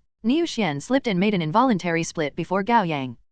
Niu Xian screamed in pain. He felt something in his thighs torn. Gao Yang extended a hand. Oh, you're being too polite, young Master Xian. No need to bow down to me before the new year. Let me help you up. Help your mum's ass, Niu Xian cursed and covered his nether region as he stood up shakily, clenching through the pain. Before he even regained balance, he grabbed a microphone and threw it at Gao Yang. The waitress wearing a white rabbit mask had entered the booth at some point. She lifted a hand and easily caught the microphone. In a polite tone, she said, "Please stay calm, sir. Perhaps you should sit down and settle this." "Piss off." Niu Xian growled. "This doesn't concern you." "Apologies, sir. You're breaking the rules of this establishment. If you insist on hurting this young man, I'd have to ask you to leave. Who do you think you are?" Niu Xian swung his fist as he staggered toward the waitress. "Get the hell away." Bam! It all happened too quickly for Gao Yang to see clearly. When he looked, Niu Xian was already flying into a wall and then falling onto a couch. Then he fell and rolled across the floor covered in alcohol and shattered glass, unconscious. Gao Yang tensed up immediately, and Chingling jumped to her feet from the two-seater. The waitress glanced sideways at the visibly alerted Gao Yang and Chingling. Although the white rabbit was nothing but a mask, it seemed to have a life of its own as it smiled at them. "Greetings. I'm White Rabbit, member of the 12 zodiac signs." "The 12 zodiac signs. You've met Electric Mouse, haven't you?" White Rabbit took a step forward. "The idiot who's unusually obsessed with arcade games and human girls' breasts." "Wu Dahai, you're from the organization." Gao Yang was glad that they were finally meeting someone from the organization properly. "The 12 zodiac signs, huh? Yes." White Rabbit glanced at Chingling. "You have a weapon, don't you?" Chingling responded with silence. The second test. White Rabbit looked down at Niu Xian. He was lying prone at her feet. "Kill this wanderer." "Kill him? That's it." Chingling was surprised by how simple the test was. It would be easier than playing games with Wu Dahai. Gao Yang was taken aback as well. The test was so simple that it was suspicious. "That's it." White Rabbit eyed the two of them. "Easy, isn't it? Up to you if you want to cut his head or pierce his heart with a sharp object. You kill wanderers like how you would kill humans. It's easy to kill him, but what about the mess it'll leave?" Chingling voiced her concern. "Don't worry about that. I'll take care of it." White Rabbit was wearing a pair of white gloves, and she tapped on the radio at her waist, indicating that she had companions to keep things under control. With her only concern resolved, Chingling walked up to Niu Xian with a small, sharp dagger in her hand. She crouched down and sliced open Niu Xian's shirt, the tip of the dagger finding the heart in his heaving chest easily. Just when she was going to stab into Niu Xian's heart, Gao Yang called out, "Wait." Chingling stopped and threw him a questioning look. "Wait, Chingling," Gao Yang repeated. White Rabbit looked at him as well. "Why? Do you not want to join us?" "That's not it." Gao Yang tentatively asked for more information. "I simply don't get why we must kill him. He hasn't transformed. And how do you know he's a wanderer?" That part Gao Yang didn't speak out loud. White Rabbit must have her way of telling that. It's not a question of why. No justification is needed for killing monsters. White Rabbit talked about murder like she was talking about what she ate for breakfast. "If I have to give you a reason, well, our organization wants only awakeners who are decisive, strong-willed, and able to carry out their conviction. We don't need people who sympathize and pity monsters. It's just a wanderer." White Rabbit stepped forward and kicked Niu Xian. "If you don't want to kill him, it's all right. Let me think. Doesn't the girl called Wansisi like you? Why don't I check for you if she's a wanderer? If so, you can kill her instead." Gao Yang's breath hitched. The girl was observant. "Have you decided now?" White Rabbit urged him. Gao Yang didn't respond. He was no saint, and he didn't care if Niu Xian died or not. Moreover, the man wasn't actually a man, but a delusion monster. However, there were things nagging at Gao Yang. First was how White Rabbit worded her instruction: kill the wanderer. She could have said, kill the monster. Why did she specify wanderer? That suggested her organization treated wanderers, namely delusion monsters, differently from other kinds of monsters. Common sense dictated that all monsters outside of delusion monsters were too dangerous for any awakener to spare. They must be exterminated. Conversely, if her organization treated delusion monsters differently, their standard procedure must be the opposite of extermination: spare the wanderers. White Rabbit had called this a test, but Gao Yang felt like they were presented with a choice. She had been swaying them on what to do with an innocent wanderer. "It's just a wanderer," she had said. She was purposefully downplaying and degrading the value of wanderers. Then White Rabbit threatened him by bringing up Wansisi. That was a common method of manipulation. On one side, there was the pure-hearted and lovable Wansisi. On the other side, there was the bully Niu Xian. It was obvious who would be easier to hate. It was also a trick a couple might use on each other. The wife would tell the husband that she was eyeing a 20,000 yuan bag. Then she told him there was a dress she wanted to buy, and it only cost a few hundred yuan. Weighing the two, the husband would gladly buy the dress for her. That was what White Rabbit had done. She was urging him and Chingling to make one particular decision: kill Niu Xian. If they killed Niu Xian without hesitation, two facts would stand. First, they believed wanderers should be killed, and second, they believed wanderers should be treated differently from other monsters. Yet the two facts contradicted each other. Not valuing monsters as lives meant that in humans' eyes, monsters had no right to live. Further differentiating between such beings without a right to live would be akin to saying one's cat must be protected at all cost, but other people's cats? They were fair game. That would be a serious case of double standards. "If you don't kill him, I'll take it as you giving up on joining us." White Rabbit glanced at her watch. "Clock's ticking. You need to leave me enough time to deal with the mess." "To hell with it. You can't replace your bicycle with a motorcycle without taking risks." 1. Gao Yang made up his mind. I won't do it. What? White Rabbit sounded doubtful. We don't kill wanderers. Gao Yang was firm. Chingling shot him a glare, wordlessly questioning if he had lost his mind.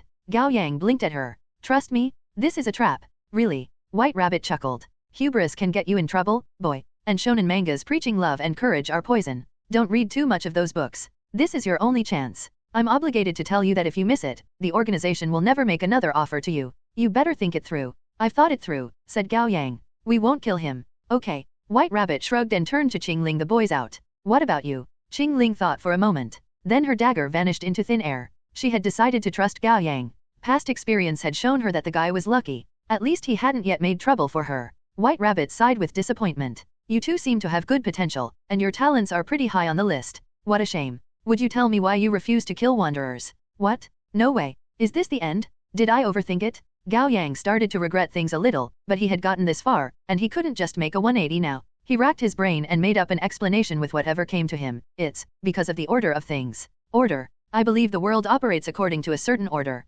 Killing wanderers for no reason will disrupt that order. Gao Yang spoke without a crack in his poker face. White Rabbit seemed bemused. Sensing that he still needed to go further, Gao Yang parroted what he had been told. Delusion, greed, wrath, pride, life, and death are all meaningless. Life is short and nothing but a grand dream. The girl in White Rabbit mask seemed surprised. She strode up to Gao Yang and stood on her toes, staring at Gao Yang's eyes with her head tilted. Through her mask, Gao Yang saw a pair of clear, cute, almond-shaped eyes. Your gaze is similar to Captain's, she said in a softer voice. My gaze? Asked Gao Yang. Well, White Rabbit thought for a moment. While it looks like he's tired and not completely awake, at the same time, there seems to be a lot going on in his head. We call that resting dead eyes, Gao Yang thought. Do people with eyes like that always turn out to be really strong? White Rabbit turned to Chingling. No idea. You said something similar to what Captain has said. White Rabbit patted Gao Yang on the shoulder. All right. You passed.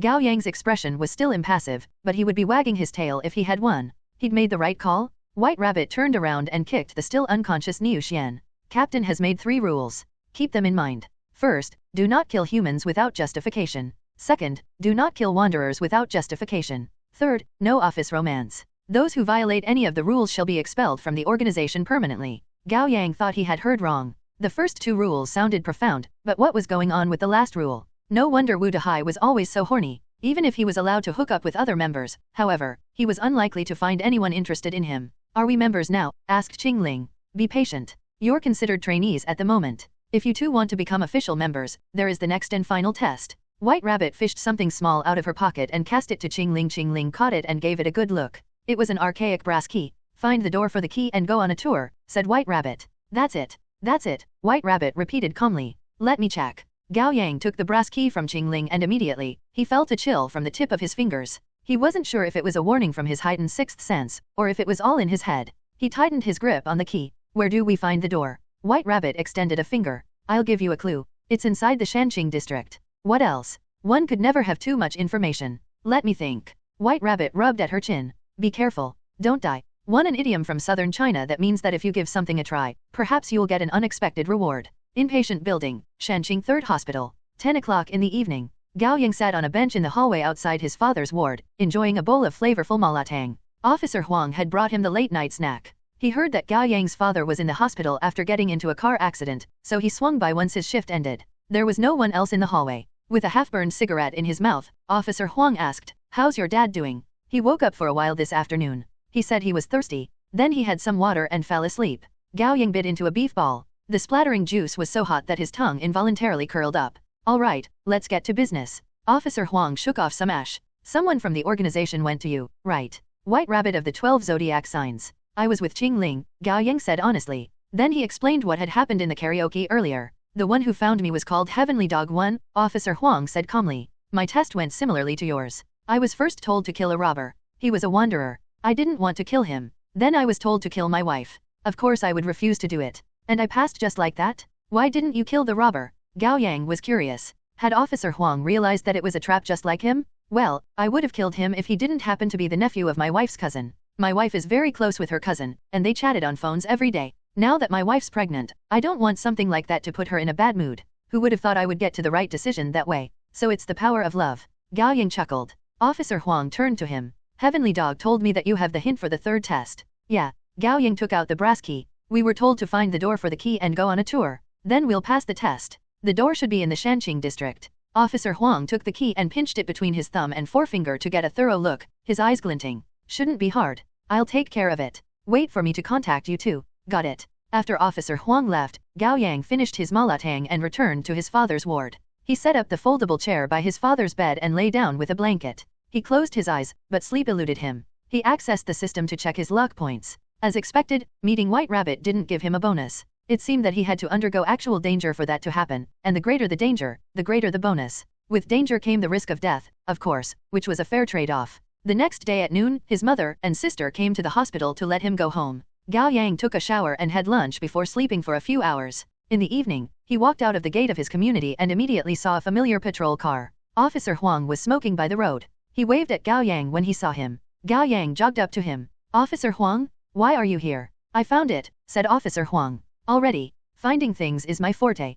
Officer Huang tapped the car hood. We'll talk in the car. Gao Yang walked closer and realized that Chingling was riding shotgun. He then opened the door to the back and was surprised to find Wang Zikai and Fat Jun in the car. Miss me, bro? Wang Zikai couldn't be more excited. He reached out to drag Gao Yang into the car. Let me tell you, bro, I've reached another breakthrough. I'll show you a trick or two once we get somewhere without people. I'm the GOAT, I kid you not. Gao Yang's head rang. Once the car started, he asked Officer Huang, why are they here? I've observed Fat Jun for a good while, said Officer Huang. His arm hasn't transformed since that night. That's right. Not even once. Fat Jun eagerly slapped on his fat chest. Don't worry, brother Yang. I'm confident in my body right now. What's there to be concerned about? Even if the fat guy goes crazy again, I can take care of him with only one arm. It'd only been a few days since Gao Yang last saw Wang Zikai, but his confidence had ballooned dramatically. He was acting like the boss of the gang. Isn't this for our test? Asked Gao Yang. Doesn't mean we can't bring help. Officer Huang gave him a pointed look through the mirror. Wu Dehai came to me secretly and told me to bring help. He said this test was no joke. It's possible that not all of us would make it through. Gao Yang's heart sank. White Rabbit had warned them to. The test must be truly dangerous. What would they encounter? He wondered. Although both Wang Zikai and Fat Jun brought unpredictable variables into the mix, one of them was a good fighter, while the other was a healer. All in all, they would do more good than harm. After half an hour, the patrol car arrived at the southwest part of the Li Mountain. The Li Mountain was located inside the Li city. It ran across the Shanqing district and the Dongyu district, but belonged to Shanqing in jurisdiction. It was quite a popular tourist attraction with an altitude of about 300 meters and an area of 5,000 square meters. The mountain was home to a great variety of plants. The scenery was wonderful, and there was an observatory on top. Standing on the observatory would allow one to take in the entire Li city. The number of hikers peaked at dawn and evening every day, and the south and north entrances saw the most visitors with an endless stream of people going up the mountain. Obviously, Officer Huang hadn't taken them here to hike. Given there was no road into the Li Mountain on its southwest side, he parked the car on a rural path. Following Officer Huang, they got out of the car before walking across a field and entering a small forest. Where are we going? Chingling asked. Officer Huang took the lead. We'll get there soon. It's right ahead. That's where the door is, asked Gao Yang. Yeah. Officer Huang continued to lead the way. Judging by the design, the brass key White Rabbit gave you is likely a door key for an old house. There aren't a lot of houses that old in Shanqing now. The retro walking street is one, but the doors of those houses actually all have modern locks installed despite the old school design of the buildings. The Lotus Street used to have a lot of old houses too, but they were all torn down last year for renewal. Officer Huang paused and took a breath. Out of habit, he unholstered his gun and checked the bullets before continuing his walk. I was thinking about where else in Shanqing would we find old houses that use brass keys like this, and I could only think of one place. Can it be Gu family's village? Fat Jun had a lot of weight to carry with his body, so he had been lagging behind the group. The moment he uttered the village's name, however, he hurried to catch up with Gao Yang. Then after thinking about it, his insecurity persisted, and he quickened his pace further to walk alongside Chingling, the strongest fighter among them. Oh, Officer Huang was surprised. I didn't expect you to know. It's been 30 years, I think. The father of a high school classmate of mine is a reporter, and he's done an editorial about the incident. It's creepy as hell. My classmate used to tell us about it every day like he was telling a ghost story. Fat Jun nervously looked around. What's the story? Wang Zikai got curious. You're both being so cryptic about it. It's the brutal homicide of an entire family. There was a family of 5 in the Gu family's village. They died overnight with their bodies cut into many pieces and scattered around different parts of the village. Officer Huang added, my mentor was in charge of the investigation, so I've heard him talk about it. Has the case been closed? Asked Gao Yang. Officer Huang shook his head. No. Why? Less than a fortnight after the homicide, all 53 residents of the village disappeared. They disappeared. Yes. It was as if they had evaporated without leaving any trace. My mentor had done everything to search for them in the village short of digging 3 meters into the ground, yet he found nothing. It remains a cold case even after he retired. Everyone quietly waited for Officer Huang to continue. Dusk descended upon their surroundings, and the forest became dim. Chilling wind rustled the leaves every now and then. The atmosphere suddenly grew eerie. Officer Huang took out the brass key and said in a low voice, "The door is somewhere inside the Gu family's village." 1. The Japanese mythical creature Tengu. The name is written as in both kanji and Chinese, which literally translated as heavenly dog or sky dog. Since dog is one of the 12 Chinese zodiac signs, I go with the literal translation to keep with the theme of the organization. A few minutes later, the 5 of them walked out of the forest and were met with the side ridge of the Li Mountain. It sat there like a slumbering giant against the backdrop of the bluish-gray sky. Night would soon fall upon the quiet valley. They found a dried pond. On its left was a farming field circled by bamboo fences, and it had been fallow for so long that weed had claimed it completely. Beyond the pond and the field was a small village. A dozen and more shabby houses made of mud bricks scattered along the declining slope toward the bottom of the mountain like stairs. A winding cobbled path connected the front yards of the houses until it reached the top of the slope, where a structure of black bricks and white roof tiles sat.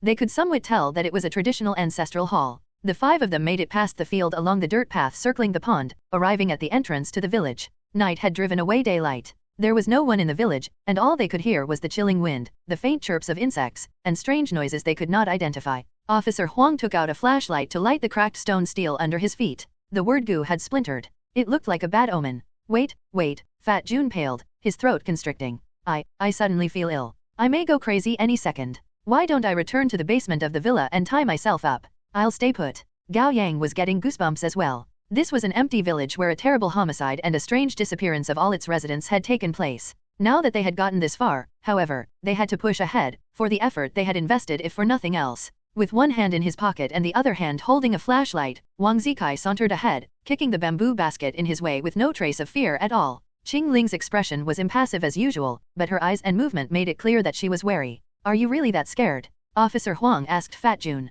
There's something wrong with this place, Officer Huang. Fat Jun looked around wildly like a bird scared by arrows. A fortune teller told me that I'm the kind of person who attracts impure beings, and that I should avoid places with too much yin energy. This is a perfect example of that. It's discomforting. I don't believe in spirits. You can go back if you're scared. Officer Huang didn't force him to stay. Fat Jun turned back to check the direction they had come from. There was no light source in the sky, and the resulting darkness seemed teeming with countless dangers. While he was still hesitating, the other 4 resumed their advance. Left on his own, Fat Jun felt as if the air around him had dropped a few degrees in temperature. With a shudder, he quickly caught up to the others. Hey, wait for me. All 5 of them walked up the hill and soon reached the ancestral hall at the edge of the village. It was built against a bluff. The front door was guarded by 2 small fierce-looking stone lions. The cyan brick walls were covered in moist moss, and the black finish of the door was peeling off. Above it was a plaque obscured by dirt and spider webs. It took some straining to make out the words written in traditional Chinese, Gu Ancestry Hall. Officer Huang walked up to the black door and grabbed one of the lion door knockers, carefully knocking thrice. Thud, thud, thud. The dull sounds echoed in the dark, ancient, and profound. We've knocked on the door. It should be okay for us to enter, right? Officer Huang turned to ask Fat Jun. Fat Jun was trying and failing to hide his big body behind Gao Yang. His round face popped up as he said, Don't ask me. How should I know? Officer Huang inserted the brass key into the lock. Yes, this is the right door. He took a deep breath and turned the key. The soft crack sounded thunderous in their ears. This can't be good, Gao Yang thought. As expected, Officer Huang smiled bitterly and explained, I think the key broke. Get out of the way. Stop faffing about. Wang Zikai was eager for action. He rushed forward and kicked the door open. Bam! His kick was so violent that half the door broke off and topped to the ground, making a puff of dirt rise up. Son of bitches! Your grandpa is coming. Wang Zikai charged in headlong. Everyone else exchanged a look before catching up to him. Inside the door was a square courtyard surrounded on all 3 sides by 2-story buildings. It was the kind of architecture only seen in the past. Above them was a skylight. Faint luminance streamed down to the courtyard, right onto the abandoned well. The well was facing the opened door of the ancestral hall. That's it. Where's the enemy? Lizard monsters. Wang Zikai stood under the skylight with a foot on the wall of the dried well, visibly disappointed. Officer Huang threw Gao Yang a glance. Do you know how to use a gun? Gao Yang shook his head. Then he was reminded of something. But I have replicate. All right. Officer Huang handed him a handgun. Gao Yang took it and held Officer Wang's hand at the same time. A second later, he had successfully replicated Officer Wang's level 3 god of firearms. Knowledge about firearms, experience in shooting, and all kinds of muscle memories rushed into his mind. He held the gun with his right hand and pointed it down, opening the magazine to check the bullets before loading it again. There was no pause in the series of actions. It's a Type 92 handgun with 15 bullets and an effective range of 50 meters, said Officer Huang. Don't waste the bullets. Actually, my replicate can only be used for 3 seconds. Gao Yang smiled bitterly. That's short, Officer Huang said in surprise. Wang Zikai guffawed. That's right. Men should aspire to be long-lasting. Gao Yang gave him an eye roll. I'm regretting saving you? Let's hope that we won't face any difficult enemy. Officer Huang threw Fat Jun a glance. Or things we can't even comprehend. Gao Yang and Chingling each held their weapon of choice and covered Officer Huang as they advanced into the ancestral hall. The interior wasn't anything special. There was a wall cabinet for memorial tablets, covered by a piece of thin white sheer. On top of it was another plaque that read, "May the merits of the past pass down to future generations." In front of the cabinet of memorial tablets was an altar, on which was a candle that hadn't been burned down, some incense ash, and a few empty plates for tributes. Gu Huan, Gu Hua, Gu Rongja, Gu Changxiu. Wang Zikai lit the memorial tablets with his flashlight and read the names from bottom to top. Stop it already. Fat Jun quickly ran out of the ancestral hall. Loser. Wang Zikai snorted derisively. A family has been killed here, Brother Kai. Fat Jun was overwhelmed with fear. Then everyone in the village disappeared. These people must be vengeful spirits now. Are you trying to summon them here? That reminds me of a movie I've watched. Wang Zikai stroked his chin. Is it called a wicked spirit? Or an evil ghost too? Anyway, it's about a vengeful spirit killing everyone in the village. Enough with that? Gao Yang stopped Wang Zikai. If this went on, Fat Jun wouldn't be the only one shuddering in fear. In fact, Gao Yang had sensed that something was wrong the moment they walked into the ancestry hall, like something was watching him from the dark. However, the system showed that his luck points hadn't seen abnormal increase when he accessed it, which meant that there was no incoming danger yet. He turned to Officer Huang. What do we do? What did White Rabbit tell you? Find the door for the key? Chingling repeated White Rabbit's words, and have a tour. We've had a tour. What else are you waiting for? Let's get out. Fat Jun blanched before he could finish his sentence. What's that sound? Swish, swish, swish swish. Everyone heard the strange noises. It sounded like countless snakes were quickly slithering through the ancestry hall in the dark. Holy, it's a ghost! Fat Jun ran out of the ancestry hall with his hands holding his head. Stop! Gao Yang shouted, but it was too late. Swish, swish, swish. Countless strands of black hair shot out of the dried well at the center of the courtyard. Under the dim moonlight, they looked like clusters of seaweeds thriving at the bottom of the sea, fanning out messily and filling the courtyard. The next second, they rushed toward Fat Jun and wrapped around him, turning him into a human rice dumpling in the blink of an eye. Help! Fat Jun's eyes widened as he desperately reached out toward Gao Yang. But it was too late. One in China, shit talk between men often involves calling someone your son and grandson or calling yourself their father or grandfather. 2. Reference to A Wicked Ghost, a Hong Kong horror film. The dark hair wrapping around Fat Jun threw him into the air before diving down and quickly retracting into the dried well, dragging Fat Jun along. With tremendous reflex and power, Wang Zikai leapt up, his arm muscles swelling and turning thick and hard as he grabbed onto Fat Jun's fat torso, letting himself get dragged toward the well with Fat Jun. Plop. At the last moment, Wang Zikai's feet found purchase on the wall around the well, keeping him and Fat Jun from falling in. Ah! Fat Jun screamed in pain. He was thankful at this moment that he was about 100 kilos and covered in fat, or his bones would have fallen apart under the two great opposing forces. Unable to drag Fat Jun into the well, the black hair threw him high in the air again. Wang Zikai refused to let go and soared up with him. Then the black hair swung violently. Bam! Fat Jun and Wang Zikai slammed into a house on the side, sending broken shards of wood everywhere and making puffs of dirt rise. The hair hadn't let go yet. It continued to swing across the ground. Clink! Bam! Bam bam! Hurled around by the hair, Fat Jun and Wang Zikai rampaged through the ancestral hall like a pendulum, breaking doors and windows as well as the beams. Then they got thrown onto the second floor and broke the finely sculpted railings. In half a minute, the ancestral hall had become a damaged, crumbling ruin. Fortunately, Wang Zikai had held tight onto Fat Jun from the back and acted like the shell of a turtle, taking the brunt of the impact. Otherwise, Fat Jun would have been crippled, if not killed. Gao Yang and Officer Huang stood at the entrance of the ancestral hall, aiming the handguns without pulling the trigger like idiots. Even if they were equipped with rifles rather than handguns, they could do no damage to the black hair. Among the different firearms, a flamethrower would probably be their best bet. As it was, they could only rely on Chingling, and she knew it. She had already conjured her Tang Dao and lowered her body, waiting for an opening. Soon, her opportunity came. She seized the moment the hair slowed down and charged toward it, unsheathing her blade and making a slash. Swoosh. With a flash, thousands of black strands scattered in the air, and a good chunk of the hair wrapping around Fat Jun fell off. Just when everyone thought this would be the end of it, even more black hair rushed out of the well toward Chingling. Startled, Chingling swung her weapon to cut it down, but she missed a strand, and it grabbed her wrist. More and more hair followed to tie Chingling up. She was soon turned into another human dumpling. Bang, bang, bang. Gao Yang pulled the trigger, but as expected, the bullets shot through the hair like shooting through water, doing it no damage. The hair quickly decided to retreat. The different strands yanked at the same time, dragging Fat Jun and Chingling toward the well. With a flip, Chingling pushed her feet against the wall of the well with her legs bent, keeping herself outside. Meanwhile, Wang Zikai was still holding on to Fat Jun, his feet the only things preventing them from falling in. Help! Fat Jun cried out. Gao Yang and Officer Huang immediately rushed toward them, each holding on to Chingling and Wang Zikai. They painted quite the picture. All 5 of them were holding on to each other like a twisted group hug or a deformed human with multiple heads and many more arms. It was all they could do to keep themselves from falling into the well while the dense sturdy mess of black hair dragged them down. From a distance, it would seem as if time had stopped, when in fact the 2 sides had reached a strange equilibrium. Gao Yang could swear this was the longest and most difficult tug of war he had ever experienced. 3 seconds passed. Then 5. Then 10. The one with the most raw power of them all, Wang Zikai, was losing his grip. Shit. I can't do this any longer. I can't. I'm letting go. Don't let go. Fat Jun begged. I don't wanna die. Sacrificing you so that all 4 of us live isn't a bad deal, fatty. Don't worry, I'll avenge you later. Why me? Fat Jun wailed. Why aren't you letting go of Gao Yang? This is his test. I got dragged into this mess. Shut up, moron. I'd rather die than giving up on my brother. Rumble? Before Wang Zikai could finish, the ground around the well crumbled, and all 5 of them fell toward the bottom of the pit. Ah! Amid the chaos and cries, Gao Yang's vision went dark. Measuring vital signs. Status, alive. Injury, light. Warning, you have entered an unknown area. Analysis unavailable. Luck points acquisition increased to 2 times. System hidden? Beep.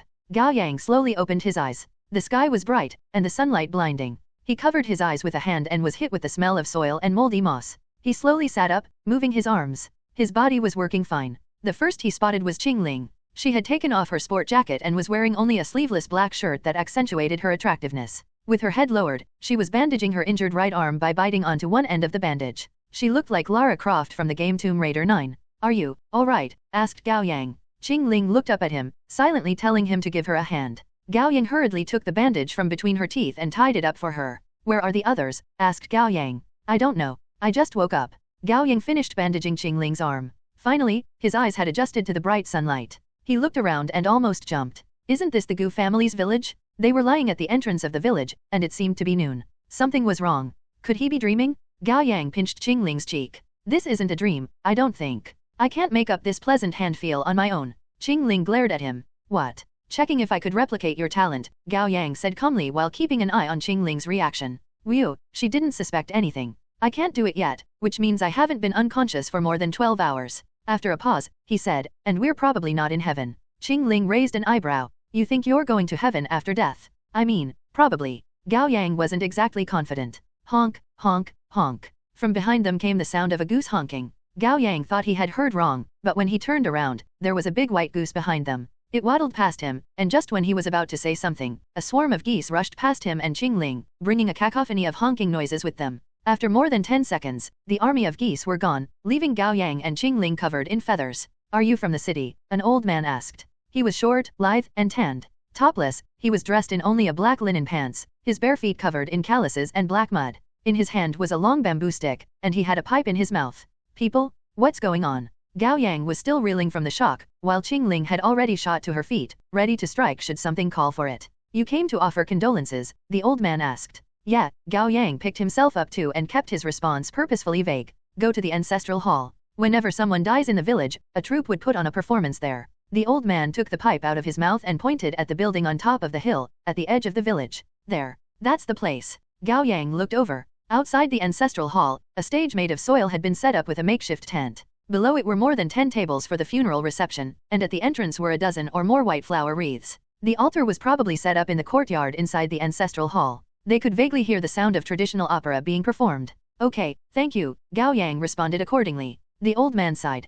Huazi 1 and his family died terribly. All 5 people, cut up overnight. I live right next door, yet I didn't hear anything. When morning came, everyone was shocked out of our minds. The yards, the farms, on top of the trees and the roofs, the broken limbs are scattered everywhere, and Huazi's head was placed on. The old man didn't continue. He unconsciously glanced toward the stone stele at his feet, on which was the character Gu. There was a large stain of dried blood at the top. Heaven has no mercy. He let out a long sigh and left while herding his geese. Gao Yang spotted the discrepancy immediately. He turned to Chingling. You noticed too. Chingling nodded. When we arrived, the stone stele was broken. Although he wasn't 100% sure, Gao Yang had come to a tentative conclusion. This isn't the Gu family's village we arrived at. One in China, it was common to call someone by attaching zi to the last character of their name to show familiarity. Another way is to have the last character of the name appended to a. Someone called Hua can thus be nicknamed Huazi or Ahua. With a slight frown, Chingling asked, what are you getting at? Exactly what I just said. This isn't the Gu family's village we entered earlier.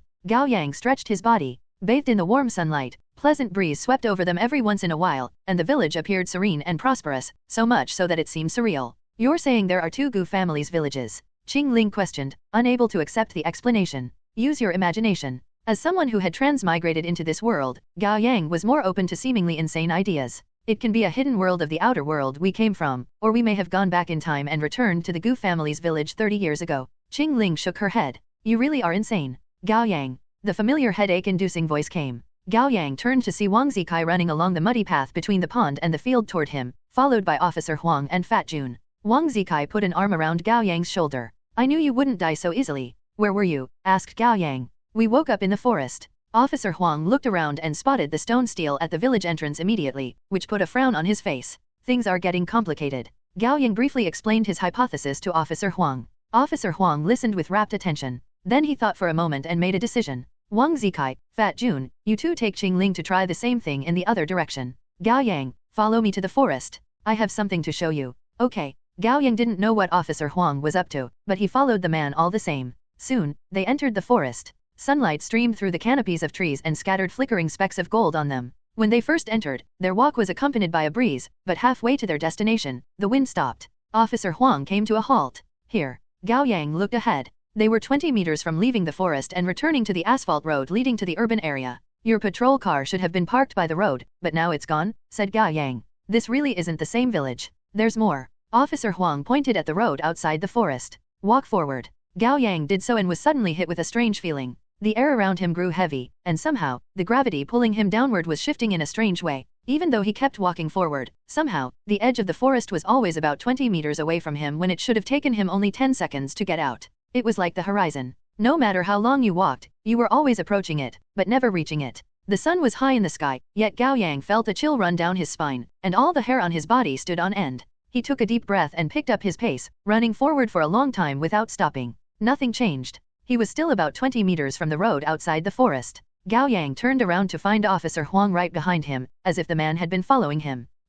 I swear I haven't taken even a step, said Officer Huang. Gao Yang asked, did it seem like I was moving to you? You were, but, how should I put it? Officer Huang smacked his lips and tried to explain things in a more academic way. You know what perspective means in art, don't you? It's something artists and photographers make use of. Gao Yang nodded. In my eyes, the relationship between you and the scenery before me doesn't stay consistent. The perspective is all messed up. Although you were walking forward, after a moment, it seemed like you hadn't moved at all. Gao Yang took a few steps back, and this time, he easily returned to Officer Huang's side. He asked in confusion, how is this happening? I don't know, said Officer Huang. We would have never noticed this supernatural barrier if Fat Jun hadn't begged to leave. It took a few minutes for Officer Huang and Gao Yang to go back to the village entrance, and soon, Wang Zikai returned from the west side of the village with Fat Jun and Chingling. So, asked Officer Huang. We can't get out. Shit, it's insane. Wang Zikai's face was filled with excitement with no sign of nervousness or fear. There's a river at the edge of the village. No matter what we tried, we couldn't cross it, Fat Jun said weakly, face ashen.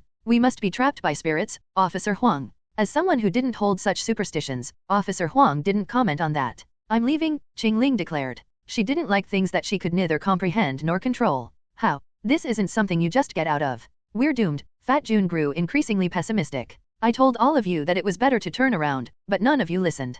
Coward. Wang Zikai scoffed. Who cares what we're gonna face? If it's a god, we'll kill the god. If it's a Buddha, we'll kill the Buddha. It's okay, Gao Yang said in reassurance. Every space has an exit. A door, if you will. We just have to find the key to unlock it. That's right, Officer Huang said in agreement and added encouragingly, don't lose your calm, folks. This can be another test from the organization. Gao Yang didn't think the 12 zodiac signs would go to such length to test them, but he kept that to himself. Then, what do we do? Fat Jun asked anxiously. When in Rome, Gao Yang said and looked up at the ancestral hall on the hill, we'll pay our condolences. Let's go. Wang Zikai was the first to agree. Chingling and Officer Huang didn't oppose the decision either, and Fat Jun nodded in the end despite his reluctance. They prepared themselves and walked up the hill along the road, soon reaching the tent for the funeral in front of the ancestral hall. Outside the tent was a table with two men sitting behind it. One was a slim young man dressed like a scholar, while the other was a silver-haired old man wearing old-fashioned glasses with black frame and a 80s-style white shirt, a white flower decorating his chest. The younger man was writing names on a record book with an ink brush. Gu Gilyuan, 5 yuan. Gu Xianfang, 10 yuan. Gu Mingxiu, 6 yuan. Half of the old man's face was covered in discolored patches because of vitiligo. He read out names as he opened each of the white envelopes one. The old man looked up to glance at them, his eyes narrowed. You're Hua's friends. Officer Huang was going to pretend to be a family friend, but the dollar bills on the table were all from 30 years ago. It wouldn't be appropriate for him to use the new $100 bills in his wallet. So he showed the man his police badge. I'm from the Shanqing police station. Here to investigate the homicide. Didn't you come multiple times already? Can't you leave the dead in peace during the funeral? The old man with vitiligo was disgruntled, but he suppressed his anger because he was dealing with a police officer. Patriarch Wu, another day the case remains unsolved is another day we live in anxiety and fear. It's a good thing that the police are so devoted. The scholarly young man stood up and put aside the ink pen before offering Officer Huang a hand. Well met, officer. I'm Gu Zianzi. Just call me Aji. If there's anything I can help you with, please let me know. Thank you. Officer Huang nodded. Would you mind if I go inside to offer incense? Of course we wouldn't mind. Aji gave him a friendly smile before turning to Gao Yang and the others. And they are. Officer Huang said without missing a beat. They're trainees who just graduated from the academy. I was entrusted with their training. I brought them here because they may be of help with their younger mind and more flexible way of thinking. I understand. Aji stood up and gave Officer Huang a cigarette before leading the 5 of them into the tent. Sister Fan, please fetch us 5 cups of tea. 1. It is customary to give the family of the dead white envelope of money at traditional funerals, similar to how one gives money in a red envelope when attending a wedding. Usually, people keep a record of who has given how much so that they'll know how much they should give the person when there's a wedding/funeral on their side. Inside the tent were more than 10 round tables made of black wood, each covered in empty bowls and chopsticks with 4 tall chairs. The tables were arranged to leave a path in the middle leading to the altar. The altar was built for only this occasion, separated in the middle by hanging white fabric and yellow talismans, and at the center was a long table with a photo of the dead, accompanied by a censer with burning incense sticks. Behind the photo, a big coffin could be seen. A couple women and children knelt on each side of the coffin whispering among themselves, dressed in rough linen clothes. Officer Huang walked up to the altar and accepted the incense stick a man offered him.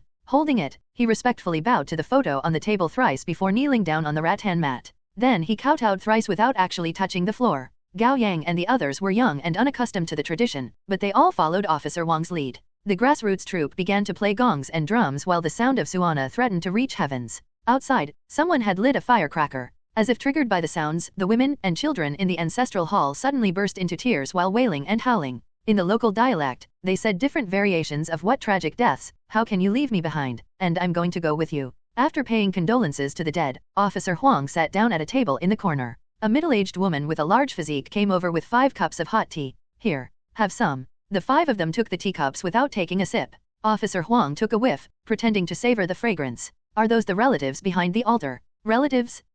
Hua's family is pretty much alone with only a few distant relatives. Given what happened to them, none of their relatives and friends dare to come mourn them. Those people are all neighbors trying to do something good for them, and the funeral was organized by the villagers as well. That's kind of you, said Officer Huang. Well, Hua was a good man who had never harmed a soul. It broke everyone's heart to see him and his family meet such a tragic end. We're just doing our part so that they may leave this world with dignity and reincarnate into their next lives. Officer Huang nodded. What should I call you, ma'am? Sister Fan will do. Thank you, Sister Fan. Don't let me keep you here. It's not trouble. The food is going to be served soon. You should stay and eat before leaving, Officer Huang. Ask me if you have any questions. I'm Hua's neighbor, and I know a thing or two about his family. After Sister Fan left, the 5 of them talked among themselves in a lowered voice. Did you see the photo on the altar? Fat Jun said, fidgeting. Yeah, Wang Zikai said, unconcerned. What about it? It's strange. Why were there only 4 people? Fat Jun's voice trembled. Weren't they a family of 5? Gao Yang noticed that too. It was a group photo of 4 men. The one standing in the middle appeared to be in his 50s. He was tanned, and his gaze seemed friendly and easygoing. Before him was a young man sitting on a chair, and 2 teenagers stood on each of his sides. The black and white photo had been taken at a photo studio. The cheap, unrealistic canvas backdrop was a painting of the Great Wall. Officer Huang chimed in. Before we came to the Gu family's village, I looked up the cold case. The head of the family was called Gu Hua, a 54-year-old farmer. His wife was a farmer too. She died of breast cancer a few years before the homicide. Then there was their oldest son Gu Chengxiu, 27 years old. One of their younger sons had dropped out of school to help with farming, while the other was still in middle school. Then who's the 5th family member? Asked Gao Yang. Their daughter-in-law, Gu Chengxiu's wife. She hadn't gotten a chance to have a photo with the family since it was on the night of the wedding that the entire family was killed and dismembered. The night of the wedding. Wang Zikai got excited. That's crazy. What's her name? Where's her family? Gao Yang asked. That's the strange thing. We can't find anything about the woman. Officer Huang fidgeted with the cigarette in his hand.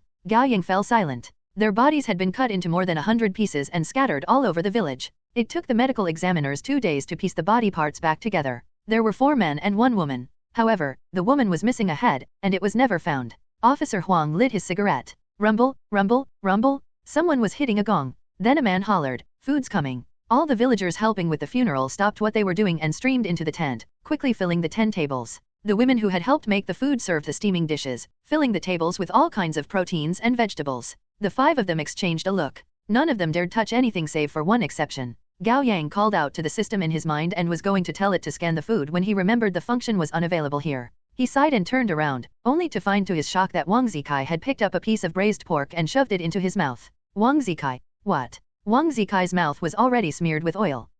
It's good. You should have some too. I'm not hungry, Fat Jun lied, gulping. There was no knowing how long it had been since they entered the village. After all that they had been through, they were thirsty, starving, and exhausted. In such a strange, dangerous environment, however, any normal person would know that they shouldn't touch the food. Unfortunately, Wang Zikai wasn't a normal person, but an idiot. He enjoyed the meal to his heart's content, and he even started chatting with a drunk villager at the table next to theirs. While they seemed to have trouble understanding each other, they enjoyed the conversation so much that they ended up calling each other brother with their arms behind the other's back, and 2 bottles of hard liquor had been finished between them. Once the reception ended, the 5 of them left early. Wang Zikai had gotten a little too much to drink. Gao Yang and Fat Jun supported him as they headed to the entrance of the village. Officer Huang seemed at a loss. Given the circumstances, this is probably 10 days after the homicide from 30 years ago. It's on record that the villagers had decided to go ahead with the funeral since the police had been struggling to solve the case. Did we really go back in time? Fat Jun was distressed. Then a thought came to him. When did the villagers disappear overnight? The next day after the bodies were buried, said Officer Huang. When my mentor returned to the village for the investigation, it was already empty. That would be tomorrow then, Gao Yang said. Fuck. So we have to wait another day. Wang Zikai might as well be exhaling alcohol as he spoke. Before he could say anything else, he suddenly staggered to the side of the road and dropped to his knees, throwing up non-stop. Chingling looked at Wang Zikai with disgust. Has he drunk too much? Or is this food poisoning? Officer Huang shook his head and walked up to pat Wang Zikai on the back, but immediately, his expression darkened, and he turned around to wave the others over. Come take a look. Alerted, Gao Yang was the first to go up to them, and what he saw gave him goosebumps. What Wang Zikai had vomited wasn't food that hadn't been digested, but a clump of earthworms and peanut worms. It was late at night. They were in the forest outside the Gao family's village. Wang Zikai had fallen unconscious after throwing up. Fat Jun tried his healing on him, but it didn't seem to help. Fat Jun's talent was only at level 2, and its main function was facilitating the mending and recovery of physical injuries. There was nothing Fat Jun could do about Wang Zikai's food poisoning. After all that, they didn't want to stay in the village, but neither could they leave this isolated space. In the end, they pretended they were departing and hid in the forest. Everyone was exhausted, more so mentally than physically. They didn't know for how long they would be trapped in this strange place, nor did they know what would happen going forward. Officer Huang suggested they take shifts in pairs so that they could have some rest and conserve stamina. No one disagreed with that. Gao Yang was paired with Chingling, and Officer Huang with Fat Jun. They would take turns keeping watch every 2 hours. Throughout the afternoon, they had been hearing traditional opera singing, gongs and drums, suanas, and firecrackers from the Gao family's village non-stop, which gave the strange impression of a small underdeveloped society isolated in their part of the mountain. The commotion only died down in the evening. Not long into the night, Wang Zikai moved. He flipped while mumbling like he was simply sleeping in before losing consciousness again. It didn't seem so much that he had been afflicted with poison as he had simply gotten wasted. It wasn't surprising to Gao Yang. Whatever Wang Zikai had eaten, he was a monster at the end of the day, and it would take much more to kill him. Gao Yang closed his eyes and accessed the system to check his luck points. He had accumulated 25 points. It had been about 8 hours from their arrival at the village at 2 o'clock in the afternoon to their late-night visit to the ancestral hall and the ambush of the hair monster. Ordinarily, he would have gotten 8 luck points. And if it was about 12 o'clock at noon when they found themselves in the other Gao family's village, it had been about 8 hours until now. With the luck points acquisition rate doubled, he would have gotten 16 points. That would be 24 points in total. The additional 1 point was probably gained when he was unconscious. That meant he had been out of it for less than half an hour after falling into the well. What are you thinking? Chingling asked. Gao Yang opened his eyes and left the system. Nothing, he said and pinched Chingling again. Don't make a habit of this, Chingling said, irritated. No, it's just that it's been more than 12 hours, and I can use replicate again, Gao Yang said with a genuine expression. It's been made apparent to me that Officer Wang's god of firearms isn't as useful as your god of blades. Before he could finish his sentence, Gao Yang suddenly doubled over on his hands and knees, panting as his blood surged through his body. What now? Asked Chingling. No, nothing. After a few seconds, Gao Yang waved a hand at her with a flushed face. It suddenly felt so good. Chingling paused. Your talent leveled up. Congratulations! Talent, replicate has leveled up. Level 2 replicate, allow one to replicate any talent with a serial number greater than 22. Method, touch the target's body for 0.9 second. Number of talent replicated, 1 storage duration, 3 hours. Use duration, 10 seconds. Cooldown, 8 hours. Stats bonuses of level 2 replicate, willpower plus 100, charisma, 20. Constitution, 27 endurance, 28. Strength, 17 agility, 27. Willpower, 137 charisma, 47. Luck, 132. Note, bonuses to stats are not stacked between levels. Gao Yang nodded. Right, my replicate has leveled up to 2. Chingling thought for a moment. Then it seems that it does take only accumulating experience for talents to go from level 1 to level 2. My god of blades and metal both leveled up after a few uses. Gao Yang was still thinking back to the pleasure he felt. So you've been through that twice? No, 3 times. Yes. No wonder you are so eager to level up. Gao Yang felt like he could understand Chingling's drive from the bottom of his heart. During the couple seconds of leveling up, he felt so good that he might ascend to heaven. Understanding what he was implying, Chingling shot him a look of derision. Your talent leveled up, Gao Yang? That's good. Our chance of winning has gone up a little bit. Officer Huang had woken up. The first thing he did was reach for cigarettes, but in his breast pocket, there was only an empty and squashed box. You didn't have to add a little bit, Gao Yang said self-deprecatingly. Casting the empty box aside, Officer Huang stood up and stretched before habitually unholstering his gun to check the bullets and the magazine. Then he put it back into the holster by his waist. Fat Jun blinked awake slowly. A chilling breeze made his fat body shudder, and he unconsciously shifted toward Gao Yang and Chingling. Officer Huang glanced at Wang Zikai, who was still sound asleep, his breathing steady. Seems like this kid would be alright. Seems that way, said Gao Yang. In my personal experience, he really is the strangest. Officer Huang smiled and didn't say wanderer out loud. It's better that we find another place to stay the night, Chingling suggested. Officer Huang looked around and nodded.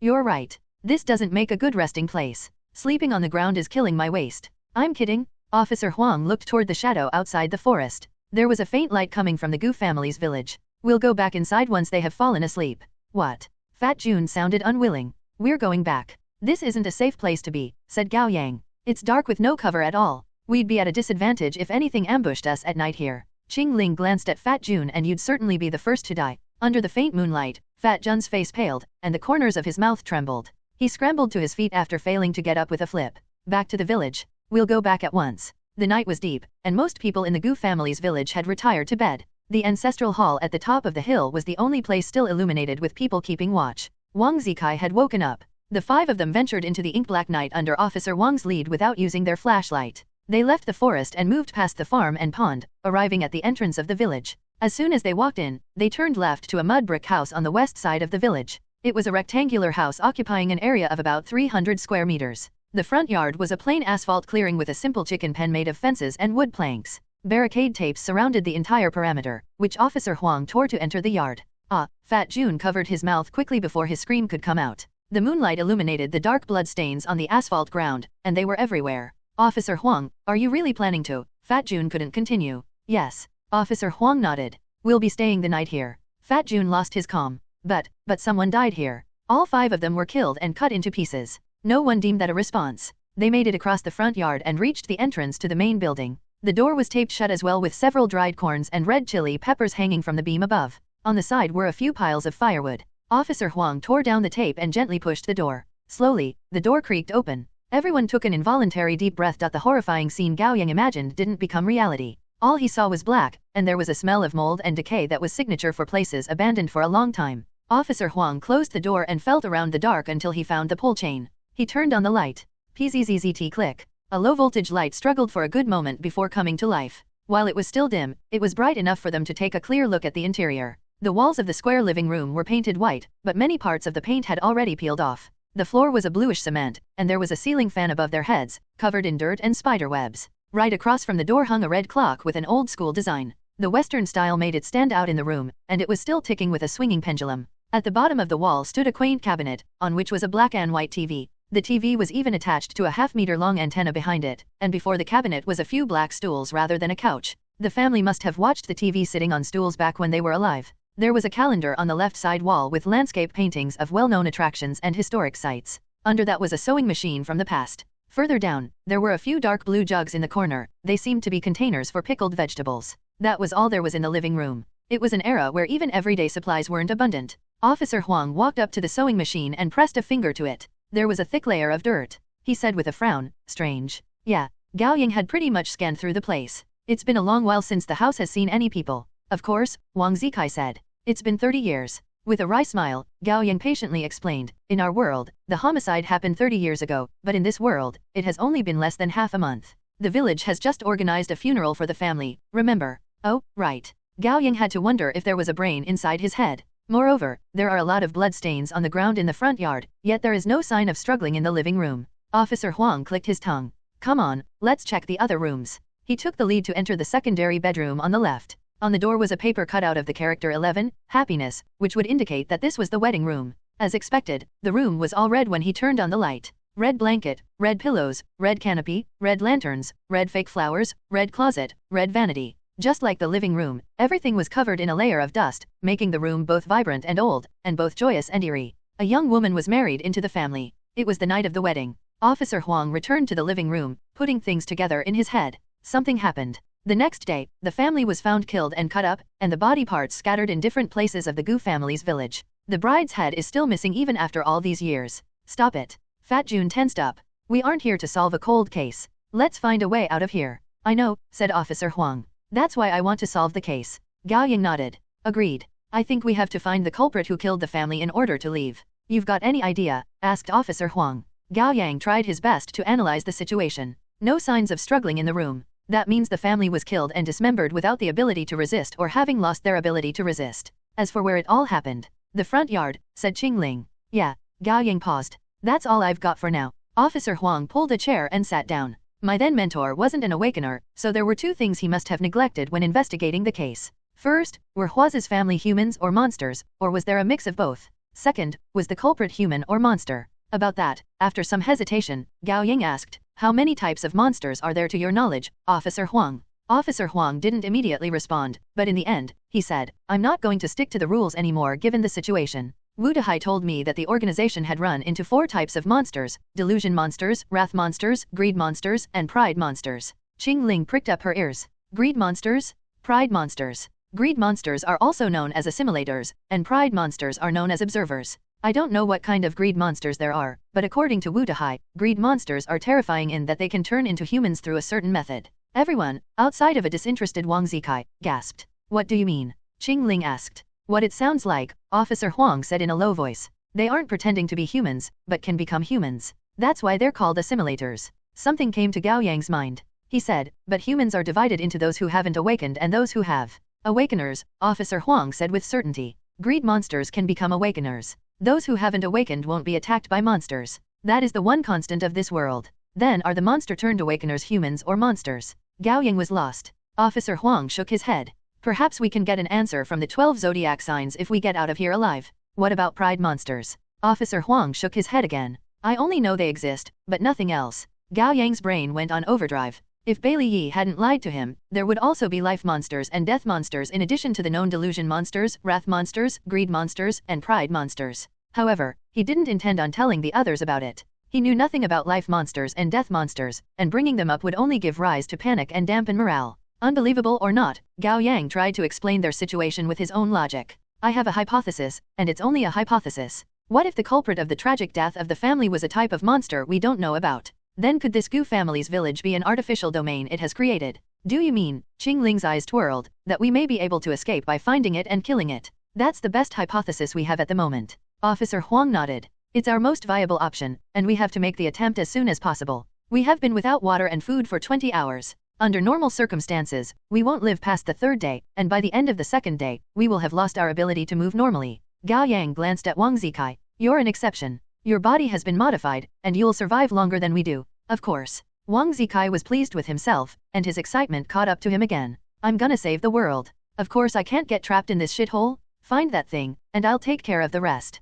Thud, thud, thud. Gao Yang whirled around. He was closest to the door, and he heard it clearly. Someone was knocking. Whoa, speak of the devil. Wang Zikai rolled up his sleeves and marched toward the door. Watch me plummet it to death. Wait, Gao Yang grabbed him and covered his mouth. Fat Jun quickly hid behind Chingling, daring not to even make a sound. Then Officer Huang made a gesture, and all of them moved to the sides of the door, pressing their bodies to the wall. Officer Huang unholstered his gun and aimed it at the door. Who is it? An old man said. I was wondering why there was light coming from the house. So it's you, Officer Huang. Gao Yang matched the voice to a face. It was the old man they had seen herding geese in the morning. He gave Officer Huang a look that indicated it would be safe to let the man in. Officer Huang holstered his gun again and opened the door. The unexpected visitor was indeed the goose herd from earlier. The villagers called him Fourth Grandpa Gu. He had a pipe in his wrinkled mouth, and his face creased as he smiled. "Oh, you're all here." Looking into the case, Officer Huang responded with a smile that didn't quite reach his eyes. "Yeah, I got worried that I might have missed something, so I came to investigate again.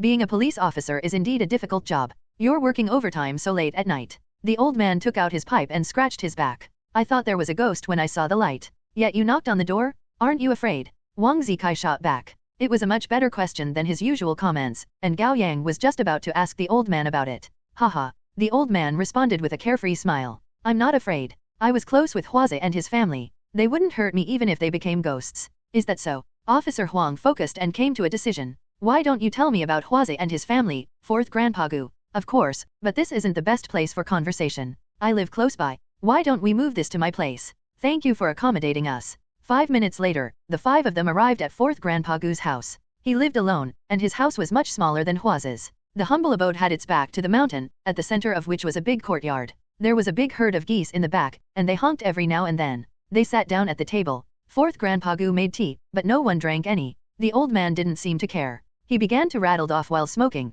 Huazi's old man was incredibly honest and diligent. Unfortunately, his stutter made him undesirable, and he only found a wife when he was almost 40. She came from the neighboring village. Other than her slight cripple, she was a good woman. They started a family and gave birth to 3 healthy sons. A couple years after giving birth to their youngest, the wife passed away. Huazi's father couldn't support 3 sons through farming alone, so he left the village for work and sent money back every year. I was entrusted to take care of Huazi and his 2 younger brothers. They ate at my place every couple days. I took care of them like taking care of my own. After listening to the story to its end, Officer Huang asked, "Do you think the culprit is someone from the village, Fourth Grandpa Gu?" Fourth Grandpa Gu paused and gave him a meaningful smile. "I won't be held responsible in law for what I say, will I, Officer Huang? I don't know much about the law." "You won't. This is off record. Please tell me whatever you know." Fourth Grandpa Gu nodded. "Then I will. I think the murderer must be one of our own. Why? Many families in the village keep dogs, and aside from that, I have my dozen and more geese. They honk whenever strangers go past my door." Gao Yang said. Huazi's family were cut up and scattered. Someone from outside the village would have alerted the dogs. "That's it." Fourth Grandpa Gu glanced at him. "You've got a quick mind, young man." Officer Huang pressed, "Then who among the villagers would have a motive?" "That I don't know." Fourth Grandpa Gu took a sip of tea. Huazi and his family were known for being honest and responsible, and the 3 young ones were good kids. I've never seen them get into any conflict with anyone. How much must the culprit hate them to cut them all up like that? Can it have something to do with the woman who married into the family? Officer Huang asked suddenly.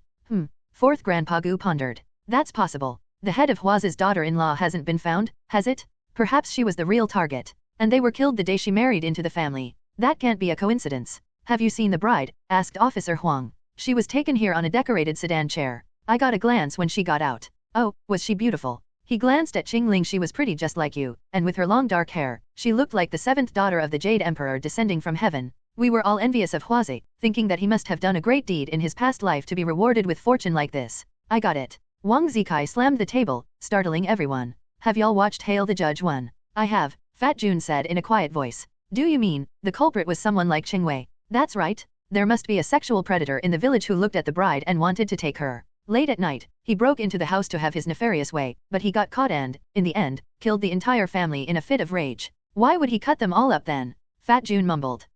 You don't get it, lad. Let me analyze it for you." Wang Zikai stroked his chin cryptically. Gao Yang felt like the signature soundtrack for Detective Conan was going to start playing the next second. "That's what we call in the business a smokescreen? Who would think that a sexual predator would kill the entire family and cut them up after a failed assault? The police wouldn't think of the possibility either, which would eliminate their suspicion of him." Gao Yang paused. For a moment, he almost thought Wang Zikai was making sense, but it was clearly nonsense upon reflection. It was simply too much risk for a man to kill and dismember the entire family simply because he allowed his lower head to do the thinking. Besides, there were no signs of fight or resistance inside Huazi's house. The crime was committed in the front yard. After thinking it through, Fat Jun shook his head. "Brother Kai, I don't think it's the answer. Were you the predator, would you have done something like that?" "You're the predator? All your family are predators." Wang Zikai harumphed. "Sexual predators wouldn't be thinking things in the same way as normal people, would they? Your way of looking at things is pretty special as well, Brother Kai. If even you wouldn't do something like that, the predator would never." "What did you say, you damn fatty?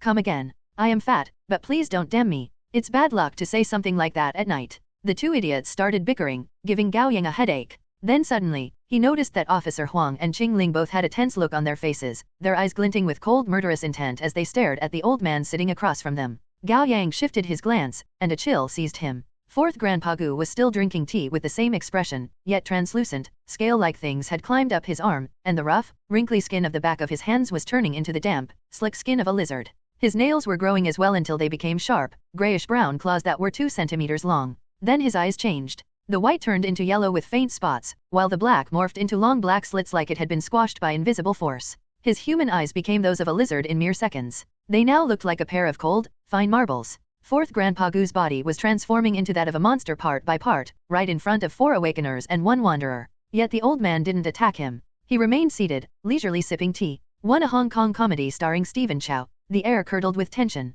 Gao Yang, Chingling, and Officer Huang sat across from Fourth Grandpa Gu, their expression unchanged while their 3 pairs of arms sprung into action under the table. Gao Yang took out a small dagger from his pocket and aimed it at the old man's heart, ready to activate at any moment the talent he replicated from Chingling, God of Blade. Chingling had secretly conjured her Tangdao under the table, finding the right angle to swing her blade. And Officer Huang had a hand on his holster, prepared to make a shot at a moment's notice. Wang Zikai and Fat Jun had been arguing not far from the table. Just as their argument grew heated, they finally noticed that something was wrong. Wang Zikai gaped for a moment when he turned around. Then he opened his mouth wide and raised his fist. Liz. Gao Yang shot to his feet and covered Wang Zikai's mouth. While he was a reckless one, Wang Zikai understood Gao Yang and didn't resist. He simply gave his friend a questioning look. Wait, Gao Yang whispered. In the few seconds they confronted each other, Gao Yang had not felt even a trace of murderous intent from Fourth Grandpa Gu. In fact, that was the reason Officer Huang and Chingling hadn't made a move either. Fourth Grandpa Gu was behaving in a very strange way. It was strange that he was serene and at ease, no different from how he acted before his transformation. Then something unbelievable happened. Fourth Grandpa Gu's half-transformed body became wholly human again. Throughout the entire process, he had been savoring his tea, and only when he put down the teacup and looked up did he notice that everyone in the room was staring at him nervously. Why are you so quiet? Fourth Grandpa Gu asked with innocent confusion. And why are you staring at me? You can't be suspecting me of killing them, can you? Of course not. Officer Huang broke the silence and put a smile back on his face. Haha, don't overthink it, Fourth Grandpa Gu. That's good. I'm more eager to see the culprit caught than you all. The old man sighed in lamentation. Such a tragic fate for the family. What had they done to deserve this? It's late, Fourth Grandpa Gu. Why don't you go rest? We'll return tomorrow. Officer Huang stood up. Gao Yang and Chingling rose to their feet as well. Fat Jun quickly caught up to them, looking eager to get out of the house. Conflicted, Wang Zikai said, Huh? We're going just like that? Come on. Gao Yang shot him a look. Farewell. Forgive me for not walking you. Fourth Grandpa Gu slowly stood up and saw them out of the door. The 5 of them didn't have anywhere else to go, so they returned to Hua's place. This time, they left the light in the living room off to avoid attracting attention, and they shut all the windows and doors before lighting up a corner with a flashlight. They sat around the light. He's a lizardman? Why didn't we kill him? Wang Zikai was still hung up on that. And he was still referring to monsters as lizardmen. Fourth Grandpa Gu didn't seem hostile. Gao Yang gave Wang Zikai a pointed look. Then he explained to him what delusion monsters were. Not all monsters are bad. There's what we call wanderers. Then why did he transform before us? Wang Zikai didn't get it. Just to flex. Officer Huang stroked his chin. Wanderers are the most harmless and stable kind of monsters. Even if we say we're awakeners before them, they'll usually filter it all out. Only a great stimulus will set them off and make them transform. What stimulus? Asked Wang Zikai. Like, hurting them with our talents, Fat Jun chimed in. I've never seen a monster transformed for no apparent reason the way Fourth Grandpa Gu did, nor have I heard of it happening.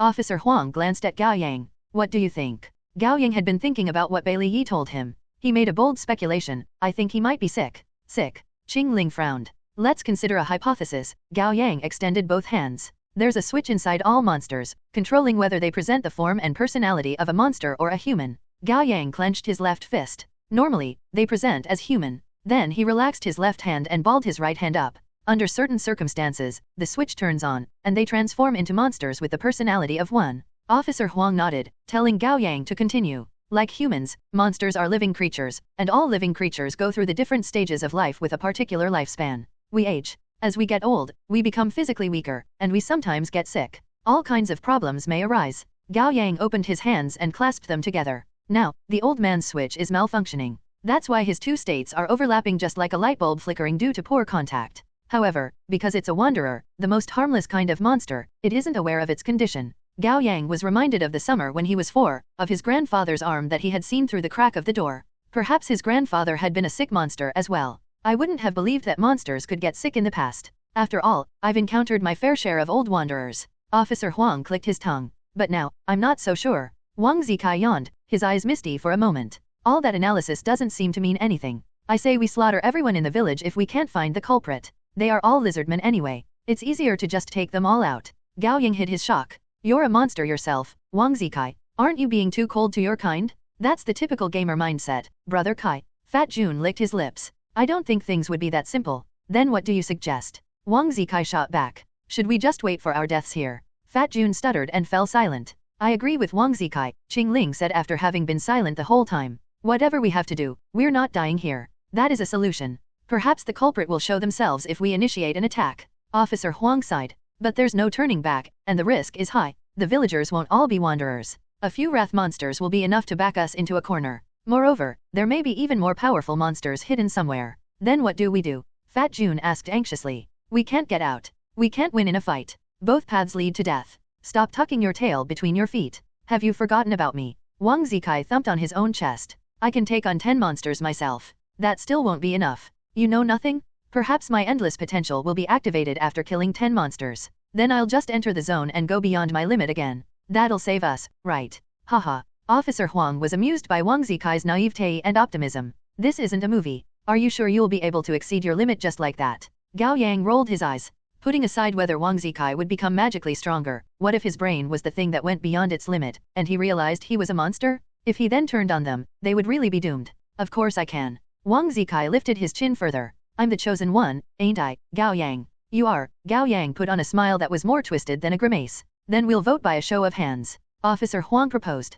Raise your hand if you agree that we should take the offense. Wang Zikai and Chingling both raised their hands immediately. Officer Huang did so after thinking for a moment. Then Fat Jun followed suit hesitantly. As the only one left, Gao Yang didn't think there was a point to him casting his vote. All right. Officer Huang announced their decision. We're clearing the village. When do we start? Asked Chingling. Wang Zikai was already rubbing his hands together in anticipation. Right now, of course. What are we waiting for? Wait. Gao Yang disagreed. We should rest for tonight and investigate further tomorrow. There's something else I'd like to make sure. Let's start the operation tomorrow evening. I'm fine with that, said Officer Huang. Chingling nodded. Fat Jun didn't really have an opinion, so he nodded as well. Why are we dragging things on? Wang Zikai sounded petulant for having his parade rained on, but in the end, he decided to follow the decision of the majority. Fine, tomorrow evening it is. Although a terrible homicide had happened in Hua's house, the 5 of them were too hungry and exhausted to care. They took all the mattresses and pillows in the bedroom to the living room and made beds on the floor. Then they blocked all the doors and windows and retired to bed.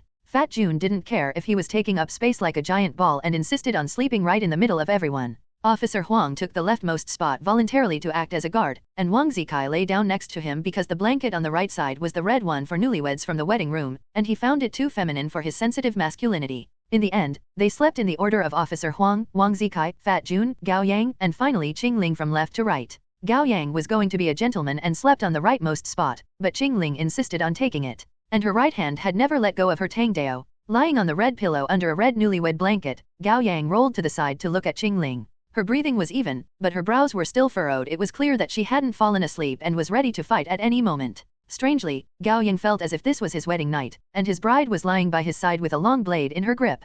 Came morning, they would go kill enemies side by side. Slap! Fat Jun rolled over, and his fat hand landed on Gao Yang's face. Gao Yang suppressed the urge to kick him. Instead, he simply pushed his hand away. Later that night, the 5 of them gradually fell asleep, and at some point, Gao Yang felt someone gripping his hand while he was in the limbo state between sleep and awakeness. Surprised, his eyes fluttered open. Fat Jun's and Wang Zikai's snores rose and fell in the dark. He looked at his right hand and found a cool, fair hand holding it tightly. He turned to the girl by his side. In the dark, Chingling's body was stiff, and her eyes were wide and glinting faintly. What's wrong? Gao Yang asked softly. Nothing. Chingling acted calm, but her voice was trembling. Gao Yang realized immediately. You're the younger sister. Her silence was answer enough. Gao Yang didn't know what to say. Little Chingling had always hated men, yet she had just grabbed onto his hand. She must be terrified. Maybe you should go back. He wasn't sure how he should communicate with Chingling's other self. This isn't a place for you. I know. Sister told me everything that happened, Chingling said. She hadn't slept at all even with her eyes closed.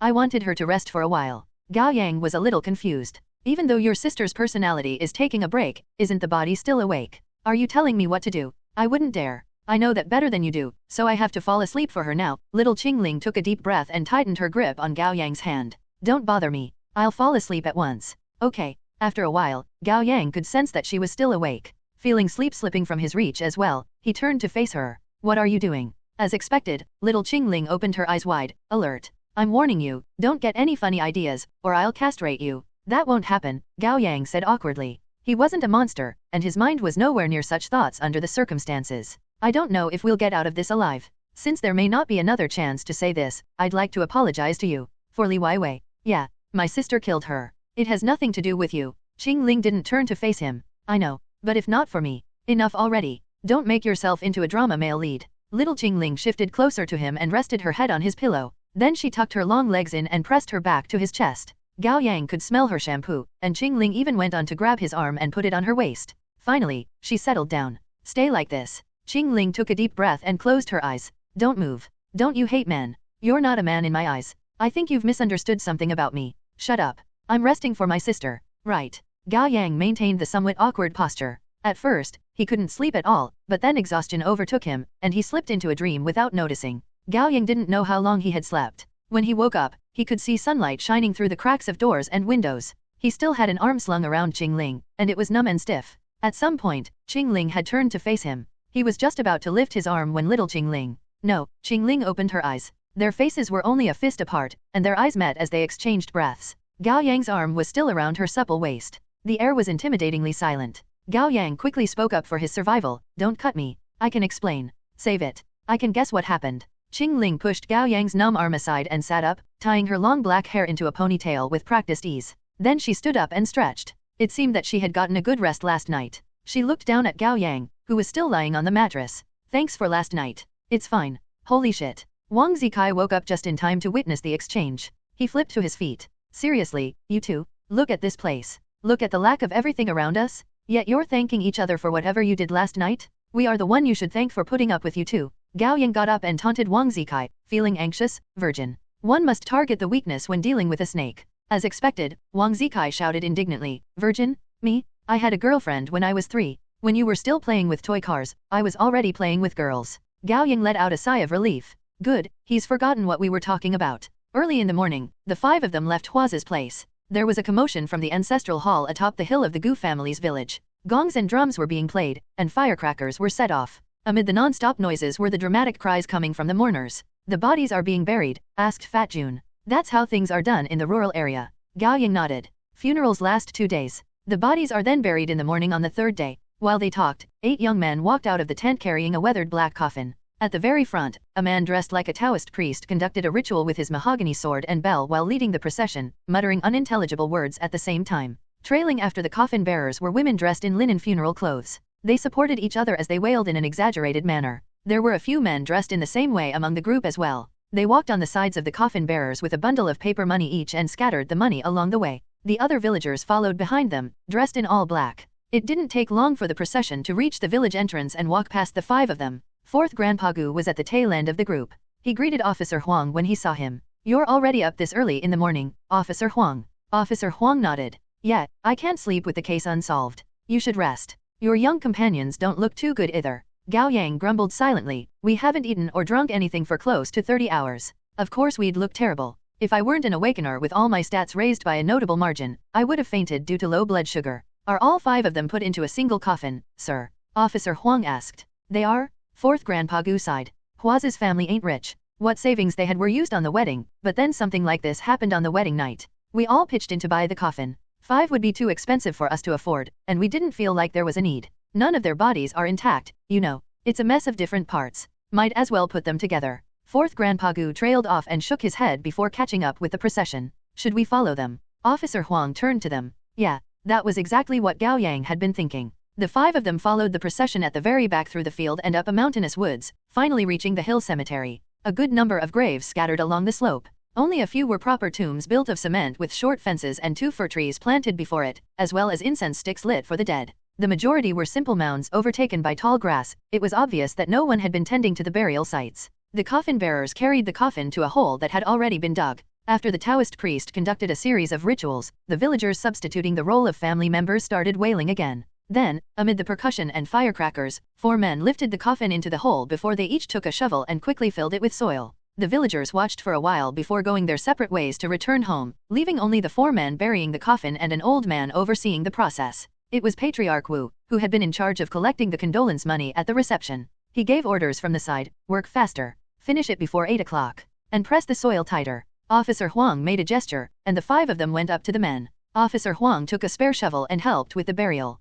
Recognizing him, Patriarch Wu walked up to him and gave him a cigarette. Officer Huang accepted the offer, tucking the cigarette behind his ear. I hope you understand, Officer Huang.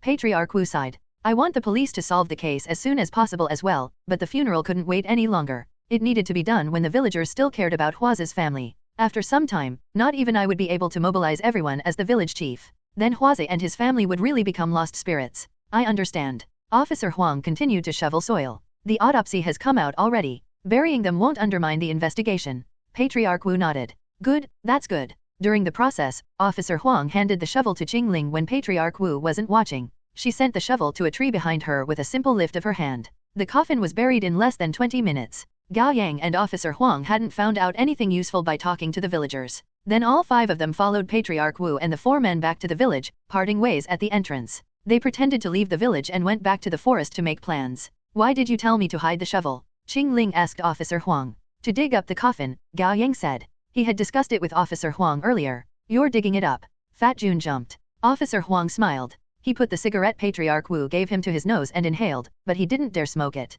We'll wait till night comes. Then we dig the coffin up in secret. Is that really necessary? Fat Jun looked reluctant. We have to end things today one way or another. Officer Huang looked over at everyone. I'll tell you what Gao Yang and I have planned. We'll be resting here for the next few hours and do our best to conserve stamina. Then once the night comes, we'll first dig up the coffin and see if we can find out anything useful. He sat down with his back against a tree. If there is, we'll plan accordingly. If there isn't any clue, we'll launch an attack as we planned before. Fighting every monster in the village head-on would be a losing battle. We'll ambush each household stealthily. Then maybe we'll flush out the mastermind. Ambush. Wang Zikai seemed disappointed. He was looking forward to an epic battle. That's low. Humans are not built the same, Wang Zikai. Gao Yang did what he did the best again, bullshitting. You're the chosen one with great inherent power. You're stronger than all of us, and you'll be fine with a frontal assault. However, we are in a weakened state. The battle would be too dangerous for us. And you can't protect all of us while you fight. You wouldn't want to defeat the monsters on your own only to have all of us end up dead, would you?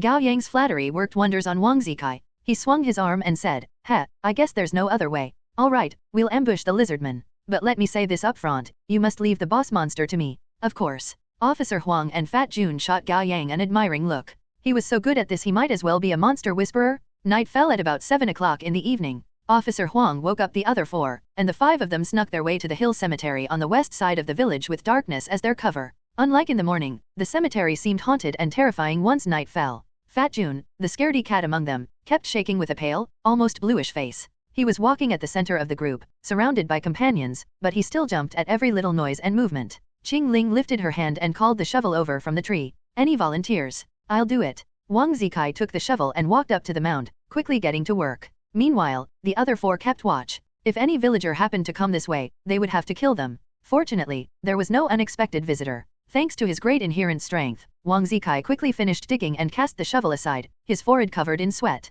Done. Everyone else approached the hole. The serene moonlight shone on the coffin covered in soil, making it seem ghostly and cold. They shared a look, but no one volunteered to open the coffin. Outside of Wang Zikai, that was. What are you so afraid of? Get out of the way. I'll do it. Wait. Gao Yang stopped Wang Zikai. They didn't know what was inside the coffin. It was best to be cautious. He picked up the shovel and inserted it under the lid before quickly backing away. He turned to ask Chingling, can you do the rest? It's heavy, but I'll try. Chingling extended her arms. Metal. Pulled by an invisible force, the shovel slowly moved downward, prying the coffin open. Officer Huang took aim with his gun, while Gao Yang raised the dagger he had been keeping on himself as insurance, waiting for any danger to come. Thud. Finally, the lid of the coffin opened. They all took a couple instinctual steps back, their heart in their throats. Silence stretched for a few seconds. None of the dangers they had expected happened. The coffin in the hole was quiet. They couldn't even smell the rotten smell of corpses. Exchanging a look, they slowly walked up to the hole again and halted when they saw what was inside. The coffin wasn't empty, and there was nothing supernatural inside.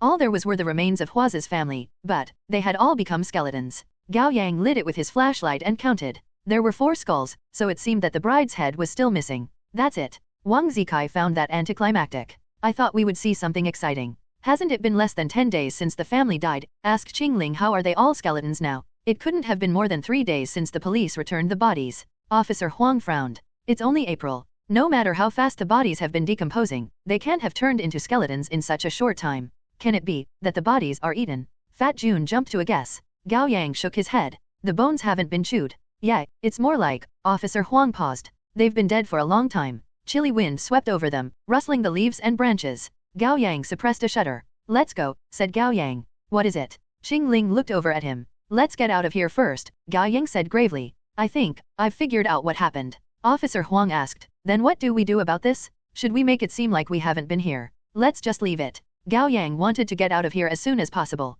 Under his urging, they quickly left the cemetery. When they got to the village, it was about 8 o'clock in the evening. A good number of households still had their light on. They carefully kept their distance from the villagers and snuck into Hua's house. Gao Yang immediately closed the doors and windows. This time he didn't even turn on the flashlight. What's going on, bro? Don't make us wait. Wang Zikai asked hurriedly. I'll give you the conclusion first. Gao Yang lowered his voice. We didn't go back in time to the Gu family's village 30 years ago, neither have we been transported to the inner world or a dream realm. In the dark, everyone waited for him to finish with bated breath. Gao Yang inhaled deeply. This is the Gu family's village from back then. After Gao Yang said that, Officer Huang and Chingling both fell into deep thought, while Fat Jun shuddered with a look of confusion and fear on his face. Wang Zikai, on the other hand, didn't get what he was talking about at all. Come again? Say that a little more slowly. This, Gao Yang repeated, is the Gu family's village from back then. Oh, Wang Zikai slapped his head and admitted, I don't get it, at all. If this is the Gu family's village, what was the village we entered?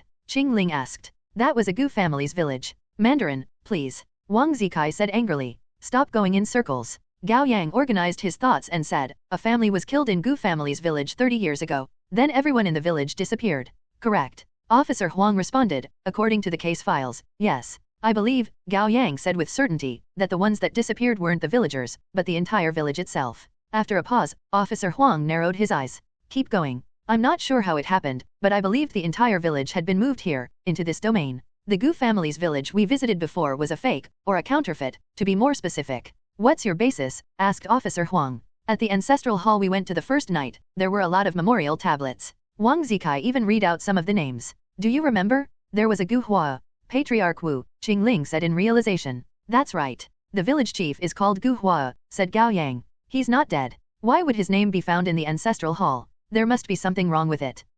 Fat Jun panicked. They were long dead. What we're seeing now are ghosts. Ghosts my ass. Wang Zikai slapped Fat Jun on the head. Didn't you see that 4th grandfather Gu is a lizardman? I bet the village chief is one as well. Enough. Keep going, Gao Yang. Officer Huang felt like the answer was within his reach. I've been spotting many strange discrepancies since we came to this Gu family's village. For example, it has only been half a month since the homicide, yet Hua's home seems to have been unoccupied for years. After a pause, Gao Yang continued, and the coffin the family were buried in was worn as well. It seemed to have been used. When I took a closer look, there was even dried mud at the bottom of the coffin. The soil around the burial mound at the hill cemetery was also strange. It was lighter than it should be, like the ground had been dug repeatedly. Then there were the skeletons in the coffin. What are you getting at, bro? Wang Zikai got even more confused as he listened to Gao Yang. I get it now. Chingling looked at Gao Yang. They are in a loop. That's right. Gao Yang nodded. We didn't go back in time to 30 years ago. The entire Gu family's village is trapped in this domain, and the villagers have been repeating this period of time again and again.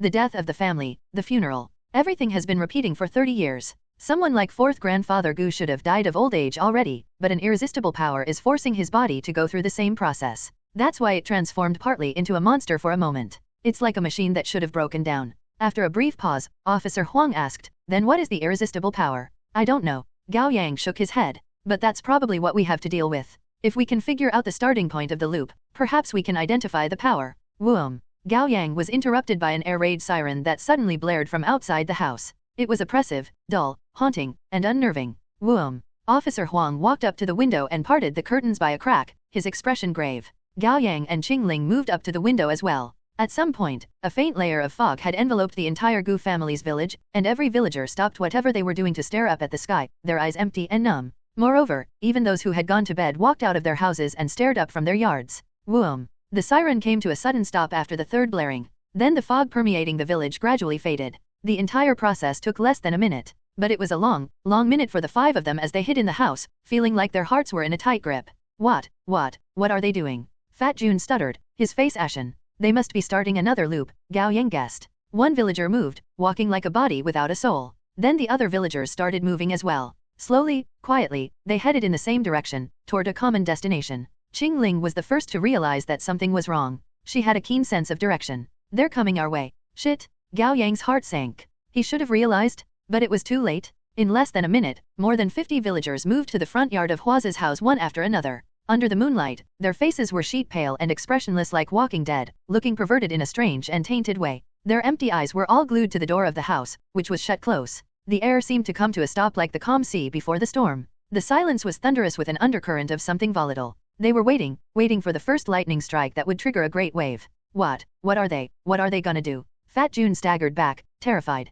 How many people were there in Hua's family? Asked Gao Yang. 5, 4 men and 1 woman, said Officer Huang. I get it. That's the 5 of us. Wang Zikai was pleased with himself for figuring out the obvious. The loop has started. From the night of the wedding, Gao Yang clenched his teeth. They are here to slaughter the family. He should have known. He should have known that Huaze and his family were killed by the monsters of the village. Only that would explain why the body parts were scattered everywhere. But why did the monsters transform and attack Huaze's family for no reason and then forget about everything afterward? There were many questions left unanswered, but none of that mattered at this moment. They must survive this. Run, we must run. Fat Jun's voice cracked. We can't win. We'll die. We'll all die. Too late. Chingling unsheathed her blade. She had already accepted reality. We'll die even sooner if we get out now. Officer Huang unholstered his gun and made quick judgments without pause. Ever played tower defense games? We'll defend the house and kill the monsters as they come. Remember, aim for the head and the heart. Gao Yang, Fat Jun, watch the window in the back. Chingling, Wang Zikai, we're in charge of holding the door. No problem. Wang Zikai rushed to the door, getting into a stance for the incoming battle. Chingling stood on Wang Zikai's left with both hands holding her tangdao and her body lowered, ready to attack. Officer Huang was behind Wang Zikai's right and covered them with his gun. He shouted over his shoulder, turn on the light. Darkness won't stop them, while we need a clear line of sight. Gao Yang immediately turned on the light and closed his eyes. Access granted. Warning, you are in great danger. Luck acquisition rate increases to 100 times. You have a total of 72 luck points. Comprehend talent. It takes 60 luck points to comprehend a new talent. Do you do it? Comprehending. Comprehension fails? Fuck. Just once, I just want it to work once. Put all the other points into agility? Your agility has permanently increased by 12 points. Constitution, 27 endurance, 28. Strength, 17 agility, 39. Willpower, 137 charisma, 47. Luck, 132. Gao Yang opened his eyes. Perhaps it was all in his head, but he felt a little lighter. Given his current situation, he would become nothing but a piece of unrecyclable trash after he used up the 10 seconds of God of Blades he got from Chingling. Putting a dozen points into any other stats wasn't going to do him much, while a higher agility should allow him to dodge a few more attacks and create opportunities for himself. At least, he should be able to delay his death. Frantic footsteps came from the other side of the door. Officer Huang shouted, they're coming. Bam! A great force slammed into the door from the outside and crack. An arm covered in dark green scales shoved through the door, soon followed by another. The 2 arms swung around and tore into the wood madly like chainsaws, making a big hole in the door in no time. Then a half-transformed man bent down to get through. Gao Yang recognized him as the scholarly-looking man, Aji. Under his glasses, his now all-white eyes bulged unnaturally, and his facial features twisted into a monstrous mask of fury, saliva dripping from his mouth in hunger. Half of his body had already entered the house. He chanted, human, human, human, human. Bang! A bullet hit his eye. He screamed in pain, and a sharp blade buried into his open mouth, penetrating through its throat. Aji's entire body spasmed until it gradually stopped moving. Xing! The moment Chingling pulled her tangdao back, a splatter of blood hit Wang Zikai's face. Wang Zikai stopped moving. Although he had screamed about killing monsters with the most passion earlier, he realized at that moment that he wasn't as brave as he thought he was, and he didn't enjoy killing as much as he thought he did. Move! Officer Huang yelled at him. Wang Zikai was startled into action. Die! With a kick, he sent the monster stuck in the door flying the other way. He was undoubtedly strong as a young monster. Bam! Bam! Bam! More monsters rushed through the front yard to slam into the door. Already damaged and frail, the door gave in, toppling to the floor. 3 half-transformed villagers crawled up, ignoring their kin, Wang Zikai, and lunging straight at Chingling and Officer Huang. Bang! Swoosh! Gunshot and the swing of the blade overlapped as blood splattered everywhere, and 2 monsters collapsed. The monster in the middle was grappled by Wang Zikai. His 2 arms wrapped around the monster's waist and transformed rapidly, turning into a pair of bronze vice-like limbs. With a yell, Wang Zikai tightened his arms and cut through the monster's flesh and spine with a series of cracking sounds. The monster screamed in pain, opening its mouth in its moment of death and biting into Wang Zikai's shoulder with red fangs. Ah! Wang Zikai yelled. Bang, bang, bang. 3 bullets buried into the fanged monster's head, the force pushing its neck backward while blood splattered from the gunshot wounds until the monster stopped moving. Noticing that the monster had died, Wang Zikai loosened his arms with heavy breaths, and the monster fell to the floor, transforming back into its human form. It was Sister Fan, who had served them tea at the reception. Wang Zikai's shoulder was torn open, and his face was covered in blood, both the enemy's and his own. This was his first time killing a monster. Excitement, fear, anger, and a plethora of other emotions rushed through his head, breaking his reason and what little intelligence he had. Gah! Wang Zikai tipped his head back and howled. The muscles of his legs, chest, and back bulged and transformed into firm, bronze-color flesh and skin like a more handsome Hulk. There were countless monsters outside, and they rushed to get through the door frame. Staring at the incoming swarm, Wang Zikai charged out. Wait! Gao Yang yelled, but Wang Zikai couldn't hear him. All alone, he rushed into the incoming swarm and swung his arms and legs, breaking a monster's head with every punch and sending a monster flying with every kick. He rampaged about with reckless abandon, seemingly lost in the killing spree.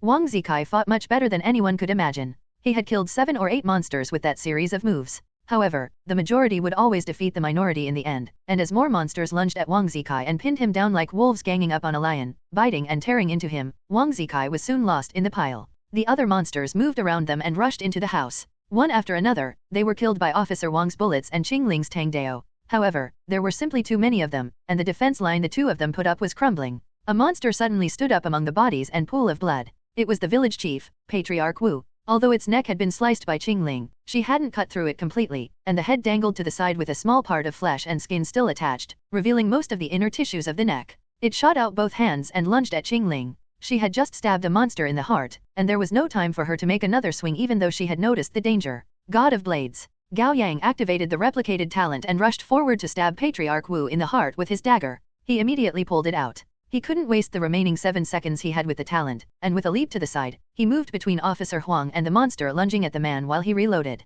Gao Yang thrust his dagger toward the monster. However, its chest was covered in sturdy scales, and the dagger stopped short of piercing its heart. The scale-armored monster sent him flying into the mud brick wall with a slap. Gao Yang saw stars when his head hit the wall. Just when the monster was about to charge at him, a bullet hit it in the right eye, and a sharp blade sliced through its head from the back. Chingling pulled her Tangdao back and ordered, "Get back." Fat Jun quickly helped Gao Yang retreat to the corner of the room and pressed both hands into his chest. Feeling the burning pain, Gao Yang looked down to see a long gash. Soon. It's okay. Fat Jun trembled all over, his brain overtaken completely by fear, and he repeated the reassurance on autopilot. Thud. Then an arm covered in brown hair like those of an ape shot through the window and grabbed Fat Jun by the neck, dragging him backward. Fat Jun screamed. It was thanks to his big body that he got stuck at the window frame rather than getting dragged out immediately. Gao Yang forgot about his injury and jumped to his feet, burying his dagger into the ape-like arm. It retracted with a scream. Help, Mom, help! Fat Jun couldn't even thank Gao Yang for saving him. Instead, he crawled under a desk like his life depended on it and put his arms around his head, curling into himself. He had broken down completely. Gao Yang knew Fat Jun had done his best. There was nothing to blame him for. Covering the wound on his chest, Gao Yang got to his feet. Countless bodies could be seen on the ground outside the door. Officer Huang had run out of bullets. He cast the gun aside and picked up a rusty machete before pulling back to Gao Yang's side. You good? I'm good. Gao Yang tightened his grip around the dagger and ground his teeth together. An agile monster charged through the door on all fours like a leopard. With a graceful leap, it dodged Chingling's horizontal slash and lunged at Officer Huang. Officer Huang swung the machete at the monster's head, but it ended up hitting its shoulder. With the great momentum it had built up, the monster kept going forward and slammed Officer Huang to the floor. Howling furiously, it opened its maw wide, brandishing all its sharp fangs. It was seconds away from tearing into Officer Wang's neck. Gao Yang rushed up to it and held onto his dagger with both hands. Using the inertia of his fall, he buried the blade into the back of the monster's head. The sharp tip penetrated through its skull and protruded from its mouth, almost hitting Officer Wang's eye. A mix of viscous blood and repulsive cerebral fluid dripped down the blade to Officer Wang's face. The man pushed the monster off with some difficulty and picked up the machete before helping Gao Yang up. Panting, the two of them pressed their backs together. Another battle would soon come. You good? Officer Huang wiped the bodily fluids off his face and asked again. I'm good. Gao Yang's eyes were bloodshot. All right. Officer Huang shouted with renewed spirit. My wife hasn't given birth yet. I can't die now. I can't die now either. Gao Yang agreed, but without an epic declaration to make. His mouth seemed to have a mind of its own and shouted, I'm still a virgin. I'm still a virgin. Gao Yang declared amid the corpses while being entirely covered in blood, equal parts desperate and impassioned. With her hands still gripping her weapon, Chingling frowned slightly, wondering if Gao Yang had lost his mind to fear like Fat Jun. Ha ha ha, Officer Huang burst out laughing. For a moment, he forgot the danger they were in. What? And under the pile of monsters came Wang Zikai's voice. What did you say? Gao Yang's heart thumped in joy. Wang Zikai's alive? He repeated in a loud voice, I'm still a virgin. Gah! The pile of monsters scattered like an explosion had happened. Coated in blood, Wang Zikai raised to a staggering 2 meters now that he had fully transformed. With each hand grabbing a monster's head, he dragged them like rag dolls before crushing their heads with an audible pop. Then he threw them away with a powerful swing of his arms, knocking the other monsters in the proximity down. He strode up to the house while the surviving 7 or 8 monsters charged him, but none of the expendable ones were his rival, and he made quick work of all of them. He even tore one of the monsters in half with bare hands. Amid the crimson mist, he looked like a devil being reborn in blood. Chest heaving, he stepped over the bloody corpses and entered the house, stopping only when he got to Gao Yang. He lowered his head to look at his friend, who was now a lot shorter than he was. You really are still a virgin? Yes. Gao Yang didn't know if he wanted to cry or laugh. I knew it. Wang Zikai flailed his arms around in excitement. I knew you couldn't have done it before me. We really are brothers. Bam! A monster broke the roof and landed in the house. Watch out, Chingling couldn't have reacted a second sooner by swinging her blade, yet her opponent was quicker. With a whip of its tail, it hit Chingling and flung her out of the house. Chingling! Gao Yang yelled and got a good look at the monster. It was a wrath monster, a slaughterer. It was in a different league than the one they had encountered before, Anti-Ho. This monster was young, and its transformation complete. The only part that retained the features of a human was its head, while its body had transformed entirely into that of a giant lizard. It crawled on all fours, covered from neck to tail in hard, dark red scales. If it stood on 2 legs, it would be taller and bigger than Wang Zikai. After throwing Chingling away, it didn't hesitate for even a moment before bending its thick, strong hind legs instantly to the limit to make a powerful jump, lunging at Gao Yang. Instinctively, Wang Zikai pushed Gao Yang aside, saving him from the deadly attack. Then the slaughterer collided with Wang Zikai's waist and crossed the claws of its forearms to stab Wang Zikai in the abdomen, easily penetrating his thick sturdy bronze skin. Ah, you son of a bitch! Wang Zikai endured the attack without any defense other than his body, and veins popped out as he braced himself. The slaughterer didn't stop. It continued to push the ground with its hind legs, making Wang Zikai stagger back until he slammed into the wall, which cracked and almost toppled. Then the slaughterer tried to pull out the claws to end this battle, but Wang Zikai was no easy prey. He quickly reached under the monster's armpits and grappled it, preventing it from escaping. With the claws piercing through his abdomen, Wang Zikai looked pained with blood streaking from the corner of his mouth, but he was still smiling. Cheater. Breaking codes of honor by sneaking up on us. You get what you deserve. Ah. Wang Zikai pushed all his strength into his hands, and with a crack, he broke the slaughtherer's arms. Then he yanked them to the sides and tore the monster's arms off its shoulders entirely. The slaughterer screamed and staggered back with blood geysering out of the stumps of its shoulders. Die. Gao Yang rushed toward it and buried his dagger into the slaughtherer's abdomen, knocking it to the ground. The boy and the monster wrestled each other in a tangled mess of limbs and body parts. Although the slaughterer had lost its arms, it ended up seizing Gao Yang's hands with its tail and opened its toothy maw to bite at Gao Yang's neck. Split. Then a rusty machete chopped its head open. It wasn't Officer Huang, but Fat Jun. He gripped the machete with both hands, his face covered in blood and tears and quivering with overwhelming emotions. He raised the machete again and brought it down, yelling, die, die. Then the third swing. Die. The fourth. Die, die, die, die, die. Gao Yang lost count of how many swings Fat Jun had made, and the slaughteraz's head became minced meat. The tail grabbing onto Gao Yang then loosened before going still. Fat Jun was going to make another swing when Officer Huang staggered toward him with a hand pressing into the wound on his thigh. He used his other hand to grab Fat Jun's. It's all right. It's over. The machete fell from Fat Jun's grip. He turned around and threw his arms around Officer Huang, bawling. I live. I didn't die. I didn't die. Yeah. Officer Huang patted him on the back gently, like he was comforting a child who had just tripped and hurt himself. Yeah, you survived. Meanwhile, Gao Yang used up the strength he had left to push the slaughtherer's heavy body off, and he stumbled his way to Wang Zikai. Like 2 giant nails, the slaughtherer's broken arms pinned Wang Zikai to the mud brick wall. Gao Yang saw his transformed body slowly revert back to that of a human. Wang Zikai was vomiting foam of blood with his eyes bloodshot. He looked so very frail and weak at this moment as he covered his abdomen with his hands. There was only a mess of crimson blood and torn flesh. This doesn't feel right, brother. Wang Zikai's voice grew weak. Why do I feel like that I'm dying? No, you won't die. Gao Yang was at a loss. He wanted to pull the arms out, but at the same time he was worried that it would only exacerbate the blood loss and make Wang Zikai's death come sooner. Shit, I fucked up. Wang Zikai grinned, lopsided and boyish. Hal ma. I was the chosen one, yet I fucked up so bad. Stop it. You won't die. You won't. Gao Yang's hands were trembling. He shouted at Fat Jun, stop crying. Save him. Coming back to his senses, Fat Jun wiped his face roughly with his arm before running up to Wang Zikai and kneeling down, carefully checking his injury. Brother Yang, the two arms have to be pulled out. He's already losing too much blood. Gao Yang said. I know, but I can't help mend his wound if we don't pull out the arms. It's our only bet. Fat Jun clenched his teeth. Make the call, Brother Yang. Wang Zikai's head dropped to the side, his face pale as a sheet. He had lost consciousness. Pull them out, Gao Yang said through clenched teeth. Officer Huang came up to help. Keep Wang Zikai steady, Gao Yang. Fat Jun and I will pull the arms out. The three of them got into positions and chanted, 3, 2, 1. Splash. The moment the two arms were pulled out, blood splattered all over their bodies and faces. Cover the wounds? Cover them, yelled Gao Yang. Fat Jun immediately reached out to cover the two bleeding holes in Wang Zikai's waist with both hands. Healing. Green light radiated from Fat Jun's thick hands, fluctuating in intensity. Still, blood continued to leak out from Fat Jun's short, thick fingers. What's going on? Gao Yang's heart burned with worry. Focus. I am focused. Fat Jun lost his calm as well. He squeezed his eyes shut and shouted, heal, heal. Wang Zikai's face turned from pale to an ashen gray. The blood gushing out of his abdomen had decreased noticeably, but not because the wounds were mending, but because he was running out of blood. The heaving of Wang Zikai's chest became almost unnoticeable, or had it stopped? Gao Yang didn't dare check his breathing. I'm sorry, Fat Jun's face squeezed up like a fermenting dough. He burst into tears again. I tried my best. Keep going, yelled Gao Yang. Don't stop. He's not gone yet. Officer Huang put a hand on his shoulder gently. Gao Yang, don't. Gao Yang shook off the hand. He knew what Officer Huang was going to say, and he didn't want to hear it. Still, Officer Huang spoke up in a tired, solemn voice. He's gone? He isn't human, and he isn't your friend Wang Zikai. Wang Zikai never exists. It's just a persona played by a delusion monster, by a mutated wanderer. So he's dead. No need to be heartbroken about it. Gao Yang kept telling himself all that, but it didn't work. His chest was still so tight that he could barely breathe.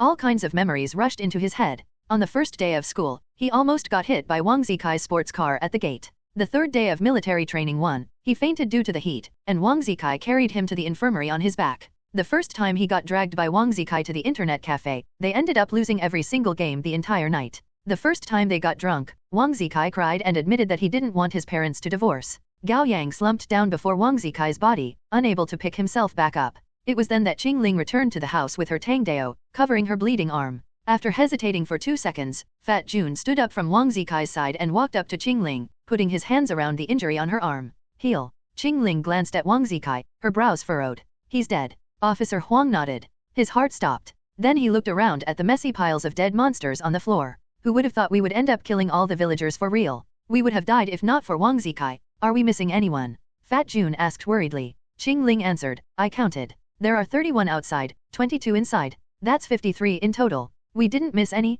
Then we can get out of this hellhole, can't we? Fat Jun was eager to leave. They're all dead. We have no enemies here. The moment Fat Jun said that, Gao Yang felt his chest tighten. He covered it with a hand. Something's wrong. What is it? Officer Huang tensed up. This doesn't feel right. Gao Yang couldn't explain it. Perhaps it was his high willpower telling him that there was an enemy hiding near them. It's not over yet, Gao Yang said with a hint of despair. There's something around here. It's strong, excited, dangerous. Brother Yang, you, don't joke like that. It's not funny at all. Fat Jun couldn't take another life-threatening danger. He looked around nervously. What's around? Where? I see nothing. Gao Yang closed his eyes and accessed the system. Warning, you are in extremely great danger. Luck acquisition rate increases to 1,000 times. 1,000 times? Gao Yang couldn't quite wrap his head around that, but he knew one thing for certain, they would die if they stayed like this. So he opened his eyes wide and yelled, run. Run now. Without hesitation, they rushed out of the house. They didn't even have time to take Wang Zikai's body with them. The moment they reached the yard, Chingling, the one who had been running at the very front,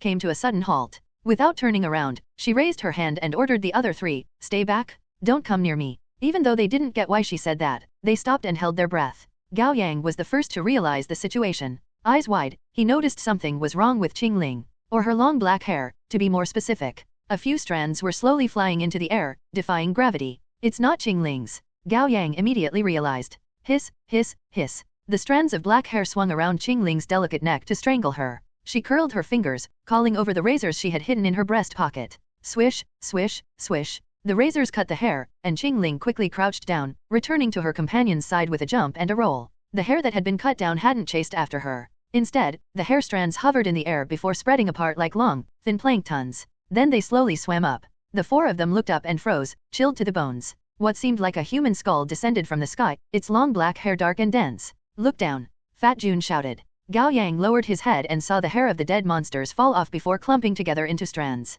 Then they slithered like black snakes before defying gravity to swim up to the abomination in the sky, like countless tadpoles returning to their mother's embrace after getting lost. It didn't take long for the abomination to recover its true form. Gao Yang didn't know how to put it into words. The strange human skull was connected to hundreds of millions of black hair strands, and under the moonlight, it looked like a gargantuan seaweed monster that should be hovering in the deep sea rather than on land. It descended slowly with its hair spreading in all directions, obscuring the moon and all light sources in the sky. Boundless darkness crushed toward them. It felt like the world was meeting its doom. Isn't that? Fat Jun finally came to the realization. The hair monster that attacked us that night. Yeah. Gao Yang's heart sank. Even if all 5 of them were alive and in perfect state, it was unlikely they would be able to deal with this abomination, let alone when they had lost one man and suffered many injuries, as well as running out of ammunition and power. He turned to Officer Huang. Does the 12 zodiac signs know? Officer Wang's expression was grave. They probably sent us here because they knew. This isn't a test, Gao Yang said with a trace of resentment. We've been used, Chingling said coldly.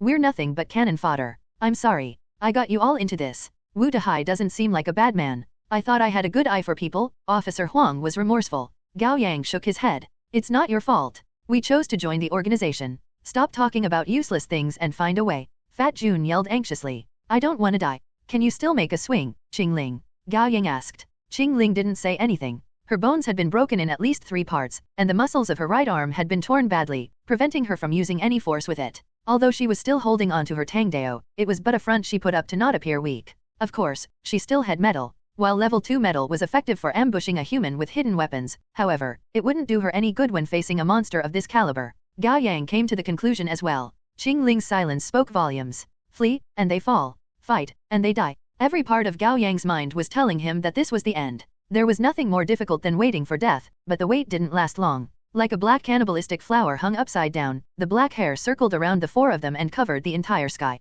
Be careful, Gao Yang shouted, but it was meaningless. Fat Jun was the first to be caught by the hair. He gave up on resisting and closed his eyes, sobbing in pain. He only wished for death to claim him sooner so that he wouldn't suffer for long. Officer Huang was the second to fall to the same fate. He tried to resist, but it only bought him 2 seconds before he was wrapped up into a human dumpling. Gao Yang fared similarly to Officer Huang. The dozen luck points he had put into his agility last second didn't help him escape the black hair. Chingling held on for the longest. With her metal, she manipulated her dagger, razors, and Tangdao to rotate around her at high speed, cutting the countless strands of hair. Nevertheless, some managed to slip past her defense, and in about 6 to 7 seconds, she was tied up as well. The hair lifted Gao Yang off his feet, along with his 3 companions. Chingling was the last to get caught, but she seemed to be the prey the monster craved the most, and she was yanked to the skull the quickest. In the blink of an eye, she was dangled in front of the skull upside down. The hair crawled along her body slowly and chillingly like snakes, making their way to Chingling's silky black hair like they wanted to become one with it. Then the skull suddenly spoke in the twisted voice of a woman, sounding hollow and bleak. Hair, such beautiful hair.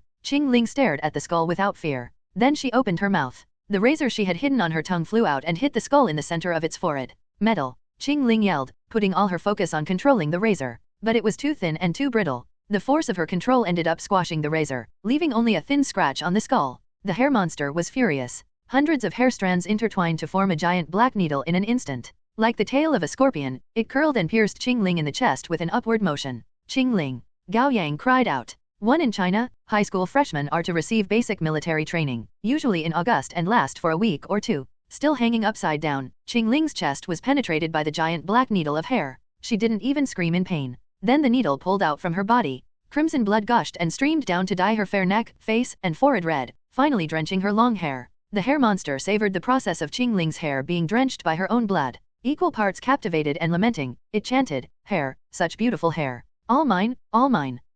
When the first drop of blood fell from the tip of Chingling's hair, the monster shuddered like it was reaching climax before its black hair fanned out in an instant, circling around Chingling to wrap around and devour her. Her 3 companions could only watch everything play out, unable to do anything. No, I can't just watch Chingling die. I must save her. I must do something. Gao Yang closed his eyes. Access granted. Warning, you are in extremely great luck points. You have a total of 71 luck points. Comprehend talent. Skip confirmation. Comprehending.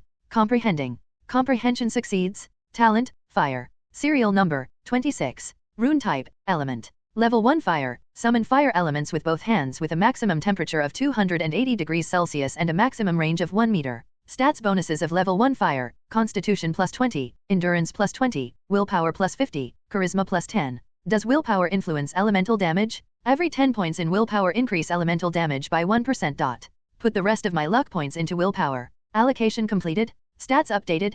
Constitution, 47 endurance, 48. Strength, 17 agility, 39. Willpower, 199 charisma, 57. Luck, 132. Access ends. Gao Yang opened his eyes, and with a thought, a strange hot energy rushed out of his 10 fingers. He reached behind to grab onto a handful of dense hair strands. Fire. Whoosh. Gao Yang's hands burst into flames, burning the hair from his palms all the way to his forearms, breaking the hair apart and making the crackling sounds of beetles getting crushed. The rest of the hair loosened immediately and rushed away from Gao Yang, as if they had a life of their own and could feel pain and fear. Gao Yang started free-falling once he broke free of the hair. Missing no beat, he grabbed onto Officer Huang, who was hanging behind and below him. He put a hand on Officer Wang's chest. Fire. Officer Wang's hair-wrapped chest burned up instantly. Gao Yang carefully controlled the temperature and range of the fire to threaten the black hair without hurting the man. Sensing the danger, the hair retreated, and the moment Officer Huang started falling, Gao Yang stepped on his chest to propel himself to the human dumpling 3 meters away from him. It was Fat Jun.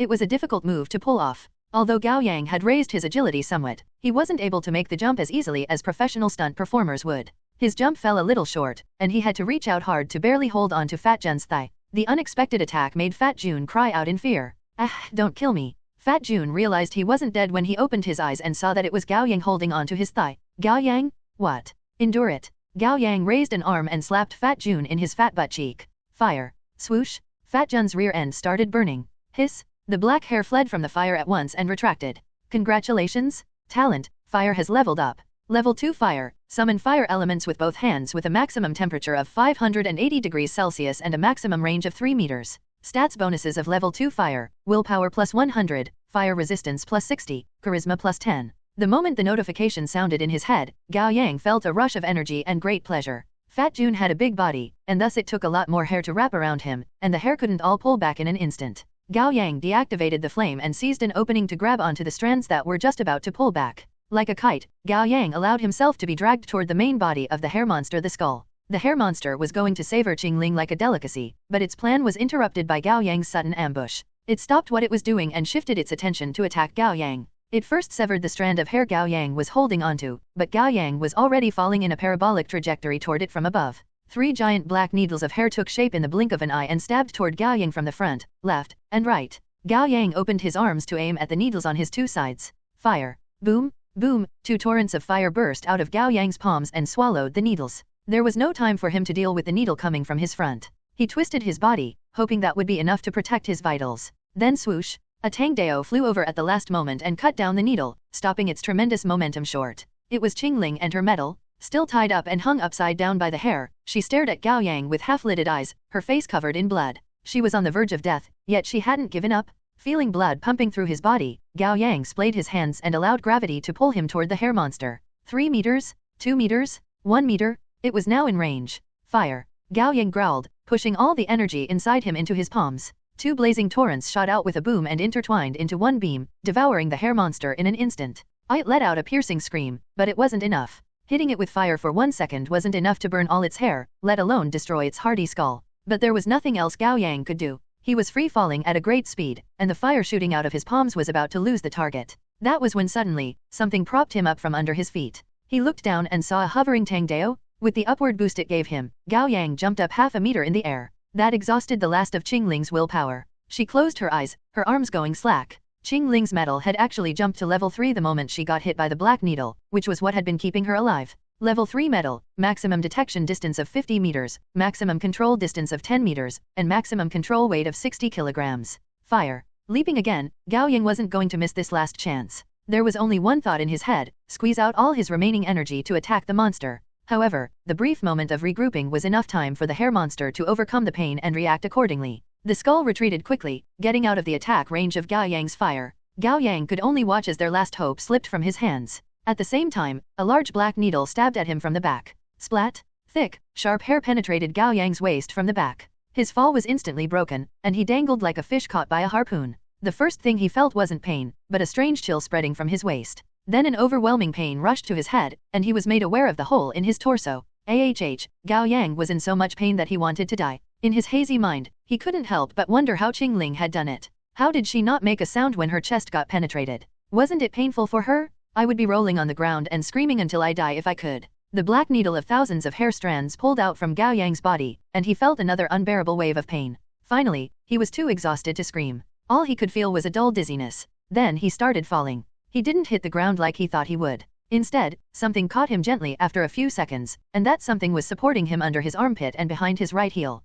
Gao Yang struggled to open his eyes. He realized that he was still in the air, and beside him was a man in a fierce-looking red mask of Tengu, Heavenly Dog. He was holding Gao Yang's arm with one hand and propping Gao Yang's heel with the back of a foot, keeping him upright with ease. "You're Heavenly Dog of the 12 zodiac signs." The stranger had a boyish voice, and he sounded lazy and tired, a stark contrast with his vicious mask. Only then did Gao Yang notice the black exorcist outfit the young man was wearing. His arms were wrapped in white bandages, and his hair tied into a short, upward ponytail at the back of his head, making him look like a ninja. "You, leave the rest to me." Heavenly Dog didn't say anything else. He leisurely lifted a hand and pointed at the hair monster in the air. "Sever." Gao Yang felt the air went still for a moment, or perhaps it would be more accurate to say that the air before them had shifted in a subtle and imperceptible way. The next second, the hair tying Chingling up split apart. "Catch her." Carrying Gao Yang with him, Heavenly Dog flew toward Chingling without even changing his posture. Gao Yang caught on immediately and braced for pain as he reached out to grab Chingling. Ugh, the pain in his waist dragged a scream out of him.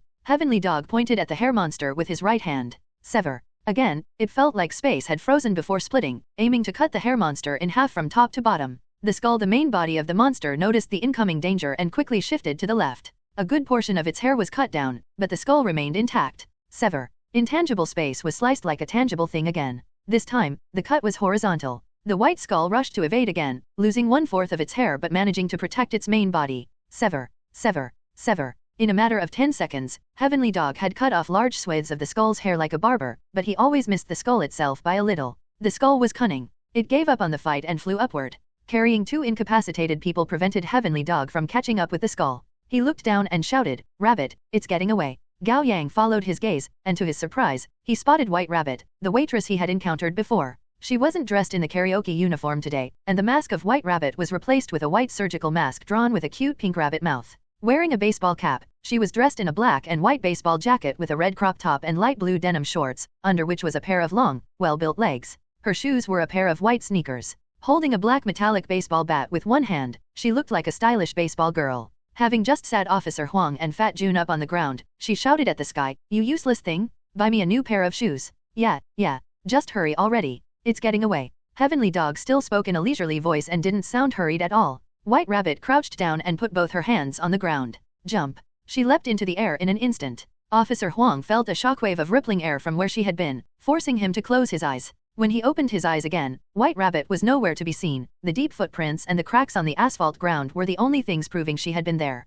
It took her less than 2 seconds to soar more than 100 meters into the air, and she had controlled her jump perfectly. While the skull continued to flee upward, she happened to catch up with it at the highest point of her jump. "Hello." She even had the time to greet the skull before raising her baseball bat and hitting it squarely. Home run. The swing was so powerful that the counterforce flung her up for another 2 meters. On the other hand, the skull was sent falling down like a shooting star, hitting the dried pond in the Gu family's village and making a great crater. Slowly, the skull emerged from the mud. The cranium was now covered in cracks, and the chin had dislocated from the joints. However, it was still alive in a sense. And it was still fleeing. Wu Dehai was already by the pond, dressed in leather topwear and pants that could be either punk fashion or delinquency or both. Then he lifted both hands and swept through his broom head, making a lopsided, confident grin that was all teeth. 12 zodiac signs, electric mouse, ultimate technique. He leapt 2 meters into the air and swung his fist at the white skull in the middle of the muddy crater. Super lightning punch. Actually, the lightning didn't come from Wu Dehai's fist, but from the sky. Gao Yang saw the area grew dim for half a second before crackling lightning sparks surrounded the pond, rippling toward the skull at the center of the crater.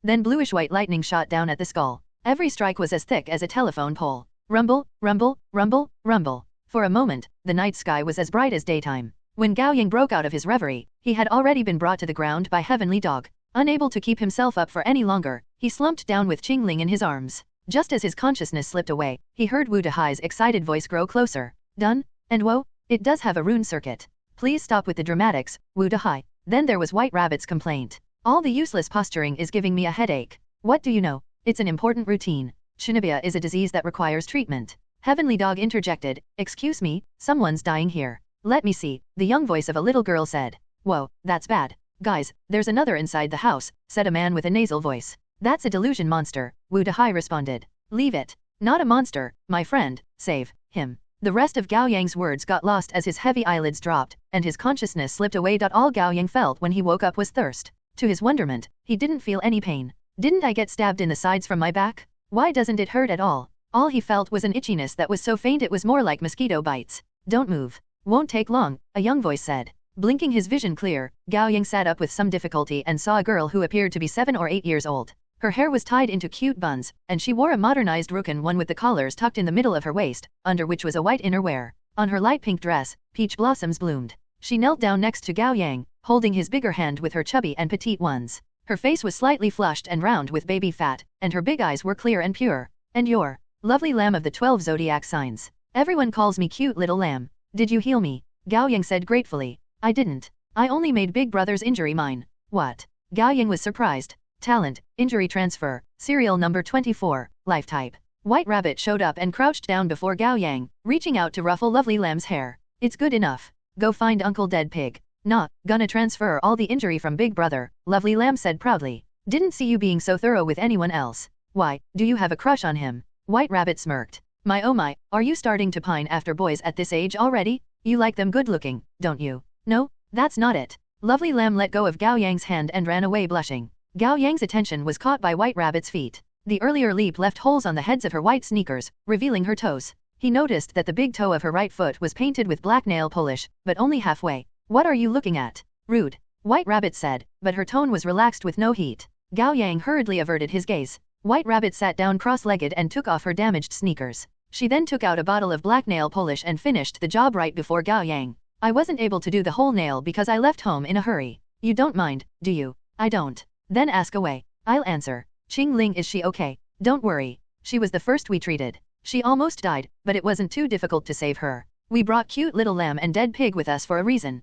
What kind of talent is injury transfer? Asked Gao Yang. Exactly what it sounds like. She can transfer someone's injury to herself, but the target couldn't have been injured more than 30 minutes ago. White Rabbit paused. We haven't done the exact calculation, but the amount of injury she can absorb would kill you about 10 times. Gao Yang didn't intend to die that many times. However, cute little lamb can't deal with the damage herself. She has to transfer it elsewhere quickly. White Rabbit finished painting her toenail and blew at it while holding her foot. She does it the same way she absorbs the injury by touching the target. There is a divide between species, however. Injury from humans can only be transferred to humans, animals to animals, plants to plants, and monsters to monsters. Gao Yang was a little concerned. Then isn't she? It's fine. Let me introduce you to another big shot in our organization, Uncle Dead Pig. White Rabbit turned to point at the man wearing a pig head mask not far from them. He looked to weigh about 150 kilos. Sitting cross-legged on the floor topless, he looked either like a giant Mithraea or a mountain of flesh. However, his weight didn't come from floppy fat like the case with Fat Jun, but tanned, well-built muscles.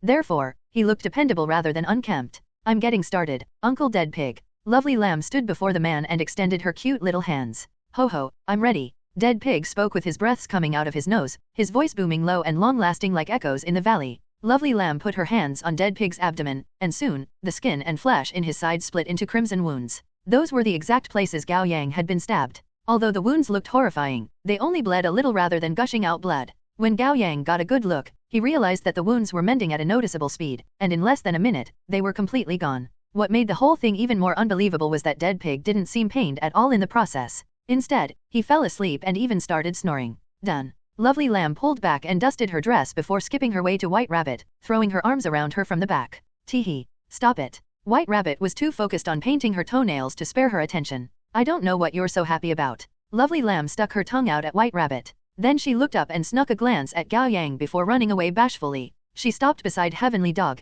who wasn't far away from them. Dead Pig of the 12 zodiac signs. Talent, self-recovery, serial number 47, life type, White Rabbit explained. As you can see, with his impressive recovering power, a regular man would tire before killing him with a knife. That's where he got the name from. Dead Pig's fear no scalding water too. That, strong. Gao Yang felt like a frog stuck at the bottom of a well. That's because cute little lamb and Uncle Dead Pig have both reached level 4 with their talents. White Rabbit pouted. There may only be a 1-level difference between level 3 and 4, but the difference is night and day. Gao Yang almost forgot to ask. Where's Wang Zikai? Is he still alive? Oh, the Wanderer. White Rabbit said. We didn't save him. Why? Gao Yang felt dizzy again when his heightened emotions pushed blood into his head. Say, don't you? White Rabbit quickly threw something into Gao Yang's mouth. It was an orange-flavored gummy. Gao Yang didn't chew on it. Eat something to get your blood sugar up. Don't worry, I didn't touch my foot with this hand. Gao Yang finally chewed and swallowed the gummy, his chest tightening again. You said you don't kill wanderers. We don't kill them, but that doesn't mean we save them. Alright, I'm just teasing you. White Rabbit put another gummy in Gao Yang's mouth. It was an apple-flavored one. He's not dead. Gao Yang was overjoyed. White Rabbit blinked her brown, almond-shaped eyes and said through the mask, we didn't save him because he didn't need saving. Your wanderer friend is quite a special one. It seems he'll only die if his head is cut off or his heart is carved out. Blood loss isn't a threat to him, and there's nothing to worry about when his heart stops. That's merely his body activating his self-recovery. Isn't that Dead Pig's talent? Gao Yang was surprised. He really is born with great talents.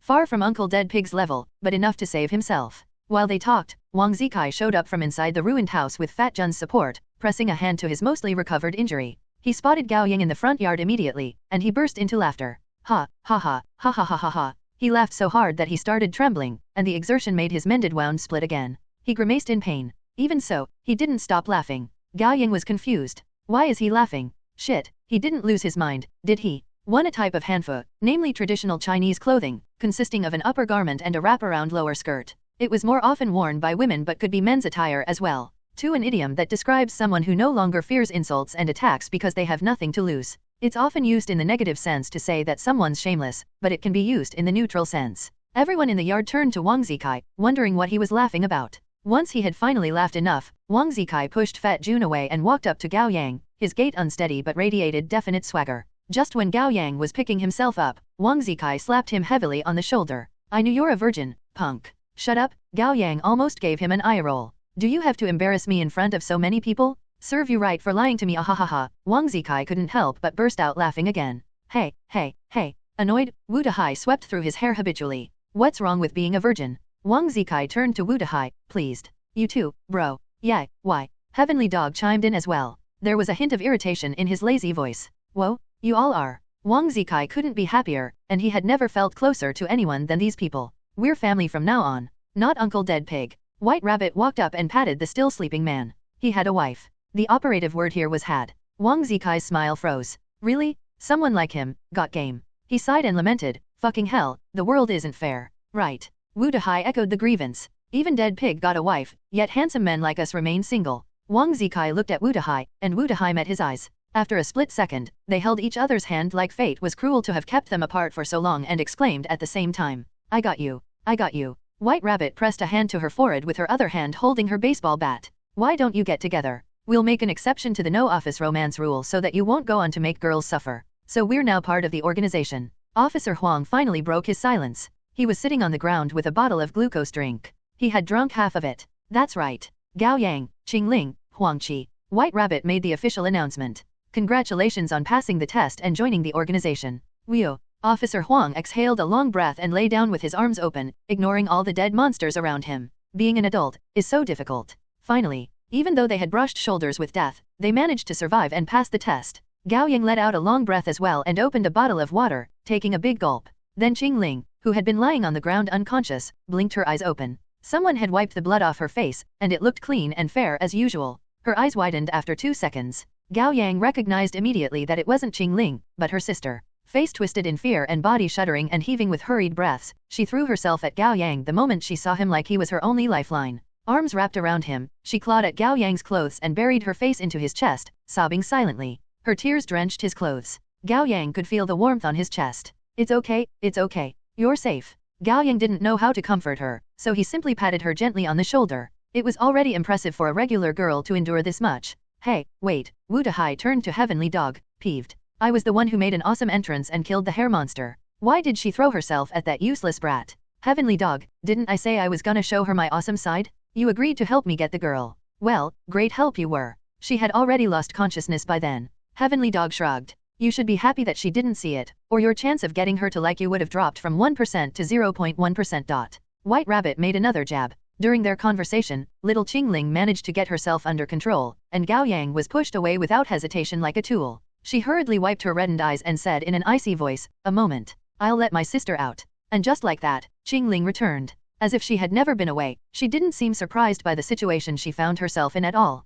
She took the bottled water from Gao Yang and downed it all with her head tipped. Then she turned to Heavenly Dog, her gaze demanding, return my weapon. Heavenly Dog was holding Chingling's Tangdao. He sounded a little envious as he said, it's a good blade. It doesn't get blood on it when you kill, and it can be stored and unsheathed at will. It's obviously been injected with the power of a rune circuit. He threw the Tangdao back to Chingling, who gave you that. Chingling grabbed the Tangdao and glided a finger along the blade to fold it into her palm. A friend. And your friend. Dead.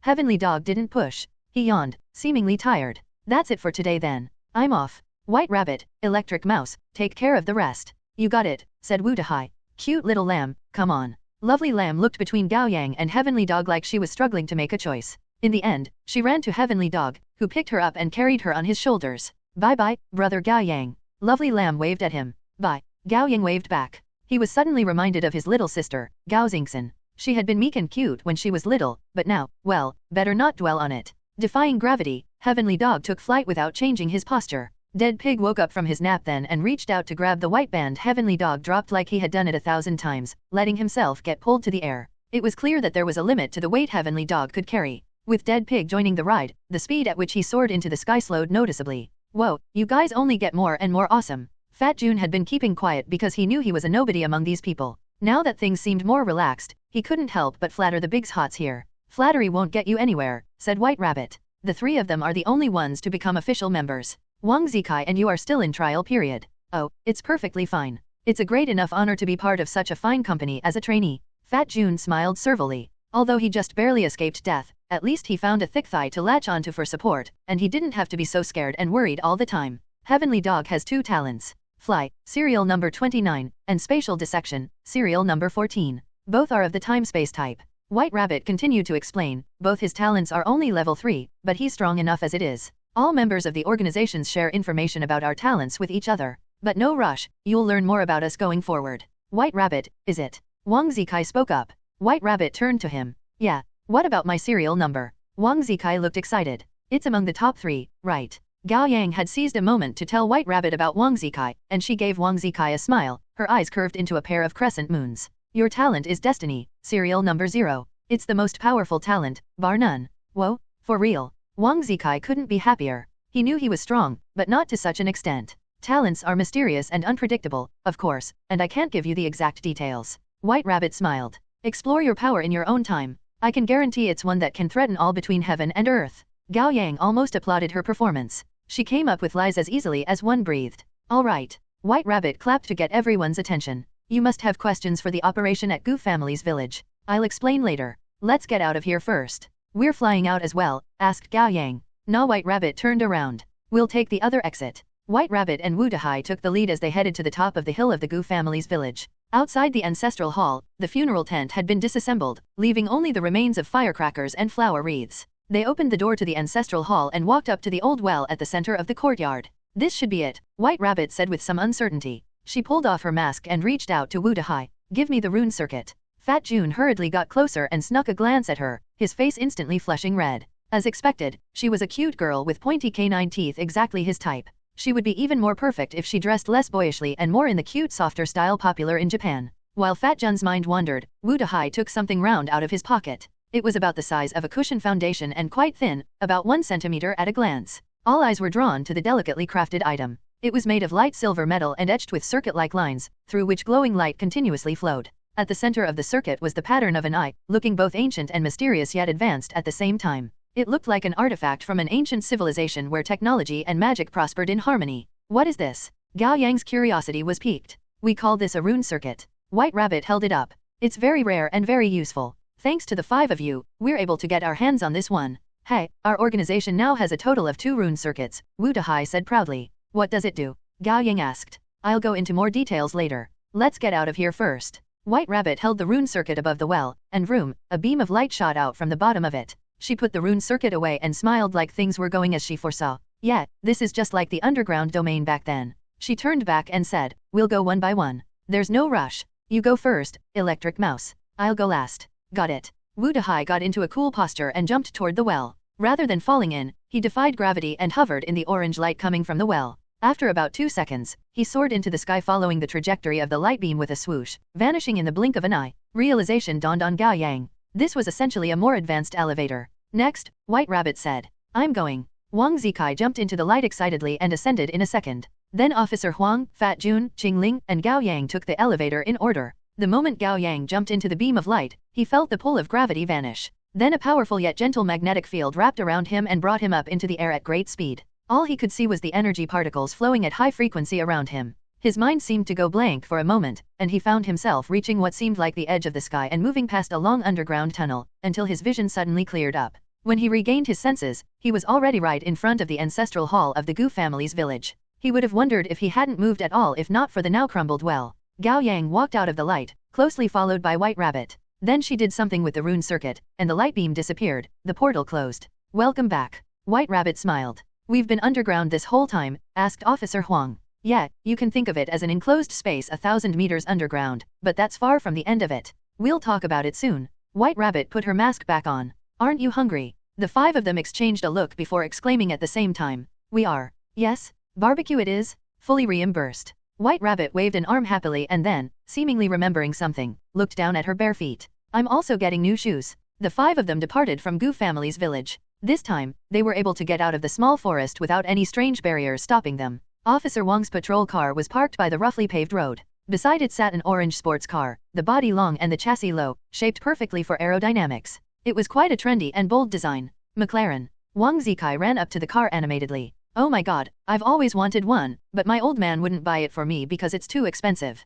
Oh, you've got taste, brother. Wu Dehai walked up to his car and took out his car key nonchalantly. Beep, the car doors raised like a pair of robotic wings. That was a surprising revelation. Who would have guessed that the seemingly average Wu Dehai was actually filthy rich? He threw Chingling a leering glance. Wanna take a ride in my car, Chingling? Chingling didn't even spare him a glance before diving into the back of the patrol car. After a pause, Gao Yang followed her in. Fat Jun is it? You've got a bigger physique, so you should ride shotgun. White Rabbit took the back seat as well, sandwiching Gao Yang with Chingling. Gao Yang tensed up immediately, not knowing where to even rest his hands. Whoa, I've never ridden on a patrol car. My heart's pounding. White Rabbit seemed to be in a good mood, and she chattered like a girl excited for a picnic. I can handcuff you to make it a more immersive experience, Officer Huang joked. Sure, I'm game. White Rabbit was excited. Officer Huang actually threw her a pair of handcuffs. Here. She took the handcuffs and cuffed her left hand before grabbing Gao Yang's right and cuffed it with a click. What are you doing? Gao Yang was surprised. White Rabbit shook her hands. Don't we look like Bonnie and Clyde?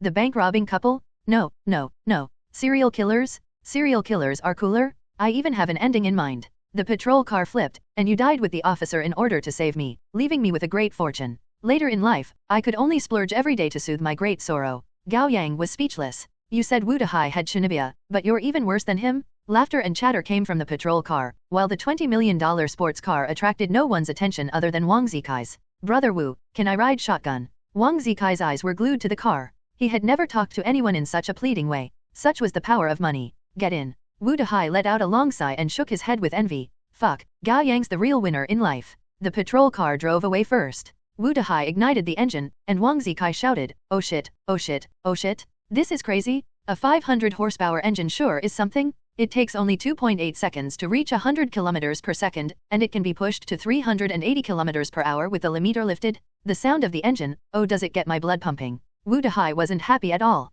I'll lend it to you for a year if you like it so much. Really? The gift fell on his lap so suddenly that Wang Zikai burst into happy tears. You're my best buddy from now on, brother Wu. Even Gao Yang will only be my second. All right, all right. Wu Dehai waved a hand dismissively while driving. What's a car when you don't have a girl? Life's meaningless without a beauty to enjoy it with. Late at night, 2 cars drove toward an ancient China-themed walking street in the Feiyang district. White Rabbit said that there was a great barbecue place in the neighborhood, and they offered spicy rabbit heads that were to die for. Don't you call yourself White Rabbit? Gao Yang asked in surprise. So I eat them, she responded like it was obvious. Right, somehow, Gao Yang found the answer convincing. During the drive, Gao Yang called his mother back first to explain why he hadn't returned home for close to 48 hours and why his phone had been turned off. Again, he used Wang Zikai as an excuse. His mother was in a good mood. His father had been doing better than expected after waking up. That was perhaps the reason she didn't push. Instead, she simply told Gao Yang to return home earlier. After hanging up, Gao Yang realized that the 2 girls were staring at him, which made him feel a little awkward.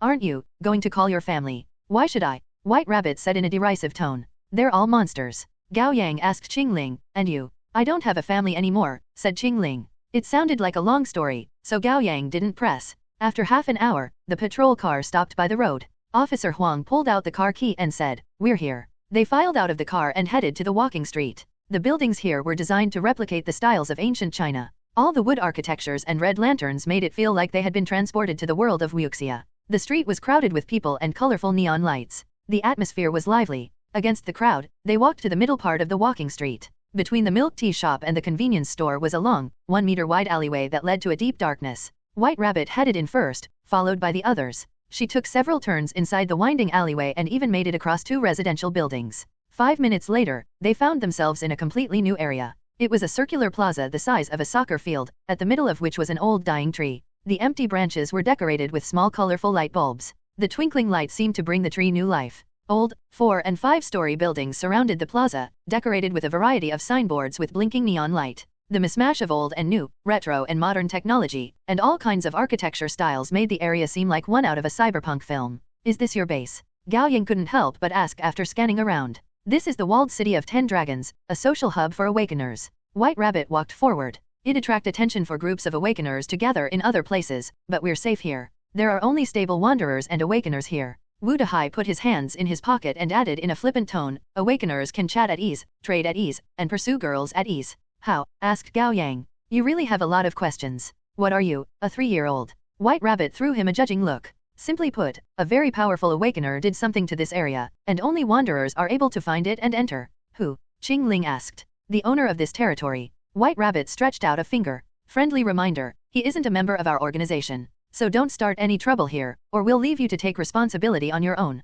Gao Yang didn't ask another question. Instead, he quickly sorted through the information he had gathered so far. First, the awakeners in this city had come together to form a community, which was enough to help awakeners protect themselves. However, they weren't strong enough to rival and topple the monster's dominance. That wasn't surprising to Gao Yang. Given the ratio of humans to monsters, there should be at least 400 humans in this city. If half of them had awakened, that would be a formidable force. Second, the 12 zodiac signs wasn't the only organization for awakeners. Third, based on what White Rabbit said, the organizations seemed to keep a respective distance from each other. They were probably collaborating while keeping each other in check at the same time. This was a point he still needed to confirm. They walked to a weathered tube-shaped building one on the west side of the plaza. The corridor on the first floor seemed to have crumbled in the past and was now sealed with cement and bricks. Next to it was a big metal cage hung with small light bulbs. It was as big as a freight lift. White Rabbit tipped her chin to point at the cage. They got in. "I don't like going into the cage, so I usually jump up by myself." White Rabbit closed the door for them and reached up to grab a rope on the cage, pulling it thrice.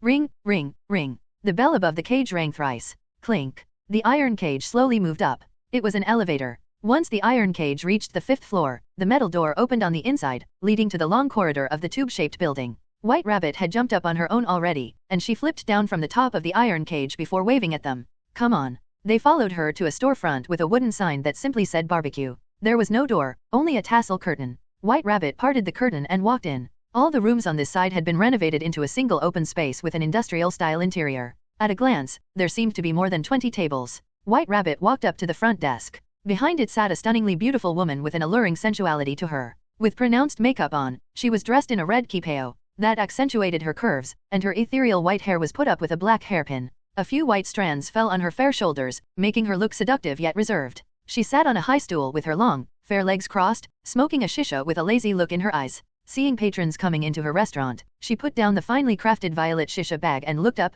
scanning all of them with her captivating upcurved eyes that were shaped like the petals of peach blossoms. Gao Yang, Officer Huang, Wang Zikai, and Fat Jun stared, their hearts skipping a beat. It wasn't the kind of attraction that happened naturally, but something forceful and irresistible, and it seized the mind and soul. White Rabbit snapped her fingers. The men jerked back to their senses. "Please stop using your feminine wiles on our new blood, ma'am." White Rabbit was smiling, but her words were meant as a warning. "Oh, you funny girl. These handsome young men have no interest in an old hag like me." The restaurant owner smiled. "Would you like a booth seat or a room?" "Booth seat, near the window. Number 19 is available. Go on." She rang the call bell on the desk. "I'll have it prepared for you." White Rabbit led them through lines of tables surrounded with steam and chatters, stopping at the booth seat near the window at the far side of the restaurant. Well, it wasn't exactly a window but a hole in the wall. Night breeze swept into the interior without a glass to stop it. This seemed like the aftermath of a demolition ball attempting to knock the building down no matter how one looked at it. Officer Huang, Wang Zikai, and Fat Jun sat on one side, while Gao Yang, Chingling, and White Rabbit sat across from them. Wu Dehai sat in the middle. Gao Yang was going to sit with the boys, but somehow, there seemed to be an intangible magnetic force pulling some of them together and keeping some of them apart. And their seemingly casual seating arrangement turned out this way. That restaurant owner. Fat Jun was still thinking about the woman, his eyes hazy. "She's out of this world." She isn't the kind of woman I like, yet the moment I laid my eyes on her, I had difficulty breathing and could feel my blood pumping, my head filled with all sorts of dirty thoughts. Same for me, Officer Huang said in a defeated tone while smoking. This can't be. I'm loyal to my wife. Can it really be? The 7-year itch.